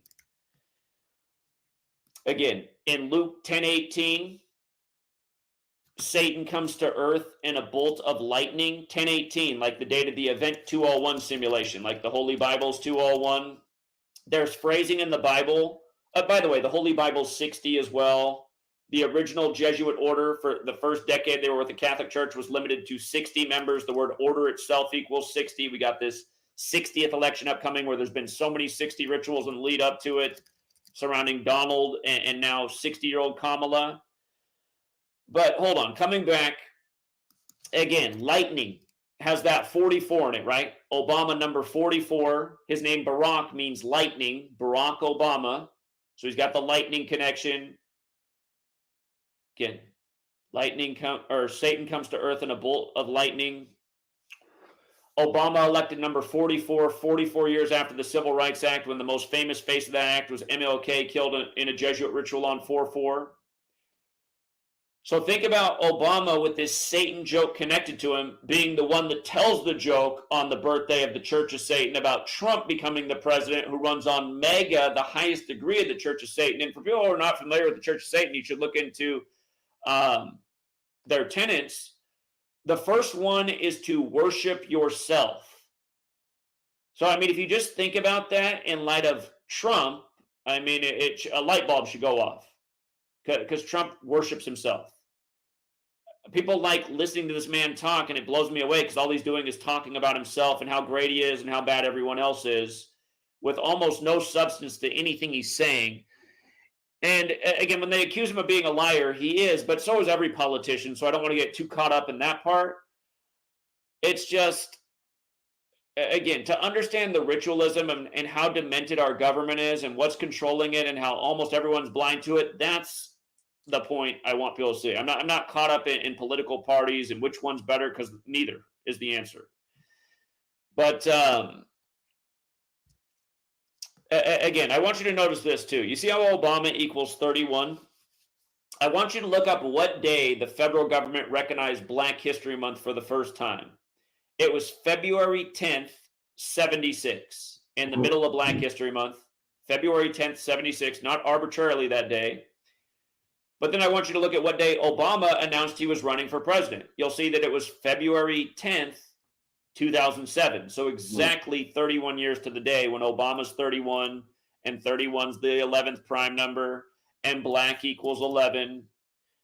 And again, Satan's related to the beast, and you study occult numerology, you'll see 11's attached to Satan. And I mean, this is made obvious in the movie Rosemary's Baby. And by the way, Black people, I'm not saying you guys are satanic. That's not the point. I'm just talking about how these people put their rituals together in numbers. But if you've never seen Rosemary's Baby, about selling your soul to Satan for fame, all of the dark, demented rituals in that movie happen at 11 a.m., 11 p.m. Always 11s in that movie if you've never seen it. Just like 9/11, just total evil. Paying tribute to Genesis 11:9 about the Tower of Babel, the tower that divides the world. Again, the Holy Bible 2:01. 2 towers became 0 before they became 1. So, Obama. Notice how Barack Obama equals 76, right? Black History Month was recognized by the feds in 76. Slave equals 76. Negro equals 76. Rasta equals 76. Blues equals 76. Acts is the 44th book of the Bible. Acts 7:6. Acts 7:6. And God spake on this wise, this old Shakespeare version, the King James Version, that his seed should sojourn in a strange land, and that they should bring them into bondage and entreat them evil 400 years. Now, if you've seen the movie that Obama did, supposedly he's the producer of Leave the World Behind, there's 76s everywhere in the movie. And then when the news media compared the cell phone black outage that happened earlier this year to Leave the World Behind, that was 76 days after the movie came out on Netflix. And of course, you know, in the end of that movie, if you haven't seen it, it's about the fall of America. Leave the World Behind's 192. The end of the movie ends with a billionaire bunker with Commodus on the wall. And Commodus died in what year? Commodus, who marks the fall of the Roman Empire, died in the year 192. And Leave the World Behind's 192. And this is Obama's first movie. Again, I highly doubt Obama had anything to do with Leave the World Behind other than his name being attached to it. But the point is, and by the way, let's make another point too real quick. I'm gonna make this easy. I'm just gonna get 2 ciphers up on the screen. I'm gonna write out all these words. I'm gonna write out slave, Negro, blues, Rasta, renegade. That was Obama's Secret Service name, and Barack Obama. Well, the 76 isn't there in that cipher because it's the reduction, but notice Barack Obama is 68, like MLK was killed on 4/4. But notice how renegade is 59, like Rasta, blues, Negro, slave, like how Motown came out in 59 and Black History Month. ends on the 59th day of the year as long as it's not a leap year. Obama just appeared with Eminem, who did black music in Detroit and did the, the Lose Yourself lyrics by the numbers. They did the same thing to Elvis Presley. They attached the 59 to Elvis, who they also accused of making black music. Elvis, who died at 42, another big number on black history, like Jackie, like Detroit on the 42nd parallel. But yeah, notice again, just slave, Negro, blues, Rasta, Barack Obama, all 76. All of this stuff is high ritual. And they use these numbers all the time so repetitively. They just did it you guys, if you're watching the World Series with Dodger Stadium, they keep zooming in on the oil 76, 76 gasoline company, the big orange on Dodger Stadium 76. Jack Robinson, 76. Jackie Robinson Day, 76. The other year on Jackie Robinson Day, David Peralta with the game winner. Just over and over. There's so many examples, but rigged sports, rigged politics, all controlled by the same Jesuit Masonic cabal, all brought together as we demonstrate for now over a decade. Again, understand, like if Fox News was a real news network, if CNN was a real news network, if they were looking for real investigative journalists, they'd be bringing on people like me. Hey, Nick, you're a young guy, but at age 22, you should know that black beans have protein in them. You shouldn't be on TV going, yeah, they only feed them black beans. They don't feed them any protein. It's like, how are they even putting this on TV right now? Like, what? Oh, my God. But yeah, again, it's the information age. It's 2024 to be going around the country. Because see, what Nick and his mom like to do is lecture people who aren't voting. Like, you need to be voting as an American. No, you don't. You need to be revolting as an American. If you're not revolting, you're part of the problem. You are part of the problem if you're not revolting. And the problem is when you have just like one man revolt, like I did in a major way in 2013, you get singled out and you get destroyed. Right. You lose your livelihood. Your house gets ransacked. You lose your business. You get blacklisted from your profession. You have cars crashing through your house. Again, it has to be everyone sharing information and knowledge and getting on board with the truth. Not what the TV told you, which only lies to you every day, and you should know that in 2024. Yeah. Not what some political party told you that never delivers on their promises and lies to you every single year. And then they shift through this political party from good cop to bad cop. In the 2000s, the Republicans were obviously the bad cops, unless your head was way up your ass. Right now, the Democrats are obviously the bad cops, unless your head's way up your ass. But this will continue to shift as time goes on, because that's how they keep people going back and forth. And, oh, yeah, I used to vote for that party, but now I'm in this party. You haven't figured out that both these parties are just playing a game with your life? So anyway, 2008 was Obama, Barack Hussein Obama, who upped the bombing. And let's not forget, that year the Democrats took the House, the Senate, and the Oval Office. And again, Obama wasn't running on ending the wars, but almost all the other Democrats were saying that if we win, we're going to end these wars. Well, once they got in there, did they end the wars or did they escalate the wars? Right, they escalated the wars. So, and I was talking to people the whole time. I was living in Seattle at the time, and I was, again, everyone hated me because I'd be out at every political event, going on the mic and saying what nobody wanted to hear. That Obama was not who they thought he was. They should look into his political resume in Illinois, which looked no different than a Republican. And it didn't. I mean, he looked like a Republican. And you start to look at most politicians, you can't differentiate. You're like, what party are you on? Again, it's just all of these people serve the corporatocracy, big industry, big money, big banking, big militarism. That's what they all do. They might get out there and have different campaign slogans and see, then they get people caught up in these emotional issues. Like Nick Shirley's favorite question is, do you want guys competing against women in college sports? Yeah, it's just like you couldn't even imagine 20 years ago that this would even be a thing. But it's like a giant carrot on a stick distraction from all the issues that nobody ever talks about that are even more important. They're really important. And trust me, I don't think men who identify as something else should be competing against women. And I think anyone who's like, oh yeah, I think that's fine. I think that just shows how insane people are right now from watching TV and getting programmed and propagandized. But Again, in 2008, I was pointing out things like how Obama campaigned for months on how the immunity could not pass for the telecom companies, which was the big upcoming bill. He was saying it could not pass. It could not pass. He was a constitutional lawyer. This is the biggest violation of our rights as citizens ever. He was saying the right thing. It should not pass. It was a huge violation. It was totally wrong.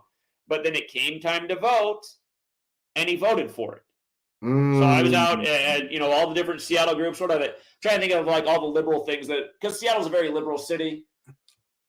Oh my God, I can't even think of all the different liberal groups that are all over Seattle, but they're just constantly having events, and I'd go there and I'd raise my hand or get on the mic and I'd say, listen, this is what Obama just did, and people would get mad. Like, well, what are you saying? Then we should vote for the Republicans? It's just like that's how everybody is. It's like, no, that's not what I'm saying. What I'm saying is, why are you all here so passionate about this total fraud of a candidate? That's what I'm saying. How can you be passionate about a guy who says this for months and then does the exact opposite? How could you ever trust that person as your president? See, everyone's just so caught up in it's this or that. Well, I'm not going to vote for that, so I'm voting for that. No, stop voting for this or that, the lesser of two evils, and shut this shit down. I've been there. That's what I've been saying, y'all. Why always got to be this or that? Why always got to be one of the two? You say you for Kamala, got to be for Trump. You say it's just, man, we fucked up, dude. They got us that duality. They man, dude. Been there for the whole time since before I could even vote, because I've seen how they're just mocking us. And people get mad. People say I was a racist. I'd be like, don't you guys think it's funny that the name is Barack Hussein Obama after they're like, what, are you against Muslims? I'm like, no. I'm saying, what are the odds that this is the candidate's name after all this fear mongering about Osama and Saddam Hussein? and then other people are like, come on, man, that's just a coincidence. It's like,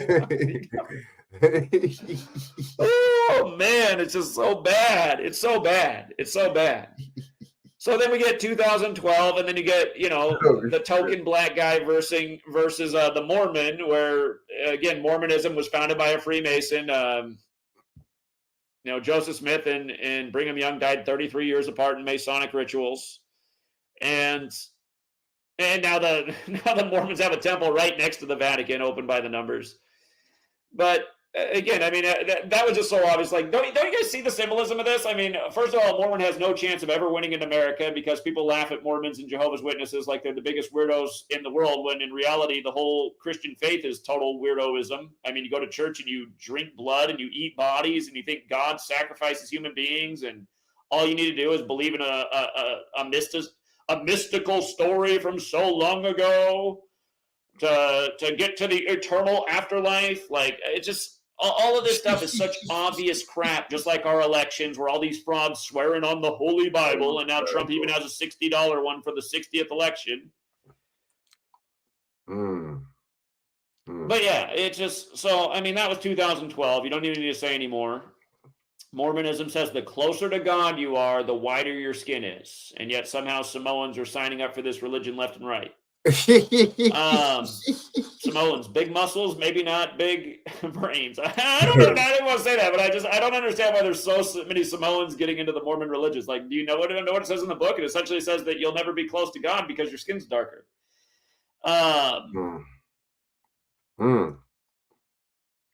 2016, again, just the Apprentice ritual. The Apprentice ritual, and you remember Trump was in his 71st year of life when he took office. Grover Cleveland died at 71. Grover Cleveland, the only split-term president, number 22 and number 24. Trump announced at the end of 2022 that he was running for 24.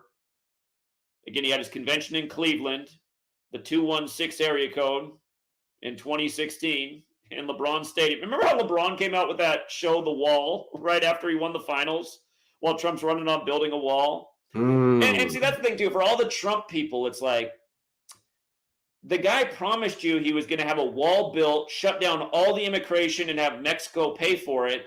And now he's nothing but excuses and saying, well, had he got another term. Do you guys remember that? Oh, my God. I'm reminded of all the things. Do you remember how there was a show that came out when Trump was 12 years old? God, what was the show called? But it was about a con man named Trump who promised to build a wall to save everybody down in Texas. Look it up. There's an old Western show, and that is the plot of the episode. I cannot remember the name of the show. Hold on. Bear with me 1 minute. I want to pull this up. This is how long all this stuff's planned in advance. Wow. Trump, con man. Interesting. Texas wall. Let me see. Now he breaking it down though, man. Don't Track down. Yeah, this is the one right here. Track down. Track down was the name of the show. The episode came out on May 9th. It's like, did they screw up? Why didn't they put that one out on 5/8 like the Suddenly Susan? Freemasonry does equal 58 and 59. Trump lost the 59th election to Biden. But in that episode, he wanted to build a wall in Talpa, Texas. And notice how Talpa, Texas has the 119, just like how they called the election for Trump on November 9th, the anniversary of the fall of the Berlin Wall. And, whoever wins this election takes office with the 119th Congress. They didn't make it easy, though, this time because Radiohead, the band that has the song Electioneering, did the song Lotus Flower, which came out on the 47th day of the year, 119 days after Tom York's birthday. And again, Kamala means lotus flower, and Trump gave the lotus flower to the Pope when he visited the Pope on May 24, 2017. Here, again, just to understand how big the puppet show is and how they're both part of it. You see how Horror Babylon equals 217? It also equals 71 like Kamala Debbie Harris, like how Trump was 71 when he took office. Or he was in his 71st year of life when he took office. He turned 71 during his first year as president on June 14th. But go back and look. When Trump went to the Vatican, he gave the Pope a lotus flower. And he did that 217 days after Kamala's birthday. Kamala means lotus flower. When Biden passed the torch to Kamala, it was on the 21st day of the 7th month, the anniversary of the Jesuit suppression. But that was 217 days after the Pope's birthday. And we all know how Kamala climbed to the top. And we all know she wore purple with the pearl necklace on Inauguration Day, just like Lisa Simpson, the first female president of Simpsons, which followed Trump. Again, the Whore of Babylon wears purple with a pearl necklace. But yeah, it was a big 217 ritual with both of them, Trump and Kamala. So anyway, this cartoon when Trump was just a little kid was about a con man named Trump in the wall in Texas. And the name of the show was Track Down, which is 134, like Make America Great Again. That episode came out 37 days from Trump's birthday, the 12th prime. Track Down's also 37 in the base ciphers. Again, these people were born for the throne. Oh, shit. I did point out that it came out on May 9th, but it did come out in 58 as well, not even winning the 58th election. And again, notice how Freemasonry is 58 and 59, and 59 is the 17th prime, and modern Freemasonry was created in 1717, and then this nation was created 59 years later. And it's just like how there's that old book about the last president, Barron Trump, right? God, I'm forgetting things because I haven't talked about him for years. But yeah, this whole thing is a puppet show. This image of Trump doing the image talking to digital sheep is for Serta mattresses from years before he became president. And Trump's talking to sheep about how they'll never count sheep again. And he keeps dropping these lines about how there'll never be another election. Again, the only people voting in these elections are sheep. Period. End of discussion. But yeah, there's, again, so much evidence for the scripts we're living out. Trump was, notice how 3 of the presidents from recent years were all born in the same year, right around the same time the CIA was established, Israel was established. 46, again, big Catholic number. Damn. Clinton 47. born in 46, George W. Bush born in 46, Trump born in 46. Biden was born 4 years before that. Year we deployed troops to World War II as World War. And that's the thing, too, just rumors of World War breaking out while Biden's in office. Who was born the year that we first deployed troops to World War II shortly after Pearl Harbor. And Pearl Harbor, Hawaii, right? Just like how Biden's wingman. Look at this, you guys. If you don't know this, you see how Maui is 64? You see how Joe Biden is 64? You see how Barack Hussein Obama's 64, like civil rights is 64, and Kamala was born in 64, the year of the Civil Rights Act? Go back and look at what day Biden went and talked to Maui after it burned up in the big 201 ritual. He went to talk to Hawaii on the state's 64th birthday. And by the way, from Biden's birthday to Hawaii becoming a state is 201 months later. That's how planned out all this stuff is. But yeah, Biden spoke to the Hawaiians about Maui burning up and the big ritual that was. Weather warfare is a real thing. Again, Lyndon Johnson talked about it at Holy Cross 201 days after JFK was assassinated. Holy Cross Jesuit University, where Fauci went, who was part of the Event 201 simulation. But Anthony Fauci was also at Georgetown 10 days before Trump took office at a pandemic preparedness conference, and he said there'll be a major epidemic in the time of the Trump administration. 10 days before Trump took office. How would they know about that shit? Well, Jesuit educated. That shit is crazy, bro. But the day that Biden spoke at Maui, it wasn't just Hawaii's 64th birthday as a state. It was 13 days after the fire, and Hawaii was once overthrown by a political group called the Committee of 13. The Committee of 13. Think about Trump under the 13 stripes on the 13th of July, pumping his fist 13 weeks from the anniversary of the establishment of the Secret Service. And what else is funny is for years, they've been comparing Trump to George Wallace, whose name equals 60, from the Wallace assassination, which is the anniversary of Operation Warp Speed, where Trump's the father of the jab, which is also Mercuralia, the day to celebrate Mercury. I'll let you think about that one a little bit more. It's also the anniversary of Claydex, 2 years to the day earlier, which was 666 days before the pandemic was declared. But from the George Wallace shooting to the Trump shooting was 60 days. Again, all of this stuff was telegraphed a million miles away. And, you know, Nick likes to act when people tell him on the street that it was staged. Like, I doubt that very much, dude. If I mean, I don't know what you guys are into and how you even get to go on Fox News, but if you cannot see that it was staged, a lot of this country can't. But that's not anything to compare yourself to. This country's brain dead. This country's totally brain dead. Hey, watch my video from the day before it happened, July 12th, and how I talked about the upcoming assassination hoaxes with Trump. We literally did a video on that the day before it happened, July 12th. You can go back and check it out. And I've been talking about it for a lot of years. And that's why when you brought Franchon on to explain how he knew that they were coming and his explanation didn't make any sense, understand, Franchon watches my videos and then tries to do what I do and put his own spin on it, which always makes the work look terrible. Just like how he looked horrible in the interview you did with him. But I bet anything that had you done the interview with me, your audience would have had a lot different interpretation. And even still, some people will watch what I'm saying and they'll think it's all BS, but that's not because I'm doing a bad job. It's because their brains are full of shit. You know, where there should be brain matter, there's really just floating shit. And that's because most people in this nation, they don't eat well, they don't have a proper education, they don't get enough sleep, and those three things result in the catastrophe that is the average American mind. But again, if you're voting in rigged selections, you are part of the problem. You are a part of evil, voting for the lesser of two evils, and neither of them are lesser. Again, a lot of people think, oh, if Trump would have had a full term that wasn't interrupted by the pandemic, there wasn't a pandemic.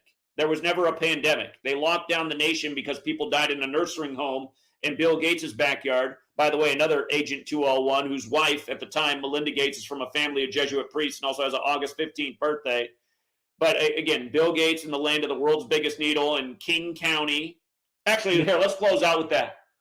Let's close out with the pandemic and where Trump was the day the first case in the world was found outside of China in Bill Gates' backyard, where then suddenly the 80-some-year-olds in the nursing home died, so we had to shut down the country because 80-year-olds in nursing homes don't die all the time. Look at this. Let's talk about where Trump was on the 222nd day of his age as coronavirus is confirmed in the U.S. I wrote a book about this for the record. They called it Wuhan coronavirus, right? See the 222? Look at World Economic Forum. This is where Trump was. He was in Switzerland at the World Economic Forum, the same ones that did the Event 201 simulation the day the military world games began in Wuhan, China. And they did it in New York, where the World Trade Centers came down in a 201 ritual. And by the way, from the day they declared the pandemic back to 9/11 was exactly 222 months, March 11th, 2020 to September 11th, 2001. And March 11th is also the day they did the tribute in light with the 2 massive purple beams to remember the fallen World Trade Centers. But if you spell out event 201, it's also 222. Order out of chaos is 222. And there are things I'm forgetting right now that are definitely 222. But just think about that list right there. Trump on his 222nd day of his age is at the World Economic Forum that simulated the pandemic, gloating about his trade deal with China, saying the world will never be the same again. And if you look, they say that first case of COVID arrived in the U.S. on January 15th, 2020. That was the same day that Trump signed off on his trade deal with China, January 15, 2020. If you go look at the Event 201 simulation, only 2 CDCs of the world participated, China and the US. So Trump's trade deal with China was the same day that the case supposedly arrived, but then he was there to gloat about it on January 21st, which is the day, again, the first case in the US was confirmed. What are the odds of these things? He's in Switzerland where all the banks are. Who fled to Switzerland when they were burned at the stake? That's right, the Templars, the original bankers. And what's in the middle of the Jesuit Order's logo? The Templar cross. Look, the word Templar is 85, like the Jesuit motto, Isus Omnium Salvator is 85. That's why we invaded Afghanistan, and Bush referred to it as a crusade on October 7th, the day leaving 85 days left near. It goes along with why Israel's 9/11 happened on the same day, October 7th. Again, all of this stuff is high ritual, pointing back to the church that runs the nation. And it runs your church too, you LDS magical underwear wearing people. Again, that's why you guys opened up your temple there next to the Vatican by the numbers. But yeah, you just think about these things and the odds of them being a coincidence. And you go back and look at Trump's speech. And by the way, if you go look at Trump's speech from January 21st, the day it was confirmed in the U.S., you'll see that his speech started at 11:47 a.m. If it's even documented, go look it up. I challenge anyone to look it up and see if I'm lying about a word of this. You will find out I am not. But it had to start at 47 minutes after the hour for Trump. You see how Trump is 47? Look at all these 47 words. And remember, Biden and Kamala are running to be number 47. Kamala just spoke at the DNC again on the anniversary of the death of Huey P. Newton at 47. But look at all these 47 words. President, 47. White House, 47. Government, 47. Authority, 47. Republican, 47. Democrat, 47. They're all 47. And again, even the letters DC alone, when you run the alphabetic order in reverse, are 47. Again, this nation's birthday is the 4th day of the 7th month. George Washington laid the cornerstone for DC on September 18th, 1793, a date with 47 numerology. The 47th problem of Euclid is what the Masons study. Trump was in the 47-story Midtown Hilton Hotel the night of the rig selection. Again, 2020, Biden becomes president after being in D.C. for 47 years.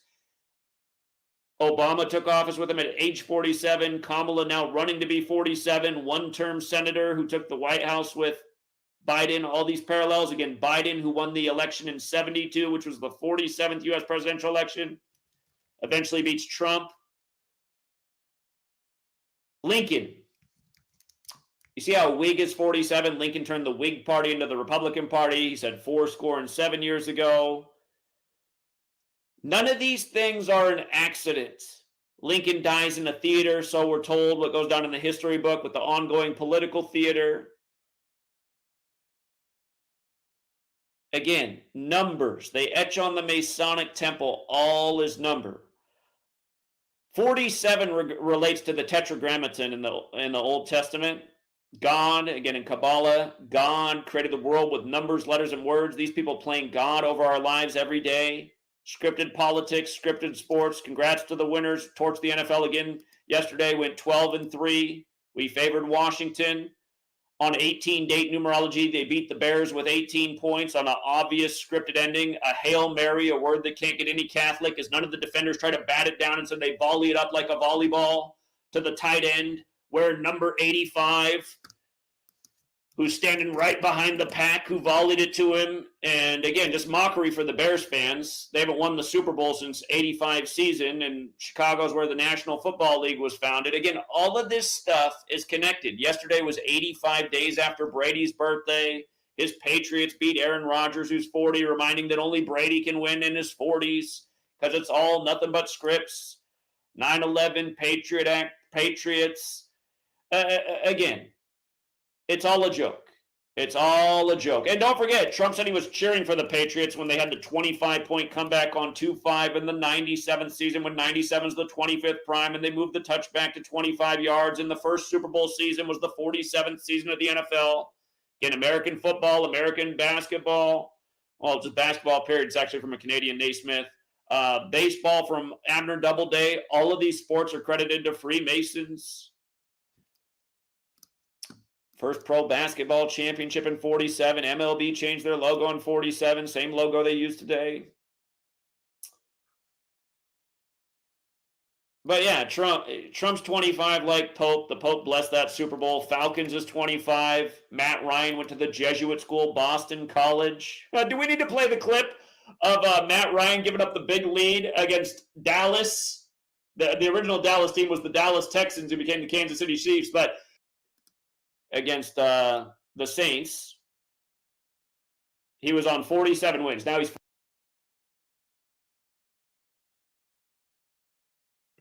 You know what I'm saying? My bad, man. But yeah, man. Sorry about to take my ass to sleep. So shout out everybody in the chat. You know what I'm saying? Davo, Shannon, Coltrane, Junior Coltrane. You know what I'm saying? Doc Balls. You know what I'm saying? Salute. BJ coming on here, Shaq Waller for coming on here, Dawson for coming on here. You know what I'm saying? So yeah, y'all could check out my boy Shaq on YouTube, Shaq Waller, Shaq Edwards, Jack Edwards on Facebook, you know what I'm saying? And yeah, I'm about to get off here, man, go to sleep. But yeah, man, we just gotta look at the bigger picture, man. Focus, man, just come together as Black people, man, just come together for the common cause and better interest of ourselves and our people, man, because everything is a world is a stage, man. And, you know, in order for us to, you know, get stuff for ourselves, and we got to acquire stuff for ourselves, we got to take it, you see what I'm saying? And take it by force, man, and be a strong force to be reckoned with, man. And make sure these people know that we're not to be played with and we're serious, you know? And we got to stand on business, you see what I'm saying? You know what I mean? We can't be playing, man. These people, they take us as a joke. You see what this Black Men's Conference, you know, BET is not even owned by black people. It's owned by some white lady. You know what I'm saying? So I don't even know why they still call it BET, because they know they can still make money and revenue off BET just by having that name, because Black people are still gonna watch it. You know, so it's crazy, man. You know, we've been lied to every step of the way. We still being lied to, man. This economy is getting worse as we go, man. You see what I'm saying? More restaurants, more things is closing. Somebody send me something before I get off here. They was saying it was closed. Shit, can I find that mother? Hold up. Excuse me. Let me see. Let me see real quick. Hold up. Was it? Was it Hulu? Let me send me this, man. Oh, right here. Yeah, bam. Yep, right here. Shout out to Zach Hubbard, though. You can check him out. Gematria Effects. Maybe, yeah, his the numbers be adding up, man. U.S. retailers are closing stores at a record pace in 2024. Wow. Family Dollar's announced 677 stores closing this year. Walgreens is closing 259 big lots, is closing 360 stores. Oh, damn. LL Flooring is shutting down completely. I don't know what that is. Major retailers have announced 6,189 store closures. so far this year. Damn. Already out packing last year's 553 according to Core's site of research. Chains are on the track of close high numbers in stores 2024. Yeah, what the fuck? This just popped up. Then the years since 2020, damn, since COVID, damn. Closures have picked up this year because the retail sector sugar high of 2021 and 2022, where consumers were snapping and new couches, television, and clothing has ended. Companies have raised prices higher than any consumers can afford, and interest rates have soared, making it more expensive to borrow money and pick ticket item of get mortgage, car loans. Customers have reached the breaking point and are pulling back on items that don't absolutely need. Right? Companies buy COVID-19 related shopping patterns. Said Michael Brown, partner global strategy management consultant firm, kept these players alive and couldn't survive in normal situations. Competitions from juggernauts like Amazon, Walmart, Costco, Home Depot, and other big box retailers also squeezed smaller chains in years over expanding and failed strategies like Dollar Tree. Damn. $8.5 billion equation of Family Dollar are coming back to bite some chains. Damn. The scale of Amazon, Walmart, and others crush smaller companies, bigger chains. Damn, can buy larger quantities of goods and steeper discount smaller players that can put vast sums of money into technology improvements, and even medium-sized retailers can afford widening gaps even further. Damn, man. But they're making it like this, man. This is all by design. You know what I'm saying? You know what I'm saying? Yeah, I'm about to get my butt off here, man. But they're closing stuff down on purpose. Remember, man, they're doing all this stuff is all by design. You know, at the end of the day, you just, you know, we just got to be better, man. We just got to really, you know, really be on our stuff, our P's and Q's, man, and really see that these people are playing us at every step of the way. So, you know, get with your family, get with like-minded people, man, and it's gonna, you know, and when it go down, you got people to be in there with, you know what I'm saying? So I'm gonna holler at you, Davo. All y'all, salute. Shaq, thanks for coming on. And until next time, y'all, peace, salute.